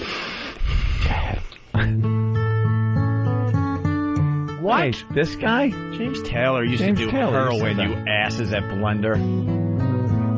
How is he a wuss? And his music is known for being this, for what it is. It's like fuck music. Like it used to be fuck music This anyway. guy did heroin. How could he be a wuss? He, right before he'd put the needle in, he'd go, ow. I guess kind of makes you wuss. This list stinks. I liked talking about it, though. Yeah, it was fun. We had a lot of fun talking about it. Well, that's why we do stuff like this. I know. It's called never about the actual list, dummies. It's called fodder. I can't believe it's 10:40 right. I gotta go. No, you don't. You have what? I got a plane ride to take. A plane drive? What? All right, I know. My name, yeah, I know. And wherever you are, I'm going to be there or something like that. Yeah, I'm sure you will be. All right, really fast before you go, the cancer thing you started. Really fast. Cancer. Call Dr. Kennedy. Here's the cancer kid story. It's kind of sad, though. I've been farting into the same seat cushion for 3 months, Tony. Here's the sad cancer story. A Virginia teenager is getting national attention after winning the latest battle in the tug of war over his health and ultimately his life. You see, the state was going to force 16-year-old star child Abraham to undergo more chemotherapy today. But a judge's decision in Accomack, Virginia has changed all that. Jennifer Miller explains. No. 16-year-old star child Abraham Cherix is not only battling cancer, he's also battling the state of Virginia. Cherix has Hodgkin's disease, a cancer of the lymph nodes. He refuses another round of chemotherapy, which in the past has made him so weak he could barely walk. The teenager instead wants to stick to a sugar-free, organic, and herbal supplements diet. There's not really any way that they can force me to have chemotherapy. But last week, a juvenile court judge ordered Cherix to undergo conventional treatment at Children's Hospital and accused the boy's parents of neglect for allowing him to pursue alternative treatment. No, what it was after he made the decision, he went, nah. He's being very juvenile. Your head makes a sloshy sound. Saying the parents are irresponsible? I don't know. Who cares if the kids want to get treatment? Fuck them. The supplements. Exactly. You have a Flintstones chewable. Stupid. Science. Exactly. Who was the one that wanted to cure cancer with the coffee enemas? That was, what's his face? Michael Landon. That worked well. Oh. He had that bad one. Abigail Folger. Now, a circuit court judge has granted a reprieve of sorts, ruling the boy does not have to report to the hospital and ordering a trial to settle the dispute. This is a huge legal battle, and it's an important legal battle, and the clients are committed to fight, and so are we. Cherix sides with his parents, who were forced to share custody of their son with the County Department of Social Services. Think about it. I think they're the best parents in the world. I would want no other parents than my parents. I just love them to death. The county defends its position, saying all it wants is for Cherix to be cured of cancer. As for his family, they're vowing, if necessary, to take their battle all the way to the Supreme Court of Virginia. Dead. Yeah. All right. Dead before it's over. Tomorrow? Yeah, for the walkover. Oh, for the walkover, we got 15 pairs of New York Ozfest tickets to give out. All right, guys. And Disturbed will be part of Ozfest. That's nice. See you guys soon, okay? Jimmy's going. Look, he's got his sunglasses on. As long as my plane doesn't crash and I don't die. No, God forbid. What airline? Continental. Ah. But Jimmy. Second youngest fleet out there. Yeah, fuck JetBlue right in its mouth. No first class, assholes. No first class. That's right. What kind of person do they think I am? Animal? What think you? You're an animal? Hey, After all, we are not animal. What? Whoever's getting my Ozzy picture signed, this is the marker for it. The special marker? Oh, God. Wait, we're talking to Ozzy tomorrow? No, at the Rock. No. I do some impressions. Do another one. So gross. How you doing, man? I'll do it. Which one is... I didn't get that one. That was a lick.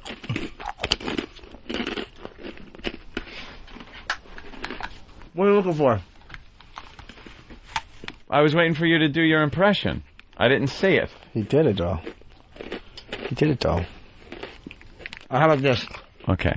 Show me another pretzel impression. I love them. Food going in my mouth. That's Bob Kelly. He does these impersonations. I swear, you would think it was the real people. All right. Bye, guys. I'm not getting silly. Jimmy will be at Zany's in Nashville all weekend long. Jimmy.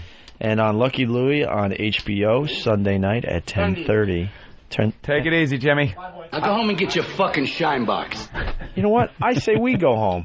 What? I say we go home too. We've never left early. Yeah, but we stayed late a lot. Why not give ourselves a little break today? Wow, because the anger of the listeners is really, really horrid to have to deal with. Oh my goodness, let's see. Just shut off your computer for the rest of the day. I should, but really have nothing else to do. Let's see if they want us to leave early. What do they say on Pal Talk? Let's start with if they're going to be nice to us, up 44 cents to 10.80. All right, Pal Talk. Pretty low. Can we leave early? Low. Bounce, bitches. So far, so good. No. Don't leave. Don't leave. No. Sure, go home. Did we tell them that the rule is when you say no, you mean yes? No.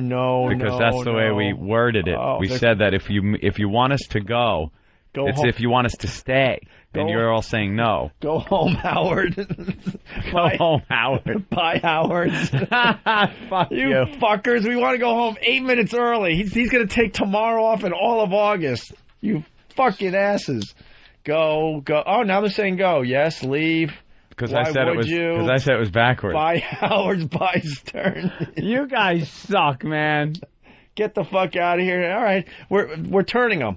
It's like it's almost 50-50 now.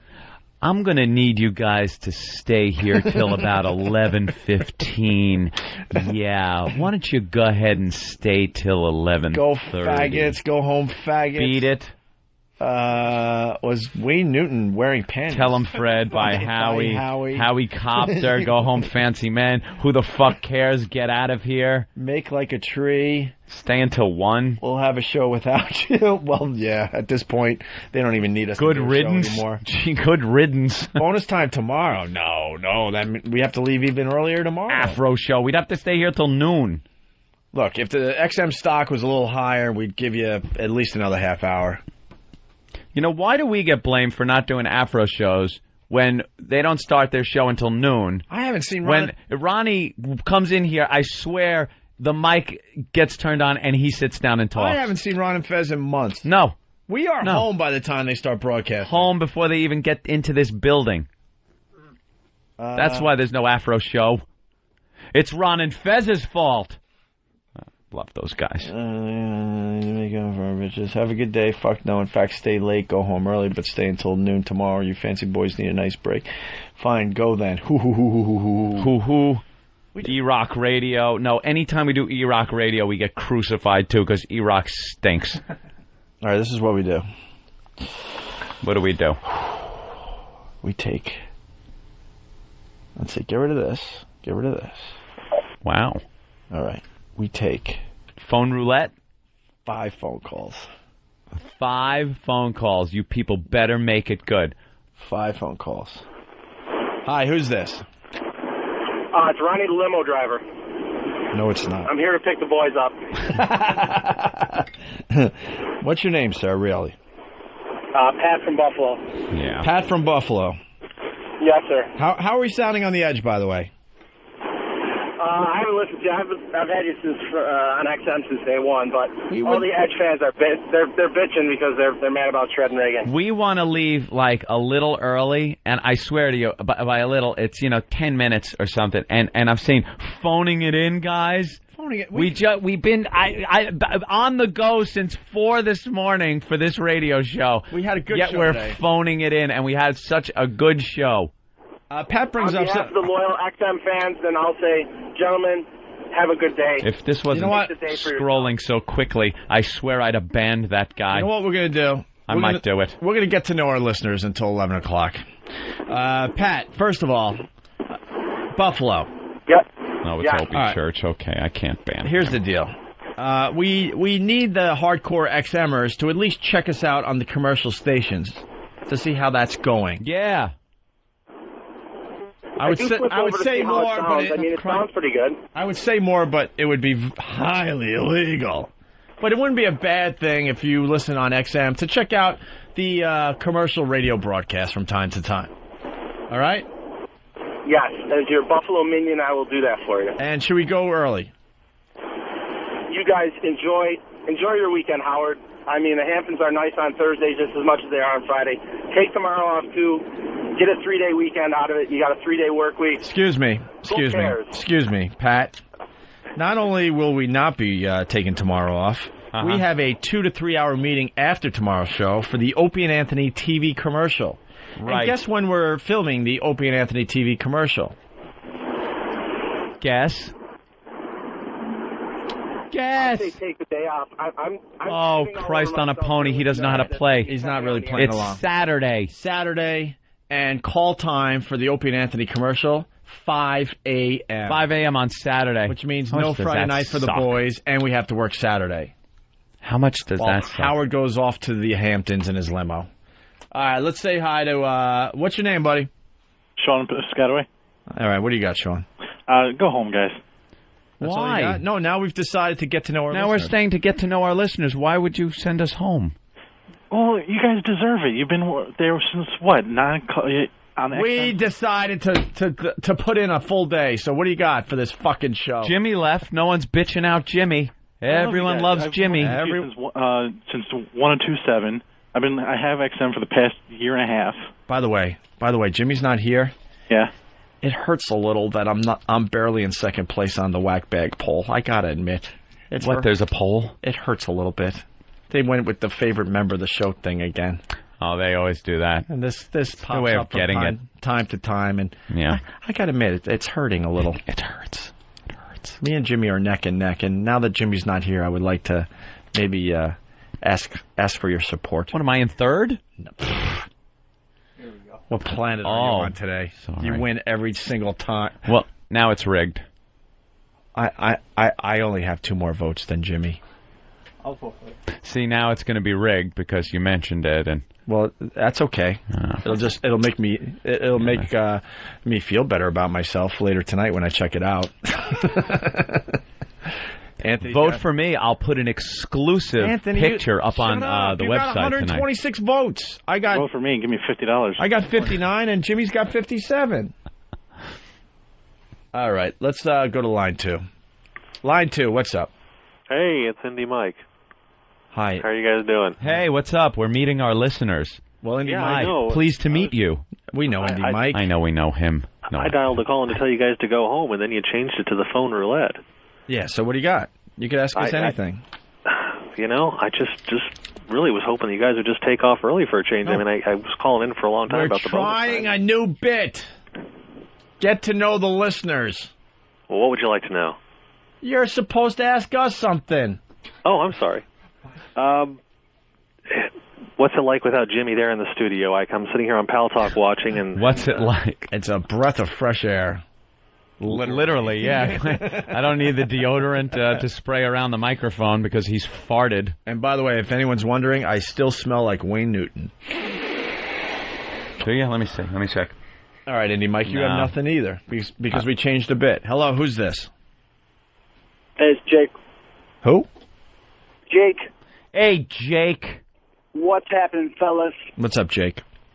Hey, I want to get to know you guys. The walkover from CBS, been with you since 7 a.m. I think it's hilarious. Do people actually hear you guys when you call them fat bitches and faggots? Very good question. Most of the time, yes. I mean, I just want to come to New York to hang out with you guys for a day and make fun of people. It sounds great. The only time they don't, because, we're walking, the opposite direction, so sometimes as we're saying it, they're already past us. But in general, yes, we say it right to their faces. That's the fun of it. Beautiful. Yes. All right. Last thing is, I've been with you since 7, and I'm tired of your shit, so make like a dick and beat it. Well, we're going to, put in a full day. We got 3 minutes to go. All right. Who's this? Hey, what's going on? It's Leadbelly. Leadbelly, what do you got for the show today? I was wondering, do you have anything, any surprises in store for your BCN visit next week? We should do something for the BCN visit. A week from tomorrow, we'll be broadcasting live from BCN in Boston. We're expecting all the O&A pests and listeners to show up at the station. I think we're going to have tickets for the comedy show. We should do something last time we broadcasted live from Boston, we did the chowder contest. I think that was the last time we broadcasted live. Has anyone gotten in touch with Ben? No. Can he show up? Why not? I know, that's what I think he's, Boston hero. He should show up. Yeah, that'd be good. We got a week to figure it out. We'll try to get something special going on. Maybe BCN's going to do something special. We're going to do the walkover. How are you guys going to do that? Well, I mean, we do it here in New York from one studio to the other, but it's the format of the show. So around like 9 o'clock or 8:50, whatever, when we're at BCN, we're actually going to say goodbye to the commercial radio audience, and we're going to like kind of walk around outside and fuck with people, and then we'll continue on XM. Hey, sir.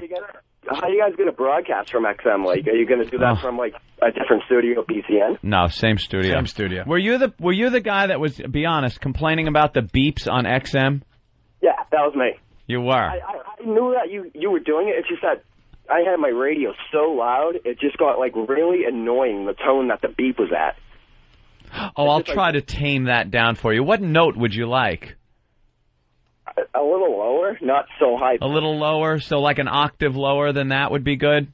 Yeah. All right, guys, if we could work on getting it an octave lower. The fuck out of here. You'll take your beep the way I give it. Yes, sir. Thank you, sir. All right, and finally, who's Thanks this? for the call. We would have started a new bit, by the way, but it was in that, that time period. Weird time, yeah. What's your name, sir? Andrew. What's up, Andrew? I'm scared. Why? I have nothing. It's scared I have nothing, guy. Come on. What do you got, Andrew? I got nothing. He's calling to say Come on, he has Andrew, nothing. you're the last call of the day. No, That's it? That's how we end? Wow, and for everybody on Pal Talk, got to thank the lovely baby girl for underwear cam all day today. All day she's done nothing but sit in her kitchen in nothing but like little underwear and walk around. And for some reason during the day actually went outside, which we're still trying to figure out what she did that for. Very good. All right, and tomorrow on the show, Rich Voss sits in for Jim Norton. We had a lot of fun today, guys. Thank you so much. Yes. All right, anything else Thanks to to promote? Wayne Newton. Oh, shit. Going to be That at was hours BB ago. King's tonight. Right. He was really good. Legend in Vegas. We got to end with something good. Hello? Hey, Hey. Hey. what's going on? What's up, buddy? Hey, I'm a first-time caller, but they're not taking any more calls, are they? I don't know. What do you got for the show? I got nothing, but I'm just going to call and shoot the shit, I guess. So you want to go on the air with Opie and Anthony, or? Sure. But you got to have a question. Question? Yeah, think of something. I'll What do you have got? one by then. Huh? I'll have one by then. No, you got to get past me. So, what's your question just for Opie and Anthony? I was just... Nothing. I got nothing. Sorry. Well, there's a question I've always been wondering. I want to know why Opie's an asshole. Could you maybe set that up? Yeah, I can, yeah. All right. You want me to ask why Opie's an asshole? Yeah, well, I'm trying to help you out so you could get on the. Oh, yeah. Oh, you're trying to set me up. I got you. No, so you could get on the air with the guys. Okay. I'll ask him why he's tied for second with Jimmy Norton. Oh. I'm not tied for first with Anthony in the whack well, bag sir, bowl. sir, that's very obvious. Jimmy's much, much better on the show than Opie. We all know that. What's that? We already know why he's in second place. He knows why. He's an asshole. No, because Jimmy's much, much better on the show than Opie. Well, I don't think so. Oh, trust me, everyone around here thinks so. Yeah? Oh, yeah. Oh, hell.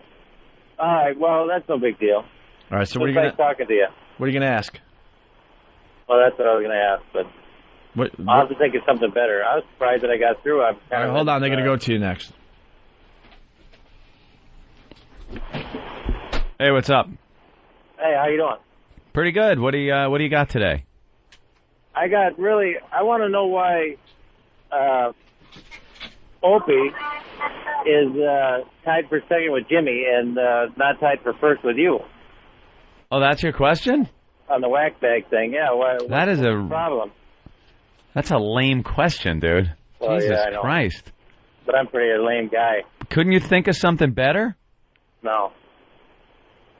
I was shocked to get through, so... You were shocked to get through, and that's all you could think up? Yeah. It's almost like somebody gave you that to say. That's how stupid it is. Yeah, it is. I'm a moron. Can I get the car crash thing? No, you don't even deserve that. Oh, hell. Listen to the replay later. Listen how fucking stupid you sound. All right, we got to get out of here because now we're in bonus time. Hey, we gave you bonus show. Holy shit. We're not even leaving early. We gave you bonus show. We fucking rock. We do rock. You guys don't even deserve us. All right, listen, one other thing to promote. Bonus show. Oh, my God. We're delusional. I'm tired. O&A Pest Night at the movies. The Groomsmen, starring Jay Moore. Tonight, 10:15. If you're in the New York area, join your fellow pests at City Cinemas, Village East, 181 2nd Avenue, New York, New York. All that info is up on fullblownaids.com. And probably whackbag.com. Are they kind of helping out each other on this one, or are they fighting? What's the latest on that? I mean, I just love all the message boards that support our show. All of a sudden you talk about one too much, then I'm the asshole. I like you all. Whatever problems you have. I'm the ass. Whatever problems you have, figure it out somehow, please. Anything else, Steve? We got Disturbed tomorrow. Disturbed is going to be in the... Ow. What? Ow. What happened? What is wrong with you? That was a booming microphone. I don't sit any farther away than you do. All right, get back on the mic. All right, Disturbed tomorrow. We have Ozfest tickets to give away on the walkover, which Disturbed will be coming along for. All right, is Disturbed playing? No, they couldn't. What are these fucking bands playing? I think it's an equipment issue. I think it's a question of getting equipment from where they are to a studio and then Hey. How come we see equipment all the time sitting over at CBS and there's equipment for other bands? I don't know. I don't understand why these bands wouldn't want to play in front of, hundreds of thousands of people at any given time when we're talking. Yeah. There's hundreds of thousands of people. Oh, and Stoner Spelling Bee tomorrow. Oh, that's right. Thank you. Yeah. Thank you, Danny. Stoner Spelling Bee returns to the Opie and Anthony show tomorrow. All right, we're beat, man. Thanks for listening. Thanks, we'll see you guys tomorrow. Bad smell, bad language, and now bad jokes. This is the freakiest show I've ever been party to. Because we're perverts. Really? Stupid. So you know it's good. That's why we love doing this radio show. Right. Okay, terrific. Time to put your mouth where our balls are. Buckle up, kids. It's cool. Let's just put it this way. Sexual harassment, mostly. Just shut up. I was so offended. Don't listen, you twat. Hit her over the head with a shovel. If you did that, I would make love to you right now. Come on. People that get their news from O&A are the same people who watched Sesame Street till they were 12. Yes, precisely. Guys talk about nasty stuff like this all the time. Sit down and put on your laughing hats because here comes a home run. It's the Opie and Anthony Show. Opie and Anthony.